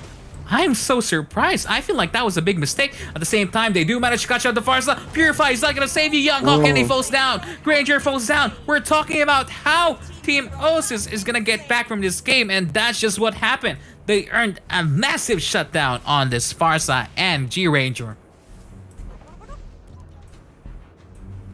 I agree. However, they did lose a turret for that though. That is indeed correct. I mean, I really didn't understand. I really did not understand why the Alice didn't even try clearing that wave. She was there. She could have first killed the minion wave that was coming, and it will clear it up a little bit. You know, I feel like there was no point. Yeah, I agree. I felt that's a waste of a turret. I agree. I believe so. But as you can see here, it seems like the turtle is now being started by Team Parrots. They're looking for more kills. Chow is now dead, and they're going for it. They're looking for it. Time's journey used by the Diggy, and they're forced to flicker out. Diggy's forced to flicker out. Bottom lane getting taken. Yeah. It seems like, oh my goodness gracious me. Team Parrots. It's not flashy, you know. The way they're playing is not flashy. It doesn't look like Evo. It doesn't look like, you know, like a card Penoctem. But the way they're playing is just, what do you call this? Group up together, get the turrets, get kills if we can get kills. Just get the turrets. I feel they're playing very efficiently. Synergize. I mean, we've been saying that word so many times, but that's exactly how they're playing. It's really, really clean. It's an amazing playstyle to have. And I cannot imagine how much they trained in order to be at this level. I agree. Unfortunately, Team Osus has claimed 0 towers at the moment. Did you see that? Oh, Cho going down. Train going down, trying to claim the tower. I mean, look at how they cut off any point of escape from the Chow. The far side is aiming only a little bit away from the Granger aim, just so they're sure that I was gonna die. I feel like the Fars and Granger ult synergy is very nice, very good. But at the same time, you know, it's only 5,000 gold advantage. That is an Aldous with an Estes, with an Alice. Take into the turret. Seems like they're looking for the Lord here. Lapu Lapu caught out with reverse time here by the Diggy.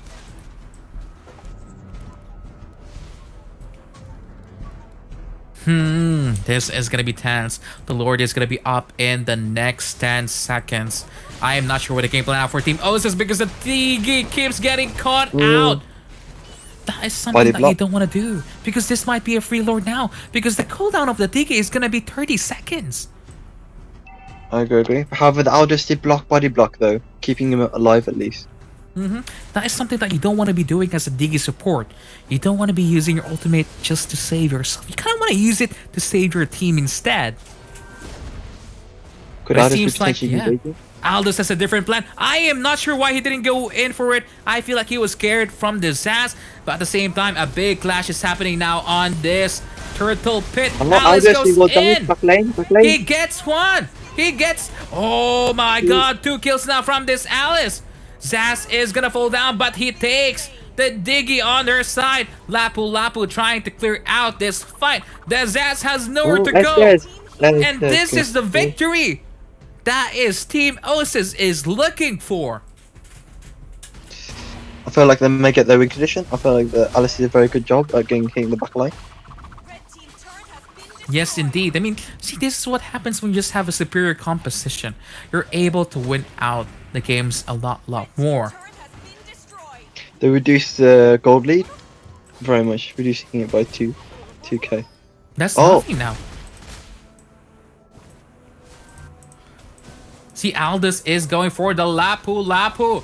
That one punch man. Not enough damage to kill out the Lapu Lapu just yet, but it's gonna be falling down here. Unfortunately. Oh. This is ulting prematurely, possibly. Premature Seems ult. like the cracks are starting to form in Team Parrots' hands. It seems like the finishing touches of Team Osus has been created. Their win condition, the Aldous and Alice are online now. I agree. I'm very surprised that Zask has not got Winter Truncheon yet to counter the Cho. Same. So he doesn't get...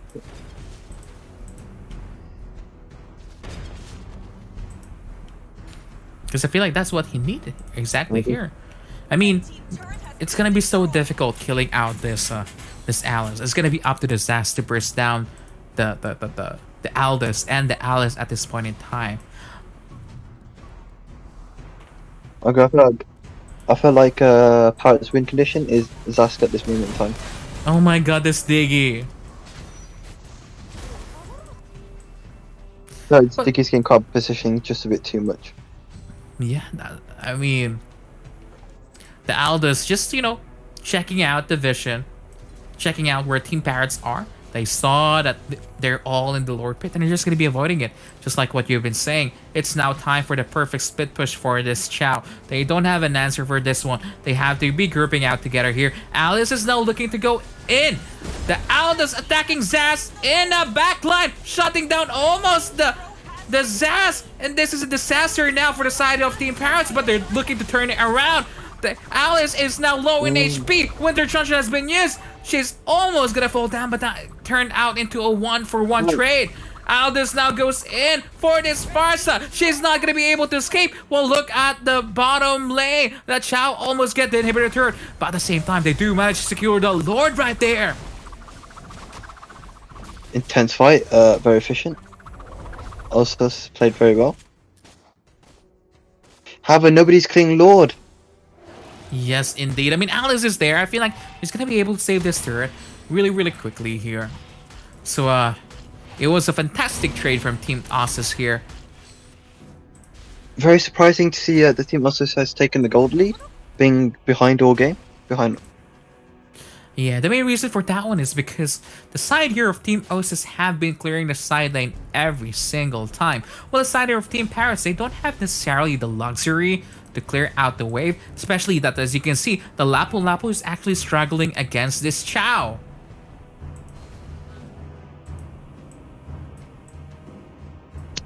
I felt as if the win condition for Osus may have been met.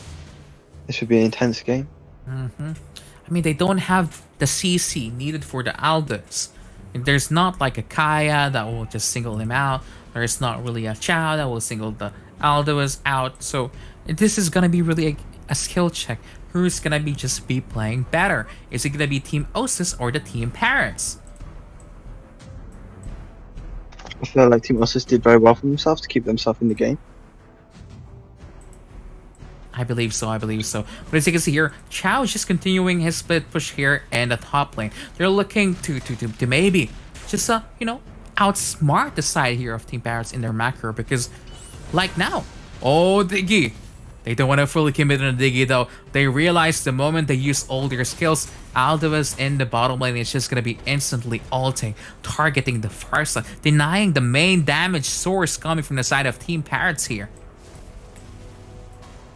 Sure, camping behind the backline potentially could find a kill. Oh, they see the Diggy. They see their biggest target. Diggy uses now his ultimate. Uh-oh, here comes Aldous to the Farsa. There's no way Oh, Farsa fuck, is going to be dead on the escaping in back this line. one. Cho with the back line. Oh, Cho with the back line. Fantastic. But as you can see here, the Zaz melting. But he is going to be melted in the process. Also, Alice going to be full HP once again. And this is a turnaround that Team Osus is looking for. Alice, Roger is a god on this Alice. Red team base I feel this might be it. I don't feel like they have enough wave clear. Same. I mean, Lapu Lapu is trying his best. They might just have cleared the wave here. Yeah. red team hero has Oh yes, I feel like But they're just gonna be forcing it out now. I feel like they're tanky enough to force this out. I feel like I agree with the tankiness to force this out. Oh my Mhm. god. Amazing game comes from the side of Team Osus and Team Parrots. Unfortunately enough for Team Parrots here, although your early game is so clean, if your draft is not really suited against your enemy, it's gonna be very difficult.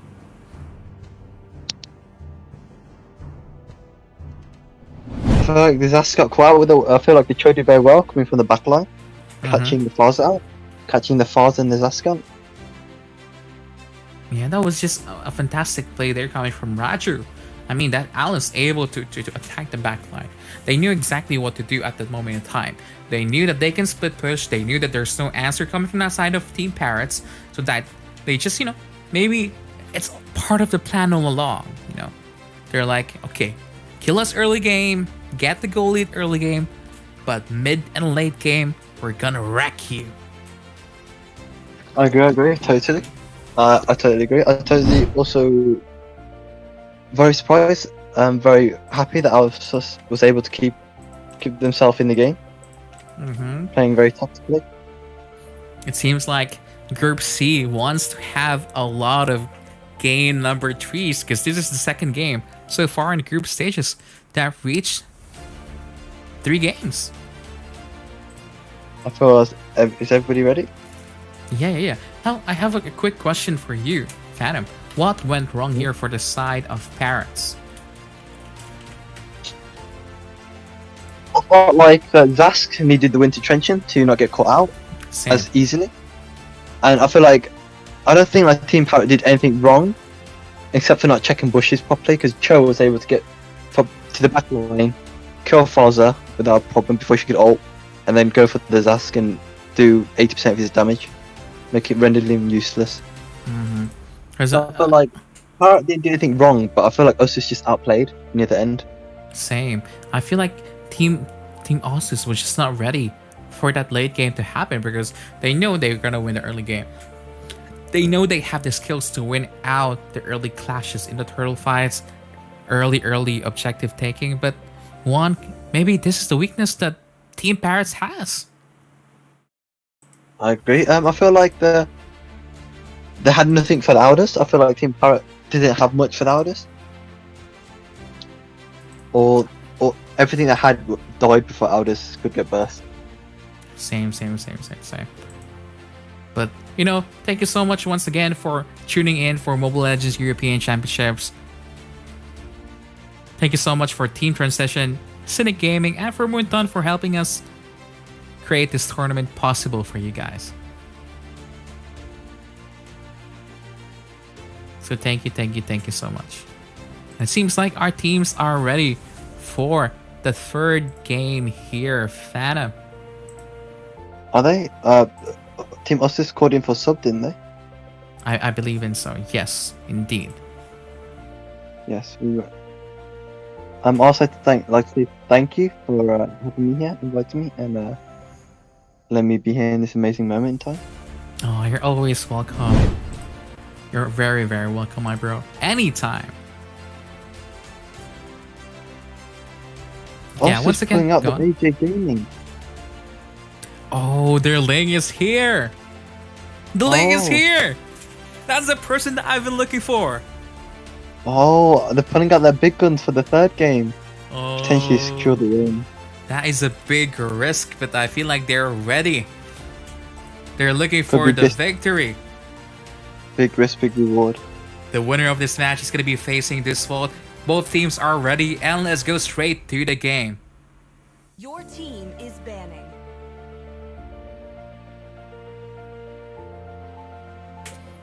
So what do you feel reckon will like- be changed now this time, Phantom? I feel like the SS pick is gonna be people gonna be more aware of it nowadays in this Mm-hmm. tournament. Because the SS pick seems like helped both the first and second game.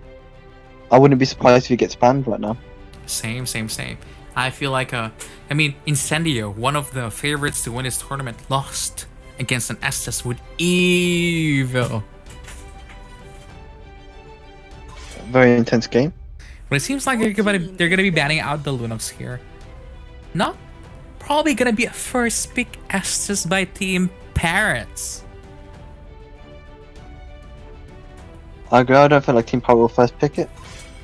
However, they may ban it. They could still ban it for the second or third ban. And that Alice was a big problem at the same time. I feel like it's really worthy of the ban here. If not, we're just gonna be going standard. Probably gonna be banning out the Benedetta. I've been seeing quite a lot of Alice pick and bans lately in the mech tournaments. Yes, indeed. I mean, Benedetta now being finally banned by Team Parrots. Sign here of Team Osus gonna be probably...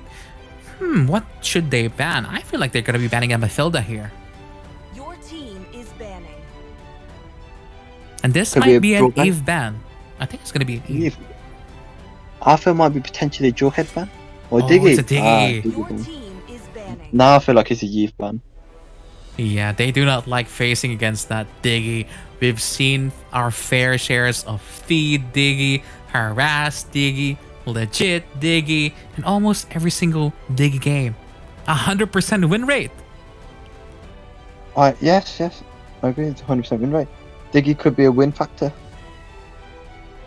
I feel like Because- it should be the Yeeve ban. I believe so. I feel like this should definitely be an Eve ban.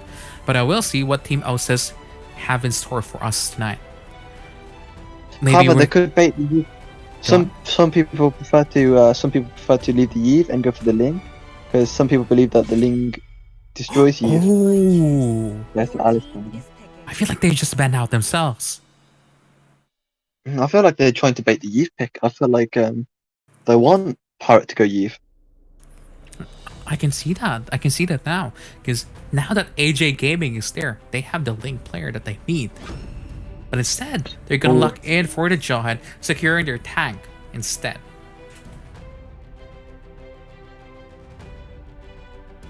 Yeeve stays open. Yeeve, Selena, Ling. Quite a variety of options open for them. Yeah, I feel like they should go here for the Selena and the Ling, just for a lot of early game potential. Because we've seen a while ago, I think it was Deus Vult. I forgot which team it was. It was a Jawhead and a Selena together. It was a disaster. It seems like Team Osus has a different plan. They want to lock in the Changu, so they have the wave clear needed to win out this game. Maybe a support. Oh! That's their pick again. Estes for the win. Potentially could be a win condition again. Indeed, actually. The pick the pick. Yeah, they're locking in the Paquito now here. I'm okay with the Paquito pick here. But at the same time, I'm kind of worried now for Team Parrots. What is going to be their answer? Because it seems like Team Osus copied their game number 1 draft and made it kind of their own. I wanted to say better, but it wasn't that much better, to be honest. I agree. Wasn't that much better. So- What do you think would be now? I mean, I don't understand why they lock in the Kagura here. I feel like it should have been an Eve. The Eve is so I good agree. here. Like you I don't zone understand why out they the look- Estes, right? You snipe Yeah, the okay. Estes from the back line, you snipe the Chang'u. I mean, maybe they lock in the Kagura as a burst damage, but I play Kagura myself. I don't think I'm gonna burst the Estes down, especially if the Estes is gonna be playing very far back in the back line. I agree, especially with Purify. I also tried to play Kago against this. It didn't go very well for me, unfortunately. Here comes the Esme pick. Your team is banning. Seems like Team Osus are gonna be playing a full sustain meta here tonight. They know it worked out last game. I feel like side of Team Parrots probably gonna be wary and banning out the Aldous I wouldn't now be this surprised time. if Roger, the Ling. Oh. I wouldn't be Your surprised team if is Roger banning. gets banned after this. Same. But I feel like, unfortunately, I don't think our Team Your Parrot team has enough is banning. burst for the Estes at the moment. I think so too. I mean, Estes is gonna be playing with the Purify. You just click the Purify when the Kagura ults. The pullback is denied. But maybe, you know, we've seen Team Parrots play amazingly early game. Maybe this is why they're drafting a strong CC combo wombo in the middle lane with the Jawhead and Kagura here. Ling being banned out, Aldous being banned out here. Maybe it's gonna be a Roger just like you said. Potential Roger or Granger banner? I think so too. Okay. Neither team has a jungle at the moment, so it'd be quite interesting to see what they do. The Lance? Time to witness But the actually, that's very Is smart. banning. I like it will really counter their composition. Dash. The side here of Team Osus doesn't really have any form of CC at this point in time, and I feel like they're not even gonna look into locking in any form of CC. I feel like Team Parrot should probably ban out here the Rafaela just to prevent more healings on their side. Because I mean, a while ago they banned it, but it seems like they're gonna be banning out the Roger Your team is instead. I'm very surprised. I'm very surprised about the Roger ban. I would have preferred the Rafaela ban. I agree with you. Same, but it depends because we don't know whether or not the side here of Team Osus can play the Rafaela and the Estes combo wombo with the Bruno. So it's gonna be dependent on the teams here, what they're comfortable playing against and what they're comfortable playing in. So it seems like the answer now is the G Ranger here because they do realize Team Parrots likes picking this champion and denying this on their side, denying it for UG. Faza? Yeah, Faza's smart. I'm very surprised to see what the jungler could be right now. payback. Potentially putting up the Hellcat. They've been showing that for the first game. I know, They've been I know. teasing us. But the Hellcurt was shown from Team Osus, not from Team Parrots. Oh, sorry. But I really don't understand. You're picking Farsa when Eve is there. The Eve I feel counters like- Granger. I feel like the big Faza is for the mobility to get away. I see. Oh, Eve may have better bursts, but however, she lacks in movement speed. now that the side of Team Osus lock in the Selena here as their support, I am not so sure anymore if I like their draft better because there's a lot of damage coming from the side here of Team Parrots from the Farsa burst, from the Kagura burst, and at the same time, their only reliable form of CC is from the Selena Abyssal Arrow. I feel like this game would be determined on how well the Selena plays. I think so too. I mean, it's AJ Gaming TV after all. A lot of fans and a lot of people watching and supporting this person. So it's gonna be, you know, I feel like he has what it takes to show off his skills and show the rest of the world that I they agree, can but I feel beat like Parrots. It could be potentially under a lot of pressure too, because he just joined.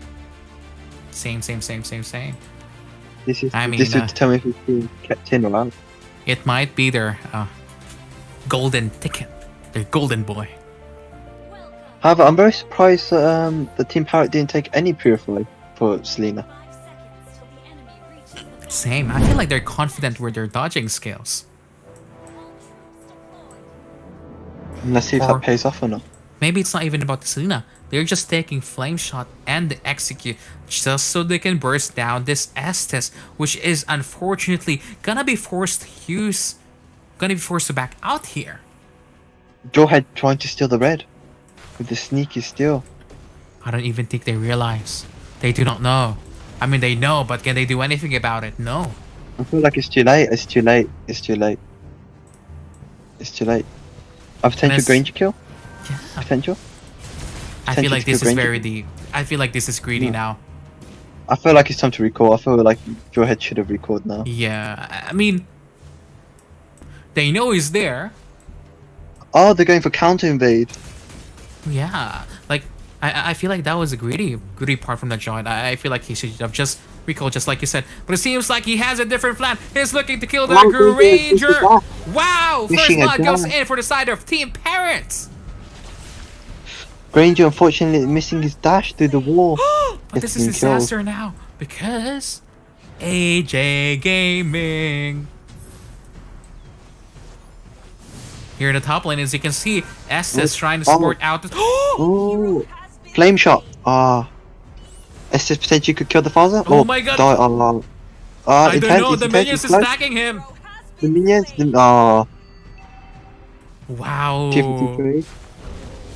It seems 253. like every single detail is important now. I can feel the pressure and the tense, the nervousness coming from both of these teams tonight. Vegeto's trying to cut lane and rotate as fast as possible. Yeah, Selena yeah. sending a stun. Selena stunning the Oh. Jawhead from a John long doesn't have a distance. flicker. I think this might be a force, but at the same time, the Paquito able to target the Estes in the back line. He's just going to be bursted down because he has to use the Purify just to escape. The turtle now being started here by Team Parrots. Esmeralda trying to attack right here. Same time, G-Ranger goes now in. The turtle goes for the blue team, but same time, Selena trying to get this best. Paquito trying to attack the Granger in the back line, but Team Osus. Team Osus was able to claim a kill on Kagura at least. Yes, indeed, man. Let's go to Selena. That was a misstep. That was a very big misstep.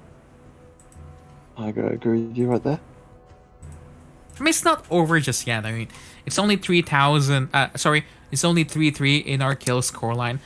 Only 500 gold differential, so it doesn't really mean anything at this point in time.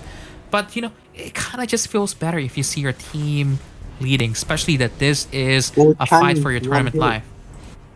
Yeah, Chang won here. Chang's forced to retreat. Yeah, if the Farsa had the flame shot there, Flame shot. sniper Would've been a ready. I feel like Faza can be very deadly with that sniper. It was really close. I almost hit Young Hawk from Team Parrots. Same time in the bot lane here. They're just trading blows and blows and blows here. Esmeralda doesn't really have the mana anymore. But, you know, Poppy providing here some support.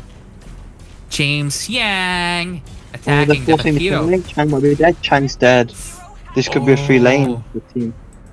Parrot could See, potentially be a free top lane. This is why it's so difficult to trade against Team Parrots, because you know that their synergy is just so good.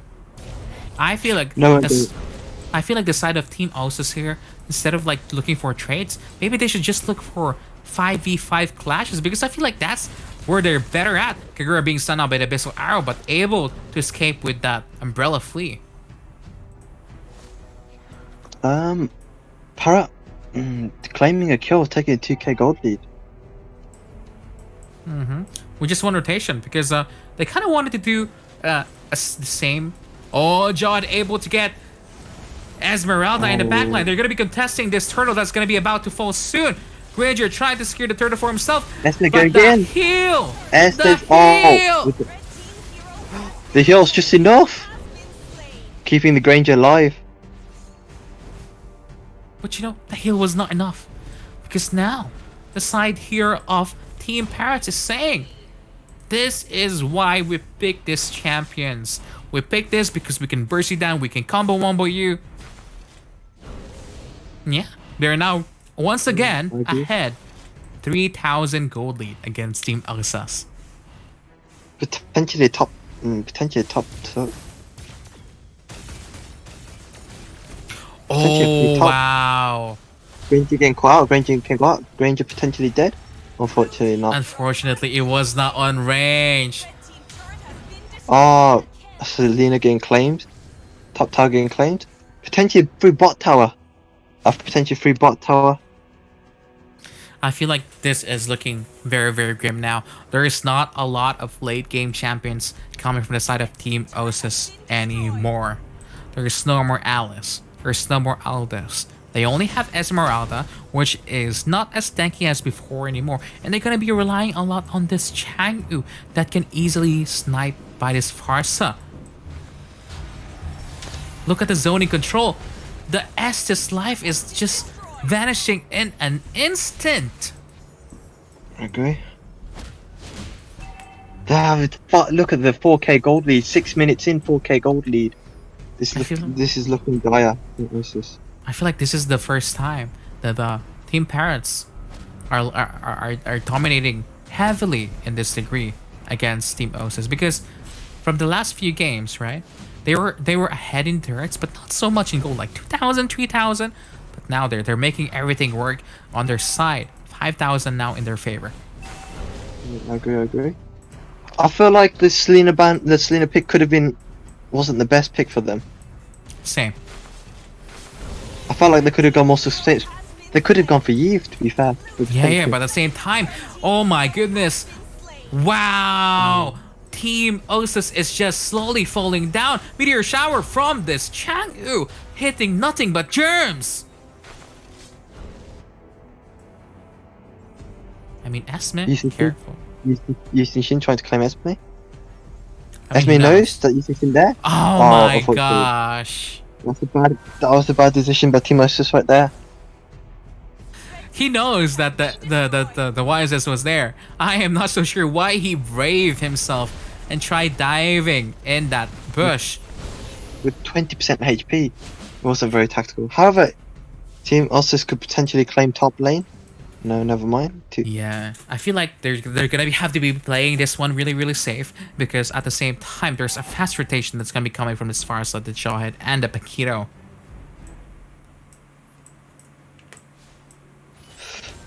I feel as if the gold leaves slowly getting bigger and bigger. It is indeed. I mean, 7,000 gold in 7 minutes. This is the highest gold lead that Parrots has and I feel like, you know, they can feel it already. They've been playing phenomenally this game number 3. They've reset their mind. SS have been caught out again. Moonlight is not enough, but the Jawhead falls off in the process at the same time. Selena able to hit the backline with the Abyssal Arrow, but they do not want to engage on it because Esmeralda is split pushing in the bottom lane instead. Oh, another Abyssal Arrow hitting the Paquito, but they don't have the damage needed. I felt they're too far behind in gold to be able to do enough damage. And unfortunately, it's a 3k gold lead difference between the two junglers. Yes, indeed. I mean, it was quite great that the side of Team Osus has won that fight, even though they're playing 5v4 in the top lane while Esmeralda is pushing in the bottom lane. Maybe that was just a really overcommit. They're coming from Team Parrots, losing the Jawhead in the process, but now they're looking to play more textbook style, just securing the turtle. Oh, Jawhead goes in once again. Oh, Esmeralda. No. Finally, the healing has paid off. But the Selena. Oh, that was so close. With the dash. That was so close, Phantom. Yes, very close. I thought Jawhead had her for a second. Same, man. Jawhead camping, trying to claim. Oh my god, Selena has been caught out. Where is that? Oh, Selena's caught out. Oh my god. That is... I don't think there's anything for them. Yeah. I don't think there's anything for Team Osus to do here. They've lost Esmeralda and the Selena. They've only have sustained now at this point. I feel like Team Osus definitely messed up with the Selena pick there at the end. Yeah, it seems like Team Parrots is on the prime time here. Oh, almost falling down there with the Paquito. This is a 10k gold lead. What the biggest gold lead we've seen all tournament.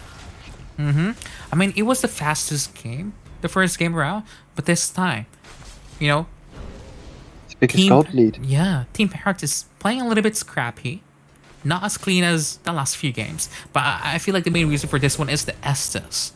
You know, his heals are now finally matching up the damage that is coming from the Team Parrots side. Jawhead has a different plan. He's gonna go in, looking to do an ejector, but misses here, unfortunately. Yeah, it seems like the side of Team Parrots here are just waiting for the Lord Esmeralda with the ultimate there. Potentially, maybe more beneficial to wait for a 12-minute Lord. I think so too. I mean, there's only 1 minute left. It's gonna be so difficult from the side of Team Osus to come out of their bases anyway, because essentially they only do have the Selena for the vision check here. The Estes cannot really go check to the bushes anyway. Seems like, you know, Team Parrots, they're not gonna be wasting any time. They can feel the victory. 11,000 gold advantage on their side, and they're excited to maybe face Deus Vult in the finals tonight. I agree. Esme, out of positioning, potentially could be a kill for Team Parrot. It's a gunner. She's all alone. She had to flick it. It's a Just go gunner. ahead. She's not gonna be able to escape that one. Now it's a 4v4. I feel like Esme was too far away from her base. Same. It Go seems like quiet. they're asking for a pause. And I'm not sure why, but you know, maybe they just need some what do you call this? A breather. A breather room, you know, for making sure that they're able to relax and just think a little bit, because the Lord is marching now there in the bottom lane, right? The problem they have here is if they sink the lanes, Changi is the only one with proper actual wave clear. So they're going to be struggling. Mm-hmm. I feel like if Team Parrot plays well, this could be the end for Team Osus. Same. It's gonna be so difficult to defend this Lord, especially that, I mean, they do have the Chang'u with a meteor shower for the wave clear, but at the same time, they've lost their front line. There's no more Esmeralda to tank the damage that they needed. I agree. They have no engage. They have no front line at the moment. It's difficult. Definitely. I mean, the death timers is 20 seconds. I feel like she's gonna be arrive when the Lord do march down there in their bottom lane, but at the same time, what can she do? I don't think she can do anything, because there's a lot of burst damage coming on her side. Like every time they attack, she has to be the front lane, and there's Kagura, there's the Farsa, there's even a YSS just trying to kill her. Also, she also wasted a flick at top, therefore it's easier for the draw head to kill her and catch her out of position again. I know. It's just crazy. Seems like our teams are ready. We're gonna be seeing whether they can defend this Lord push that's gonna be coming in the bottom lane side tonight.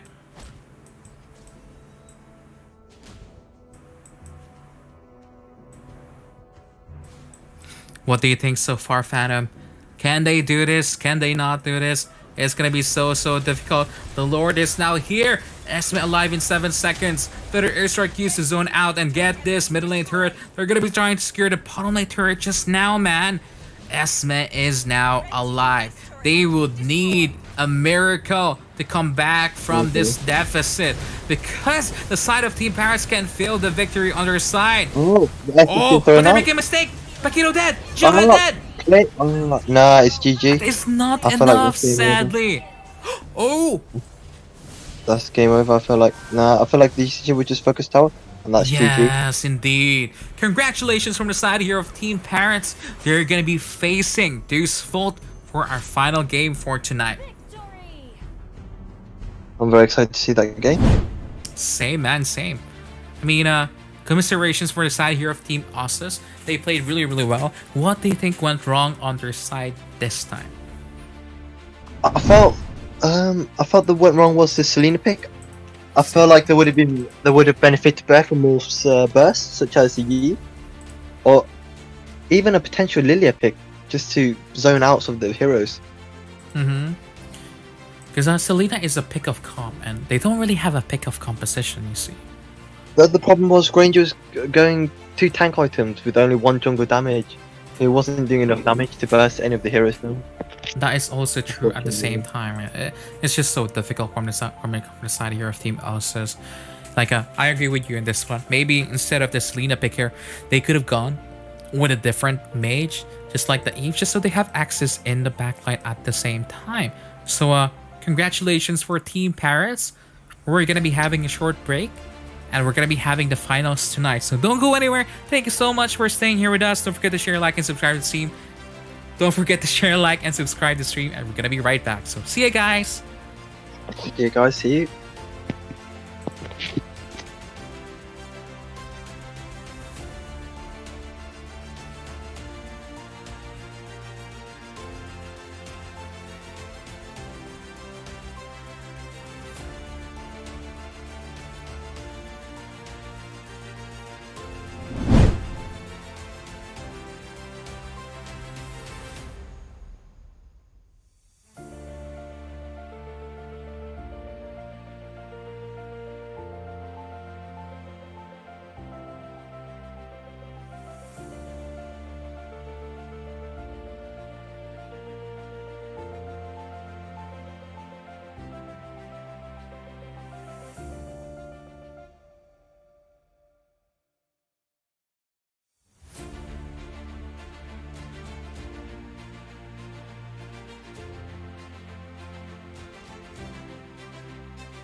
Hello, and welcome back to Mobile Legends European Championships. Once again, this is iPrince, and once again, we have Phantom on our side. Hi, Phantom. Thank you. Hello. Thank you very much. I am so excited with the finals that we're going to be having today. We're going to be having Deus Vult, the 6th-time champion of the MEC, versus Team Parrots. Wow. What do you think will going to be happening here tonight, bro? I'm quite excited to see what will happen. The Vault has a well-known reputation, but however, we've seen today that Parrot plays very tactically, textbook style. So I want to see how he counters that. I mean, a while ago, we've seen Popo and Koopa first pick coming from this vault, not really working for their side. They change it up a lot, and they managed to secure a winning draft against the side of Canopus, who almost actually beat them in the last 3 games that they had. It was very intense. I feel like it was a very intense match. I felt it could have gone either way. Same. I mean, I'm quite excited to see what the 2 teams have in store for us today. Same, me too, man. I am so excited. Team Parrots, Team Deus Vult, both from Russia, represent Mythic League, man. As you can see here, we're gonna go here for the side of Parrots. They did play amazingly on that first game, don't you think? It's just so clean, so textbook style gaming. I agree. Textbook style. They had their textbook style, the homework copied from them. However, they still put it back third game. Same. So we're just making sure our teams are ready. Don't forget to share, like, and subscribe to the stream. We're gonna be having Deus Vult versus Team Parrots. Deus Vult being the 6th consecutive title MEC champions. Crazy. Please show us your support and love by following and sharing everything. And once again, thank you so much for Team Transition, Cynic Gaming, Mobile Legends for helping us, secure and make this tournament possible for you guys back there at home. Thank you so much.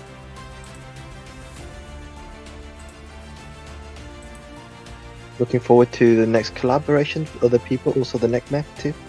Even though this one Same. But once again, don't forget to share, like, and subscribe to the stream. We're gonna be having Deus Vult versus Team Parrots. Amazing gameplays coming from both sides. So, Phantom, what do you expect is gonna be happening on this game? I expect quite a slow and steady start from the first game. Actually, I expect I feel like they're gonna fill each other out. See how each other play before second game, trying to counter draft them, trying to understand and get in their head. Same. We've seen a while ago from Team Canopus. I think it was 16 kills in 16 minutes. So not a lot of team fighting, not a lot of damaging from both sides that first game. So it's going to be interesting whether we're going to see the same trend here with Deus Vult and Team Parrots, or we're going to be seeing differently this time. But it seems like Deus Vult and Team Parrots are ready. And let's go straight for our game number 1. Your team is banning. So, the question now stands here, my bro. Who do you think will get banned? Is it going to be Deus Vult? Is it going to be a Linux again? Your team But it is seems banning. like it's going to be an Estes ban here. I feel like people are aware of Parrot now and aware of what the potential damages they can do with Estes. Your So team it's a is tactical banning. move. I mean, as you can see here, Benedetta being banned also here. Um, Your team I feel like the is banning. Lunox ban will come in soon. It seems like our teams really know one another at this point of time. The bans are so quick. Estes, Mafilda, Benedetta. I mean, they've fought themselves so many times in the Mythic League already, and I'm pretty sure they know the exact hero pulls that one another plays at this point. To make it more interesting, entertaining, see how they counter the drafts.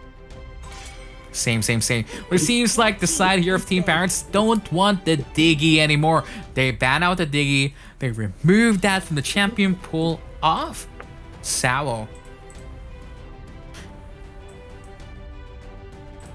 You know, now that I think about it, there was actually like a small meme that when Sao plays Deus Vult, I think there was a MEC. They still won, right? But his Diggy was like 110. But maybe he was ahead of his time with defeating Diggy strategy. I agree. Potentially saw the potential strategy, potential capability Diggy had for the future. Lunox, Purple, and your head still open. I wouldn't. What do you think would be banned right now? I feel like the ban here is probably gonna be a Selena. Because, you know, Sao Your team is picking. and Deus Vult playing that champion, I feel like they really know how to put the traps, how to hit the Abyssal Arrow. But at the same time, Deus Vult has the option here to lock in the Purple and Koopa once again. But they also leave the Lunox, such a deadly hero. Oh, they're gonna go for the Wrath? Oh, I told you! They did this in game number 1, man! History repeats itself. Deus Vult locking in that Popo and Koopa. The only question is Deus Vult gonna lose game number 1 again, or Team Parrots are gonna be Maybe able to get the potentially victory? Could be a potentially different story compared to before. I think so too.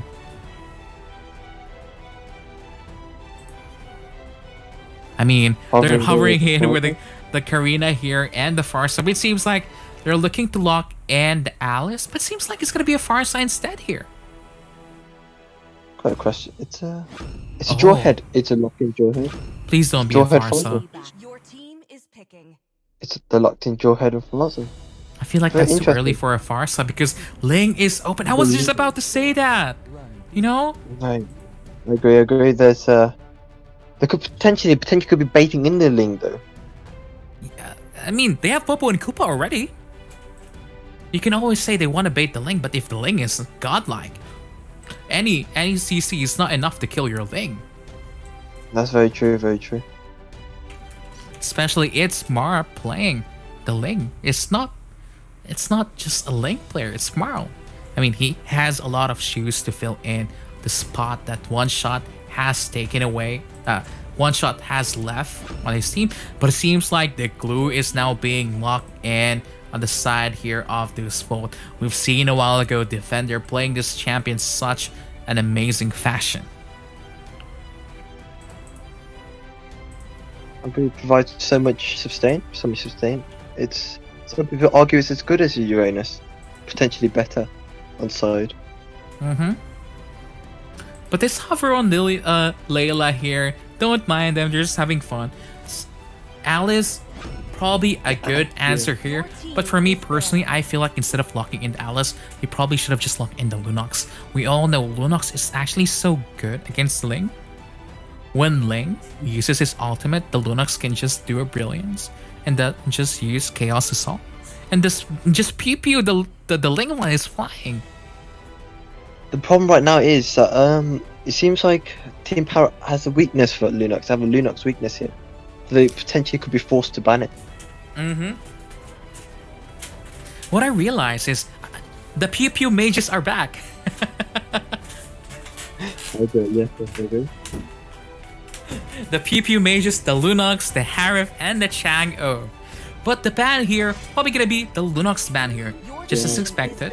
Because, you know, Lunox against an Alice actually have a difficult time laning against a champion. I wouldn't be surprised for a Hearth now. I was thinking a Hearth ban, potentially. A potential Hearth ban for Parrot, Team Parrot. Yeah, they're banning it, the YSS now at this point.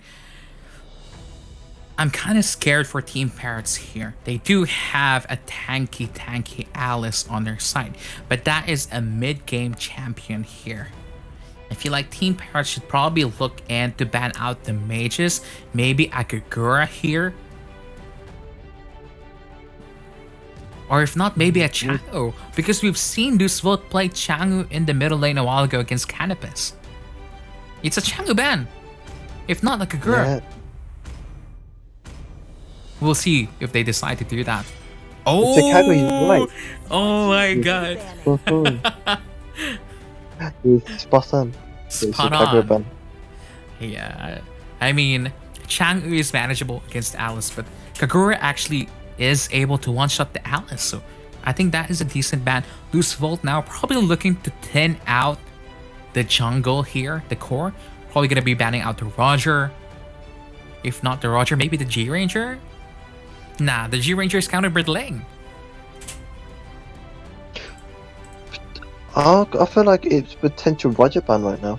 Yeah. Potential Roger. Oh! Oh, the Granger. That's fun, the Granger. I'm very surprised by that. Same. Because I feel like Ling is a good counter for G-Ranger. They do also have the glue in the backline, but at the same time, most of the G-Rangers that are being picked in the MEC and different rank games that we've had so far, they have been building out tanky items.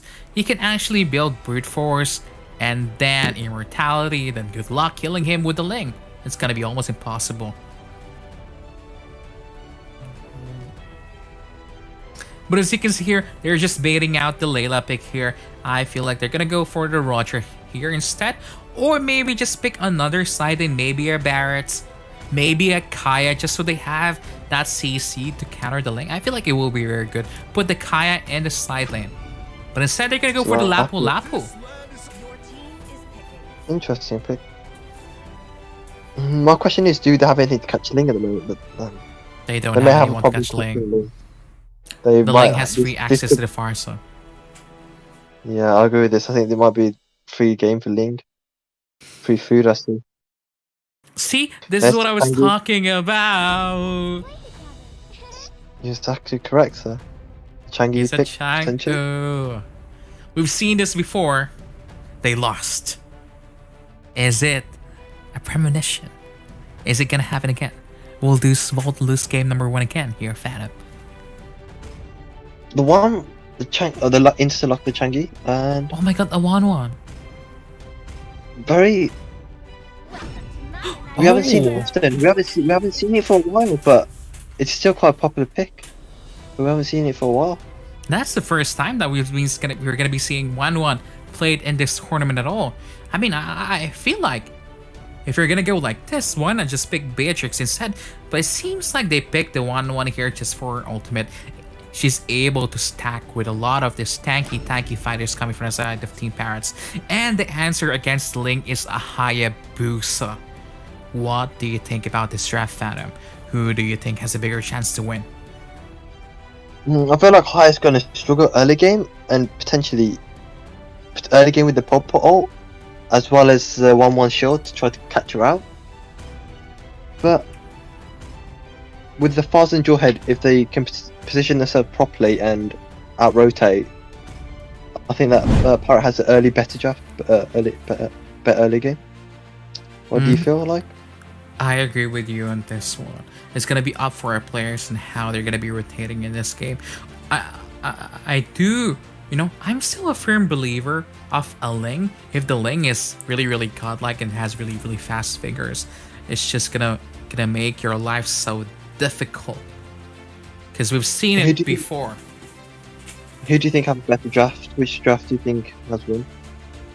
For me personally, I do like the draft here better coming from the side of Team Parrots, but at the same time, we're gonna be facing the defending champions of the tournament, Deus Vult, who not only proven themselves against Canopus. I feel like they're ready to take this game. I agree, but I also feel like there's plenty of pressure on these boys to win again.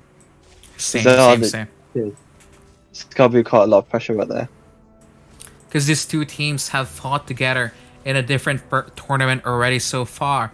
And I'm not sure what the record is there, but Deus Vult, if I'm not mistaken, is still on top of the leaderboard, while Parrots remain second. Oh, very interesting. Interesting to hear.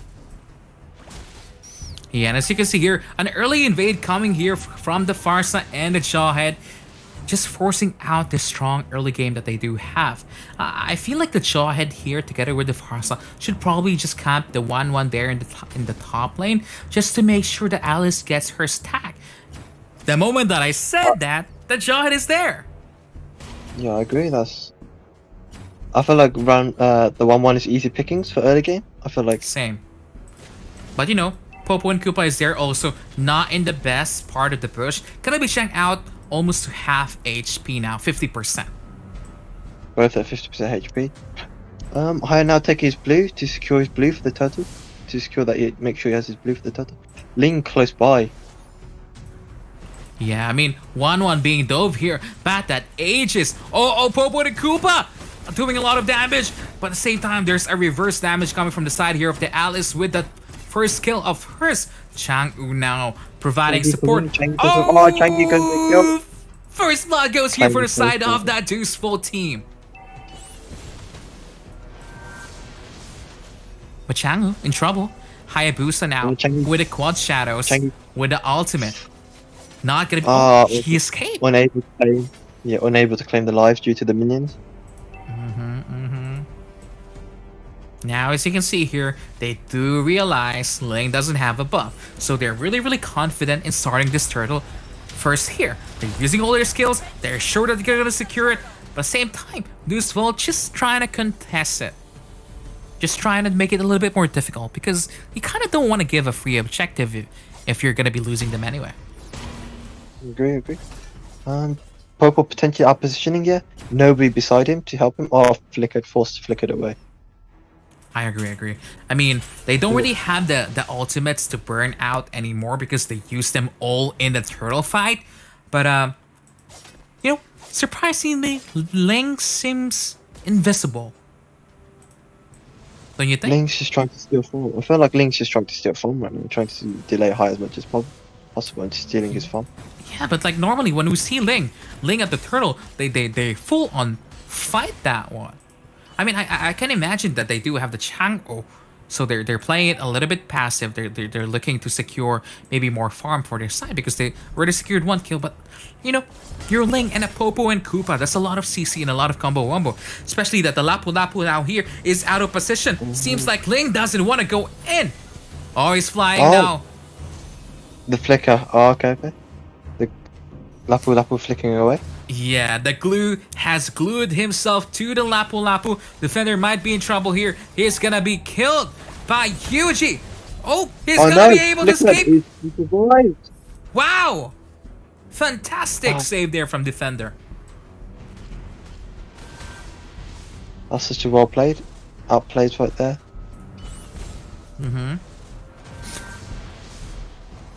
This is I feel like Go on. I feel like both teams trying to play really slow, trying to get to know, like settle down. Yes, indeed. I feel like this is what we expected. 4 minutes in the game and there's only 1 kill so far. Only 1 kill. Oh. I feel like they know. They know. Sao is in a difficult position. Ejector has been used. He's gonna be bursting down. He's not gonna be surviving this from the Hayabusa. 1 person down. Ling tries to salvage his team fight, targeting the far side in the back line, but there's not enough damage. He's gonna be falling down. Marl is dead, and that's 2-0 in favor for the side of Team Parrots. Haya could be dead. Haya got caught by the glue, unfortunately. Yes, but at the same time, look at the top lane. The 1-1 is able to get a lot of this gold turrets in the top lane. She's now in trouble. She used her H's. She's gonna be escaping here. I don't think so because the flicker from the Sanya secures the kill on the 1-1. Such a last beautiful flicker from the Alice.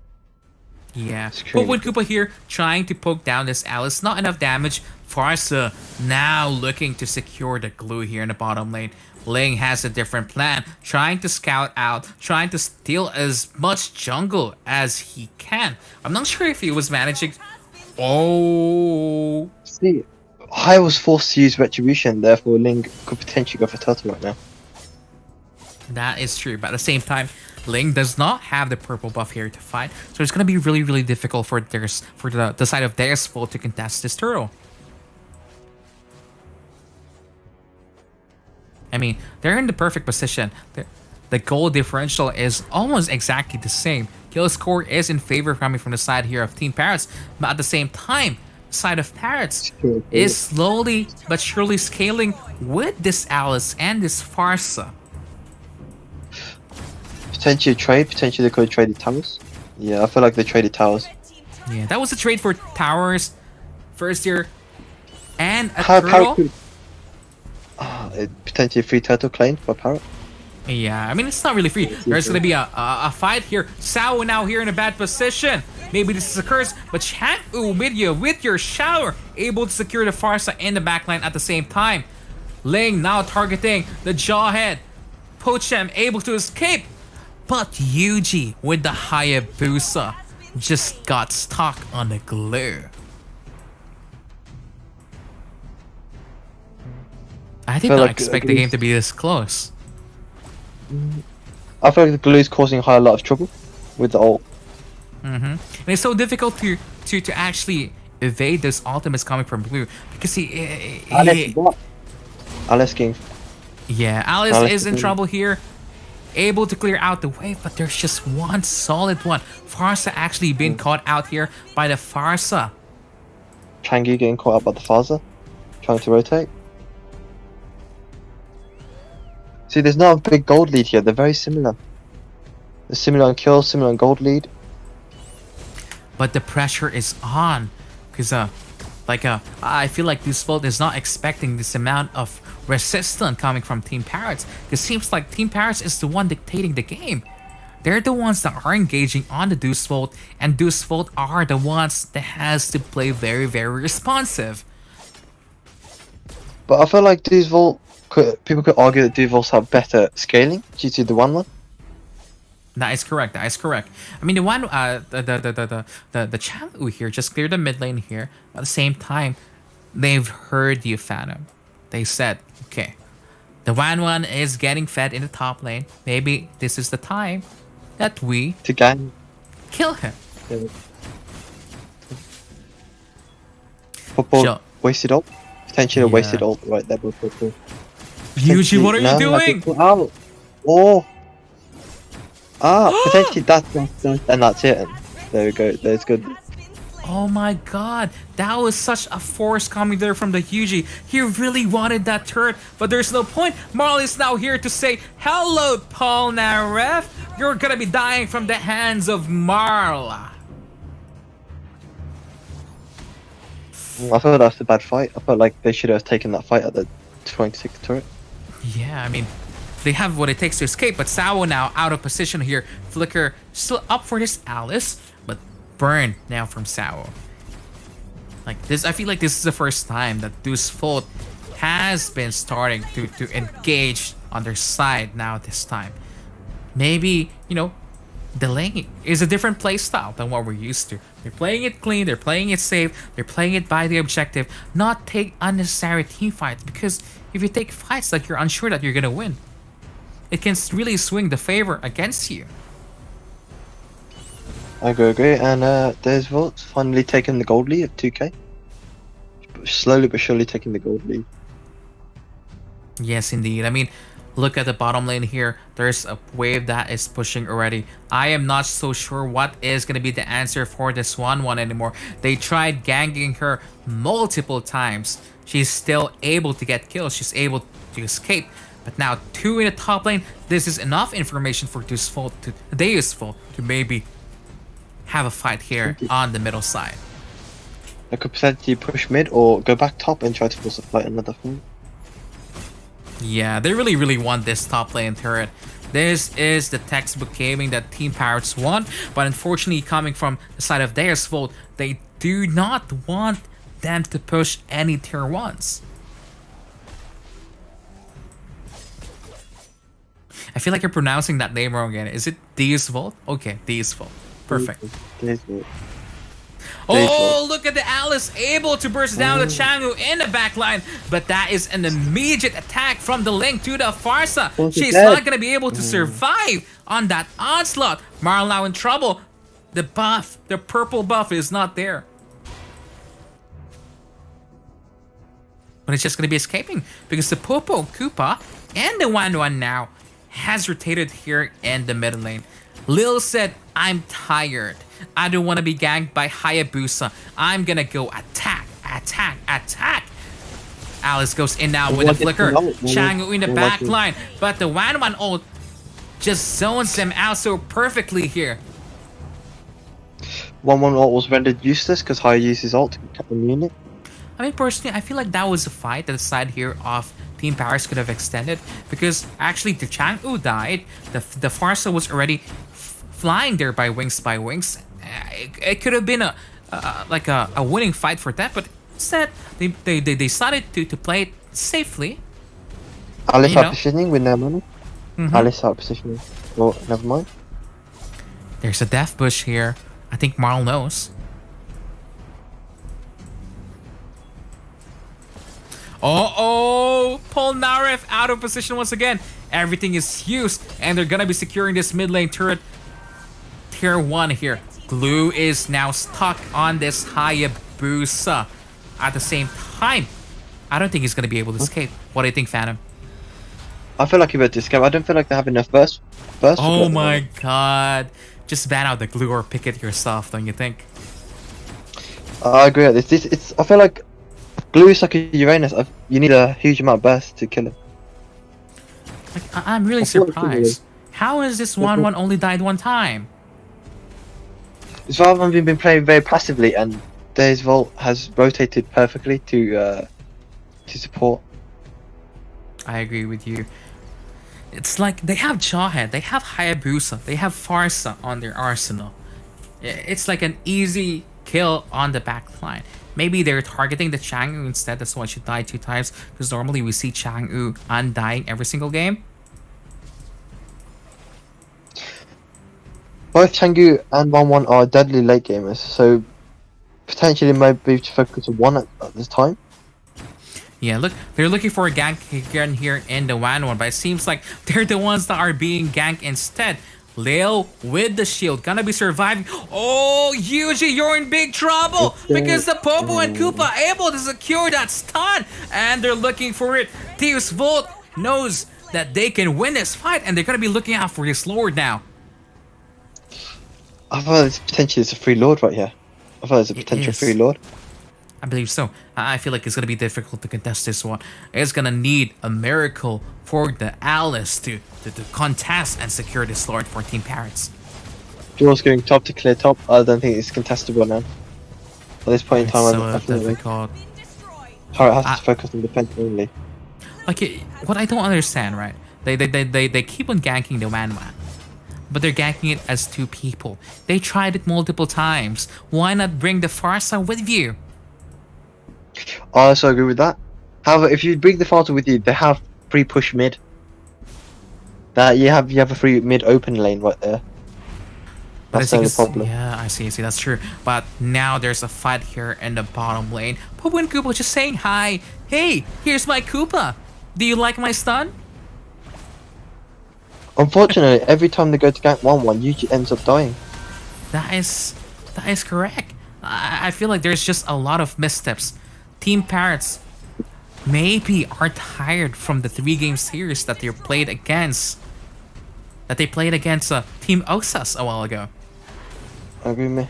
Maybe that's why their synergy is not as solid as before. When their Chuncheon used now by the lane, they're gonna be able to escape out the 1-1 in the top lane, trying to secure the inhibitor turret on their side. Unfortunately, inhibitor turrets defend.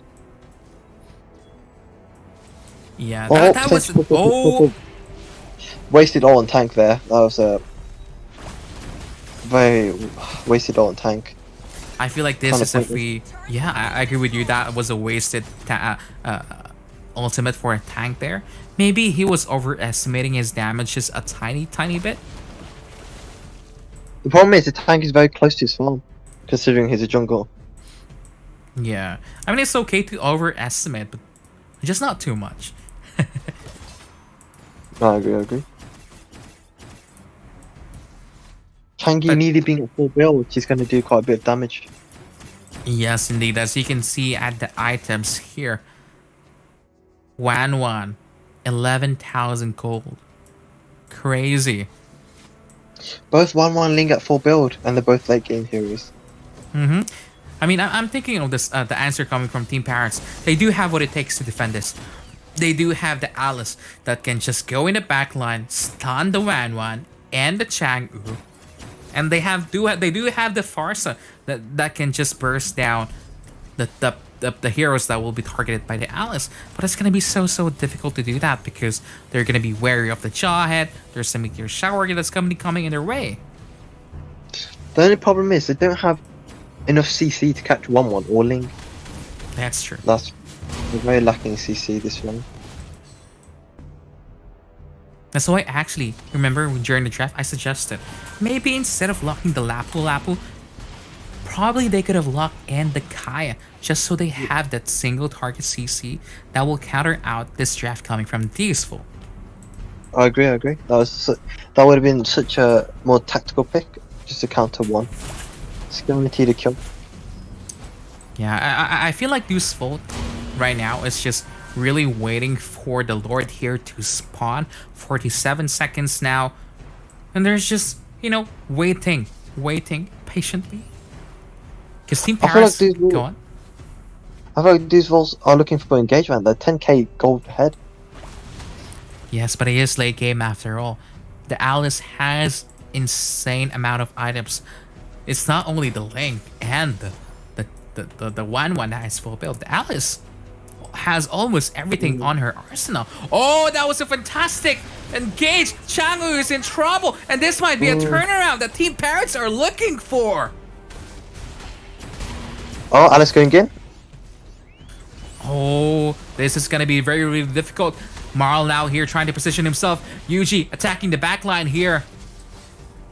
Oh, Yuji made a mistake. He's gonna fall down from the hands of this Wan. That is something that you do not want to happen, especially in this stance of a game. Marl trying to secure the top lane inhibitor, and he's not gonna get it. Could potentially be argued a free Lord right here. No retribution. That's a free Lord right there again. That was a big mistake from Yuji. There was no need to overstep, but Deus Vult respecting the Alice pressure. Because they are low themselves, The Wan can easily be bursted down here. I agree. I feel like Parrots is tactical, zoning out all the enemies so the Lord will reset. I agree with you in this one here, Phantom. I feel like UG keeps dying for the important team fights, the important Lords that they need to win. Yeah, it gets caught. Just like what I've said at the very start of this game, I do believe that the side of Team Parrots has a better draft. It's just really going to be up to them to execute it perfectly at this point in time. Hayabusa now realizing, okay, the top lane is a difficult scenario. I have to split push this side. I agree. Ling trying to pick off some kills. Ling going in. Oh, Farsa has been cut out, but there's not going to be any follow-up here. Alice entering now with the blood oath, gonna be bursted down by this Chang. Oh, Winter Truncheon is not gonna save your life. Alice falls down, and this might be game over now for Team Parrots. That is essentially the hero that they want to keep themselves from dying. This should be a Lord now here, unless Deus Vult makes a mistake. Oh, they made a mistake. Deus Vult made a mistake. Actually, no, I think it could be a free Lord here. I don't think they're going to be looking for Lord. They're looking for an end here. They know the Farsa doesn't have the ultimate. She just use it right now to clear this wave. The Marl and the Ling killing Young Hawk. And Deus Vult is making a statement here. Russian teams beware. European teams beware. We still have what it takes to be the next MEC champions. Potential end right here. This could be a potential end right here, right now. I believe so too. They're just looking for it. Ling using his ultimate just to secure the base. And game number 1 here goes for the side of Deus Vult. I feel like Parrot had a better team, but the execution wasn't right. Indeed. They have the Alice. If they do the combo wombos correctly, it's going to be so difficult for the Chang'e and that Wan to position themselves. But it was just really unfortunate that they were just outbested by I feel like arguably one feel of like the best teams in the tournament. I felt UG kind of positioned himself just a bit off and got caught too much. Got caught out positioning, which was dire for the team. Like there was even actually one instance there. I feel like they caught Chang'u. I feel like they already won the team fight. They could have just went for the Lord, but instead UG, like it's a curse because you kind of see that you're winning already. You kind of want to do more for your team, but then you end up getting caught, and suddenly you lose that advantage. That could have been a free Lord. Yeah, putting himself on the back leg right there. Same. I mean, apart from the playstyle, what do you think went wrong here for Team Parrots? I feel he's right. I feel like the Falcons should have ganked top to kill the 1-1. I feel like they let 1-1 farm free too much. She's able to do what she wanted. I'm very interested in how Parrot will come back from this. Same, because this game number 1 really shows us they have what it takes to outclass Deus Vult. But the only question is, can they actually do it on game number 2? Because tensions are high. Parrots needs to rest. They need to clear their minds. Forget about the last 4 games that they played with Team Osus and Team Deus Vult in game number 1. Reset and prepare for game number 2. Yeah, I feel like Team Parrot kind of at disadvantage here, due to them being tired, potentially tired, worn out, also losing momentum. They just won 2 games against Osus. Now they just lost, so the momentum could be thrown off for it here. I agree. It's so difficult. I mean, Mobile Legends really is a game of momentum. If correct me if I'm wrong. Like we've seen it like a while ago. Canopus, they were winning game number 1. They lost game number 2, and suddenly in game number 3 they got destroyed by Deus Vult. Yeah, I feel like momentum is the whole point of the game. However, momentum can be thrown off in the middle of a game if you're not careful. That is true. I like how you're thinking. Let us know in the comments section, who do you think we're gonna win? Is it gonna be Team Parrots or Team Deus Vult? I feel like we're looking for 3 games this series. It's been a long day. I know, everyone. We've been streaming for so many hours. Do you think we're gonna be seeing a 3rd game, or is it gonna be clean 2-0 to change it up today? Very excited to see. I feel like Parrot still has a chance to do the execution properly. I feel like they have a chance to win. Same. I do feel like I do hope the Parrots get back their synergy, because we've seen it against Team Osus. It was like a practice. It was textbook. Really, literally textbook. It seems like our teams are ready, and we're gonna go here straight for our game number 2. Your team is banning. Enjoy. Now, the question is, we've seen Linux ban. That is something that we expect. I could see a Ling ban today from Parrot. Like for me personally, Marl on the Ling was not as amazing. See, he wasn't as amazing, but he did the job. He did what he needed to do. He stole farm, he rotated, he delayed highest farm.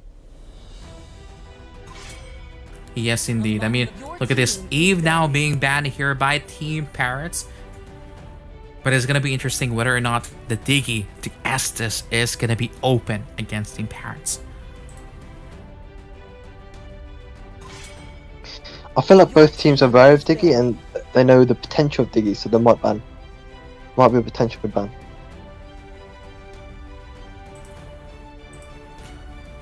Oh, tensions are high. Team Parrots has to come up with an amazing draft to counteract Deus Vult. Otherwise, they're gonna be stopped short here in the quarterfinals. Phantom, what do you think is gonna be banned? Right now, I feel like a potential. See, they had. Yeah, there you go. That's what I thought the Diggy ban from before. Your team is It's gonna be a Diggy ban. Both teams know the potential, the high potential of Diggy, and like how he can change the whole tide of the game. Yes, indeed. I feel like for this one, this might just be. I was about to Your say team is banning. Estes, but I guess it's gonna be a Mathilda. You know, Mathilda with that early game pressure, with that circling eagle, that single target CC just annihilates. I wouldn't be surprised if a glue ban right now. I agree with you. That glue was a disaster against Team Parrots. Defender played it phenomenally, able to win out the lanes. Just like, you know, when he was The glue- 1v4 and he was able to escape. Like, how is that allowed? He baited all the ults out and still survives. He baited all the ults, still survived. Made it easier for his team to engage.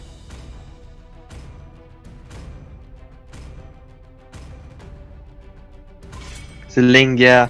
Also predicted the Ling ban too, potentially. Yeah, it's gonna be a Ling ban here tonight. Who? I mean, Marl played not flashy, but his Ling did a lot of work, able to target the Farsa, able to kill the heroes that they needed to kill last game. So I understand the respect ban of this Ling. Now for Deus Vult, do you reckon, are we gonna be seeing an Estes ban? I feel like I agree with you. I feel like the Estes ban has to happen. Yeah. Oh, there we go. You don't want that. I really expect a Lunox pick right here. Potentially Lunox or Jaw Head right here. Yes, indeed. But Jaw Head didn't work. Unfortunately, Jaw Head didn't really work for the last round, so they might change up their tactics a bit. I feel like they're just gonna go steal the Popo and Koopa here. If not, I mean, Unfortunately, the ban. Unfortunately, Purple Cooper's banned. oh, sorry. Oh, I forgot the about Bennett. Benedetta. Oh. Wow. See, Benny's she's such a flexible pick. Even if they try to counter a side lane, they can play as jungle. The only such a question flexible now, Phantom, how good is Team Parrots with the Benedetta? How amazing is the controller of this champion?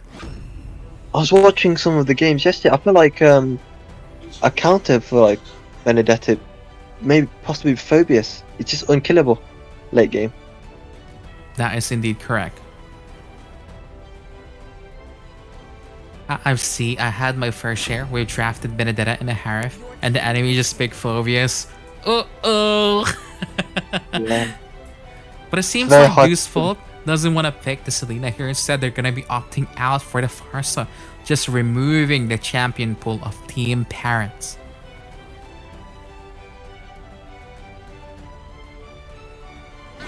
Oh, Granger pick. That's taken by surprise. Granger pick. I expected like- more of a. Go on. Actually, yeah, I do agree with the Granger pick. To be fair, they needed a marksman because they already had Assassin's Side to deal with the Faza. There's the Linux pick that I was hoping for. Your team is Yeah, they've actually picked out the Linux now here. The Granger, I know what you mean by feeling like, that is an early Granger lock in here. They could have just picked a lot of counters here. There's an Alice, there's a lot of diving heroes that are available, like the Lapu also. But for the side of Deus Vult, I'm not so sure what they're going to be locking in now this time. Maybe a Chango, just so they can have that wave clear that they usually play with. That's why I was a bit wary of Granger. I was thinking, is Granger the best option to pick right now? No, 100% not. Is They it could like- have actually locked in the Alice for their side laner is banning. instead of the Granger. Yeah, there's the Chang. See, the problem is, will Granger be able to reach Chang? No, I don't think so. It's gonna be I thought it difficult. would have been. I thought it'd been safer to possibly go with the Lance. To be fair, just to destroy Faza and deny the Chang pick. I like that idea though that you just said, because you know that Good. Deus Vult is gonna be locking in the Chang'u anyway. Maybe they could have just waited a little bit, locking in that Granger, probably lock in the Alice and the Lunox just so they secured all their side lanes and their mid lane Your team support. is banning. I agree. So now that Kufra is being banned out here, what should Team Parrots do? I could potentially see Esme or Phobius pick right now for Parrot, just to prevent counters. Indeed, indeed. But we've checked the profile of this. Well, I don't think they play Phobias. So even though that is a very very strong counter for Team Parrots, I don't think they're gonna be banning out for now. They're probably gonna be looking to ban out the jungle here. Oh, the glue, yes. The glue, very tactical ban right there. Forgot all about that.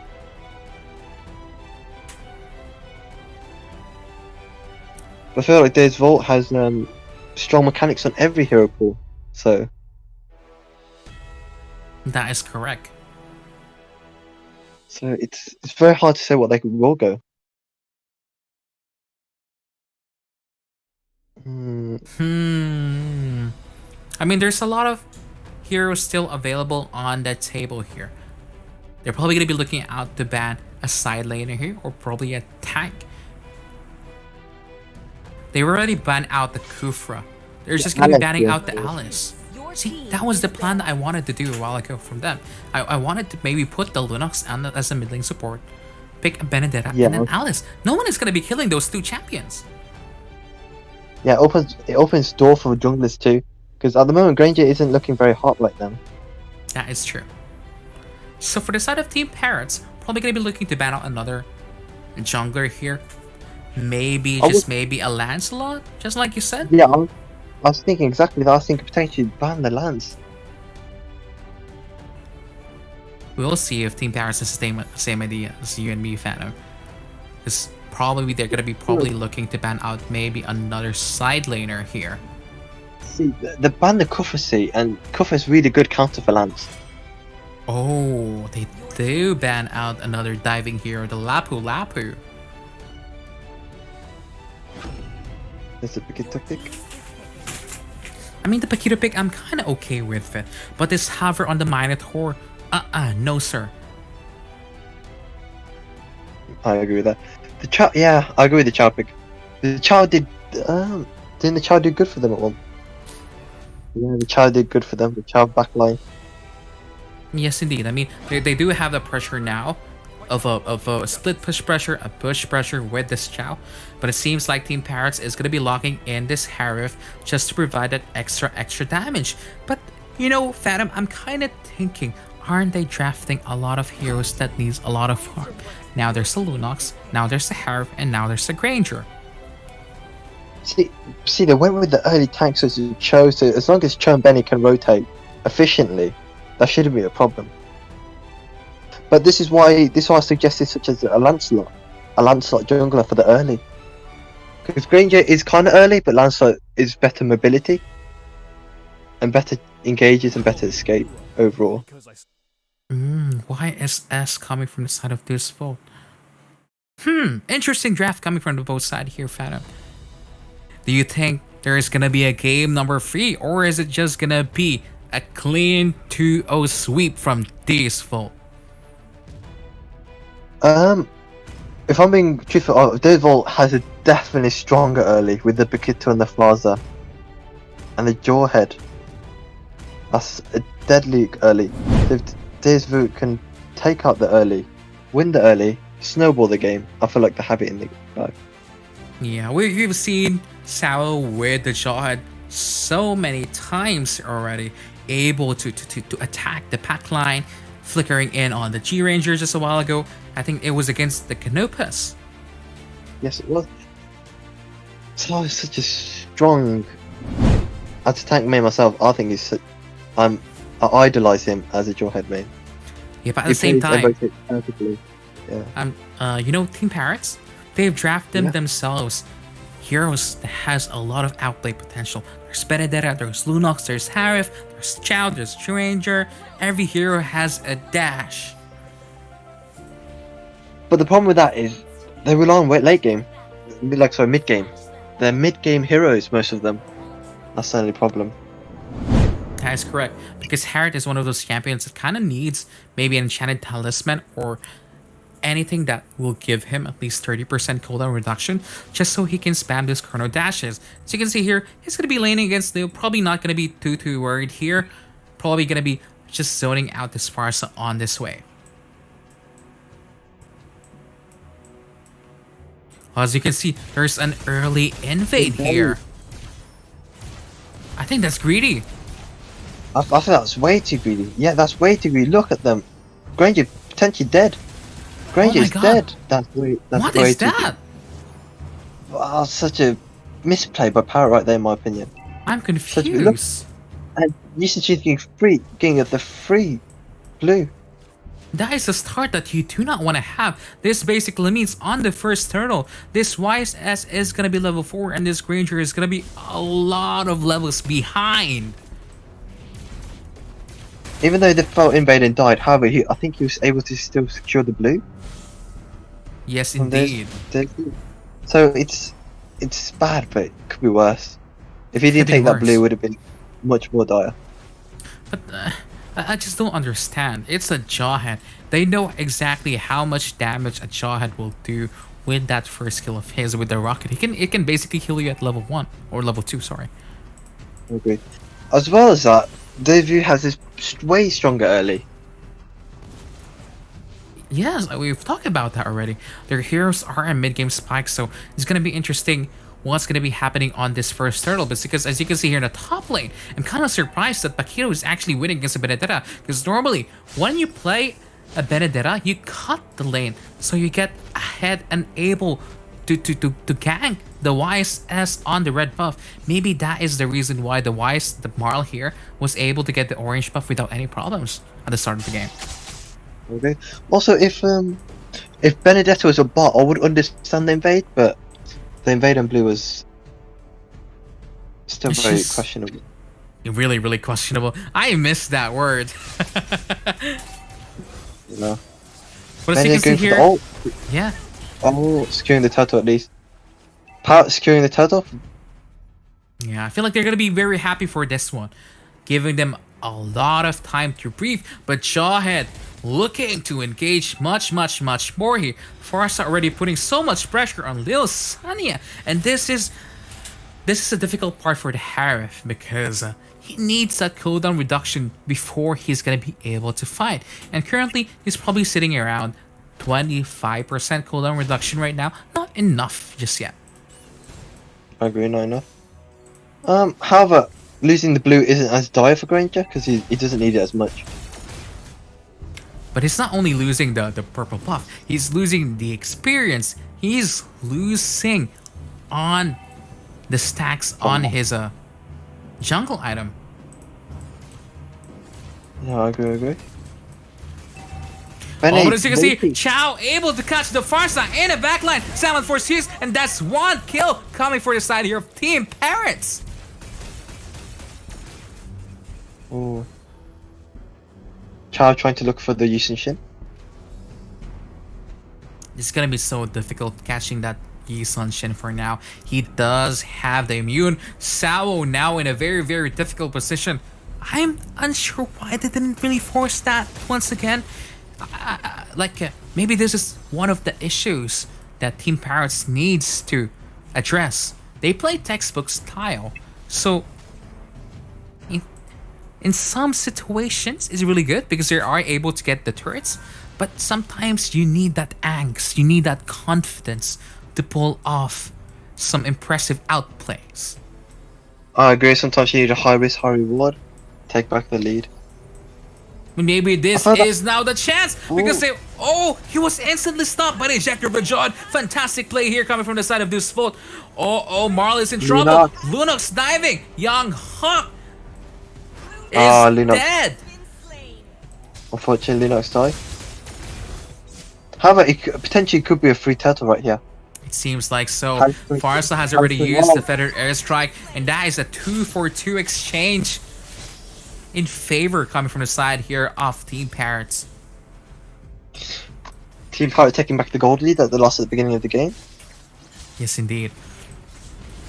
Yusin Shin already back there for the turtle fight. This is potentially. This is brilliant, but look at the positioning of this Chang. Oh, he's now in a really difficult situation because the Lunox with the Chaos Assault, he's just going in. Chrono dashes from this Harrier. They do not have enough CC to stop the draft of Team Parrots, and that is still kills once again in favor of the blue side. See, they will have the early game, but they're losing it. They're allowing Team Parrot to farm and catch up and overtake on the gold lead. Indeed, I feel like the main issue right now that's happening with Deus Vult is they're doing amazing team fights, but they're unable to secure a kill. It's always like a 20% HP remaining. Yeah, Parrot claiming the first turret, which is surprising. That's true, that's true.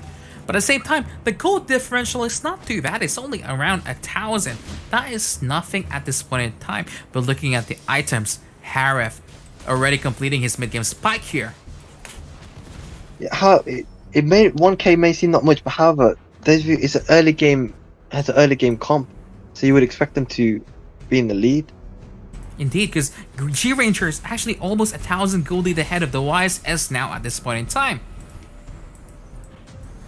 Oh, You know, it's so Mid-fight. difficult. The Chow trying to do a G Kundo in the backline there. Farsa is on top lane defending GT now. It's going to be interesting what's going to be happening on this next hurdle fight coming 30 seconds. I feel like they're gonna just play relaxed and find a good fight just to secure the turtle. Same.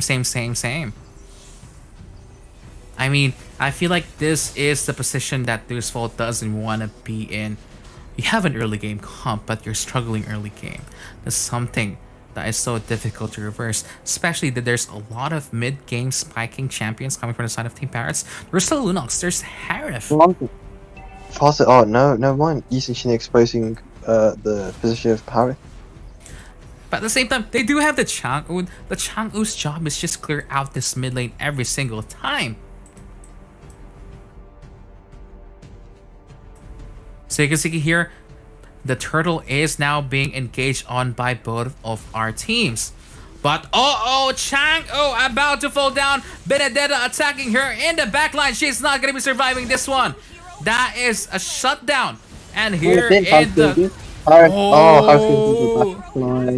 Harris going in, doing all the damage, potentially another kill. And there, potentially, there goes the Faza. This is a disaster for Deus Vult. They're trying their best. Defender managed to secure a kill on this Chow. But Young Hawk, be careful. Use your second skill instead. You might just get killed by this. Oh, Unfortunately, that was so unable close. to. Well, This- so close to using almost killed the Lunox. This is an issue now. It's so difficult. Parrot claiming 3k gold lead right here, right now. It's so difficult, Phantom. What can Deus Vult do? They're behind in turrets. They're behind in gold. They're behind in kills with an early game comp. That's the big problem there. I feel like they was unaware of the Harith pick. They didn't have enough CC. They don't have much stuff in. I agree, especially with this YSS dying 3 times already. I'm not sure where the damage is going to be coming now here from the side of Deus Vult. They need to do a pickoff. They had to make sure that Sao with this Jawhead probably able to take maybe the Lunox first. They need to pick their fights. And this is one of the fights that they don't want to have because the Benedetta is just forcing this Chang'u out of her comfort zone. They're looking to kill for the Harif. They're probably listening to me, and that's an instant shutdown on this Harif. But what do they get? They get nothing out of it. Potential top lane. However, it allows you to catch up in gold, slowly and steadily. But a kill on the Harith versus a kill on the Paquito. Oh, goodness gracious me! Lil is has nowhere to go. She is gonna be falling down. But for the hands of this, not yet, she said. There's a roughly 4k gold lead for Parrot right now. Indeed. It's gonna take a lot. Maybe that is the lot that Deus Vult is needed because shutdown on the Granger. Sao is now in trouble here. But look at the Chow able to escape. Lunox is now here. I feel like the side here of Deus Vult should not go crazy because there's still so much damage dealers that they need to take care of. There's still a Lunox. There's still a Harif. Every one of them is online now. I agree. I felt like that UG got a bit too greedy for that blue buff right there, and so he flickered and took advantage of that. Same. Especially when you're behind one game in a series like this, you can't be making any mistakes because in any moment, Deus Vult can just probably flip a switch and turn this game around. We've seen it happen. They're making mistakes that they shouldn't be normally making here. I agree. Lord is now being engaged on. Benedetta uses his ultimate. Oh, Sawa goes in. So much damage, but Sawa falls down. Look at the backline of both of the teams. Shot down on this Benedetta. But Lord has been resetted, and it seems like the side of Team Parrots has to run away because the zoning from the meteor shower is just too much for them to handle. Marl able to kill the Harif.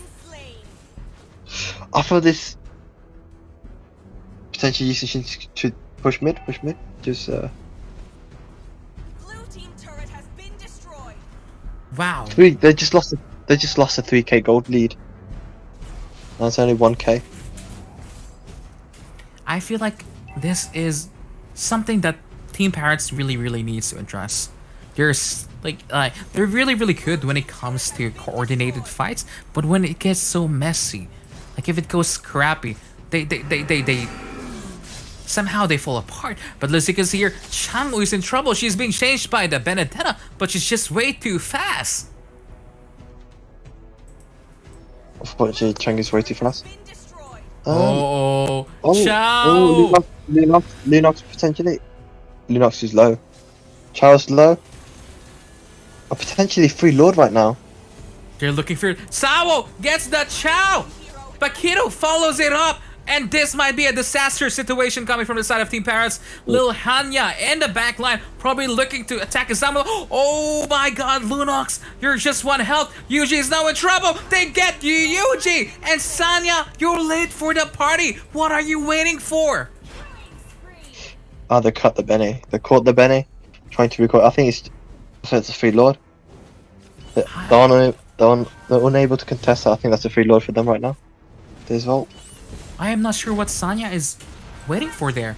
She had perfect access in the backline there.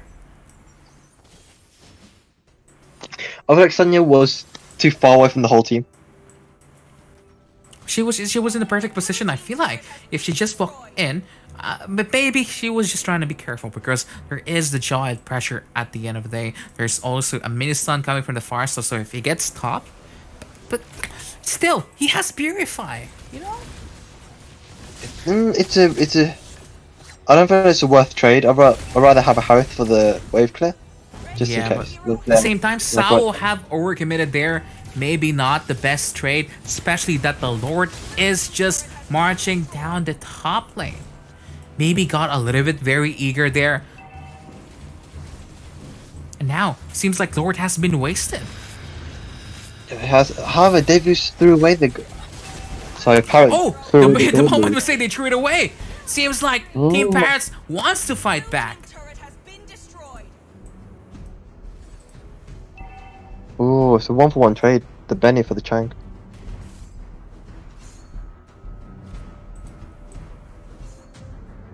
Just really insane. I mean, I still believe Team Parrots in this state of the game have the better draft. The question is, do they have better team fighting skills than Deus Vult? They just have to prove this one now. I feel like this will be determined by how well Sonya goes in. Same. It's the Sonya and the Hawk, because there are probably the main damage dealers coming from the side of Team Parrot at this point in time. They're the ones that's going to be killing the backline. I feel like if Young Hawk flickers in with Brilliance together with the Benedetta in the backline, they're going to be able to kill those champions. Even if they aren't able to kill the champion, Sonya would just clean it up afterwards. That We'll is have to just correct. do the damage. Trying to catch him out positioning. Yes, indeed. I mean, as you can see here, they're looking to fight out now. Team Parrots. Chang'u is on split push duty. They're forcing out the fight here in the bottom lane. They might just as well lose their first inhibitor turret inhibitor? with a Chang'u on the boot. Oh, Chang with the ult. Oh, purified. Look, another one in the mid lane. Team Parrots. Team Parrots, help! Lil Xianya now goes in. Purify has been used by Lil, but that's a lot of utilities used. Chao falls down. Benedetta about to fall down also. And this might be the 2-0 in favor of the Deus Vult. What a turnaround coming from the 6-time defending champions with this performance that they're showing for us tonight. Team hero has I think that's GG. I feel that's GG. Both Yes, teams played indeed. amazingly. Both teams played amazingly well. However, the last team quite determined it all. It's just better team fighting skills coming from the side here of Deus Vult. There's just a That's oh. congratulations for Deus Vult, and they're gonna be going in the semifinals and finals on Friday. GGWP. GG. I'm quite excited to see what will happen tomorrow and the finals. I am so excited myself. We've locked in 3 teams so far. We have Carpe Noctem, we have Evil, and then we have the current Grand Champion Deus Vult. So before we end our casting for tonight here, what do you think went wrong for the side here of Team Parrots? I feel like they had a 3k goal lead and they just threw it. They fought without Sonya. If they didn't fight without Sonya, it would have been a whole different game. And second game they got caught up positioning. Like the last team fight, the positioning was just a bit off. They may be a bit tired, that's the reason, but they both played well. Both teams played well.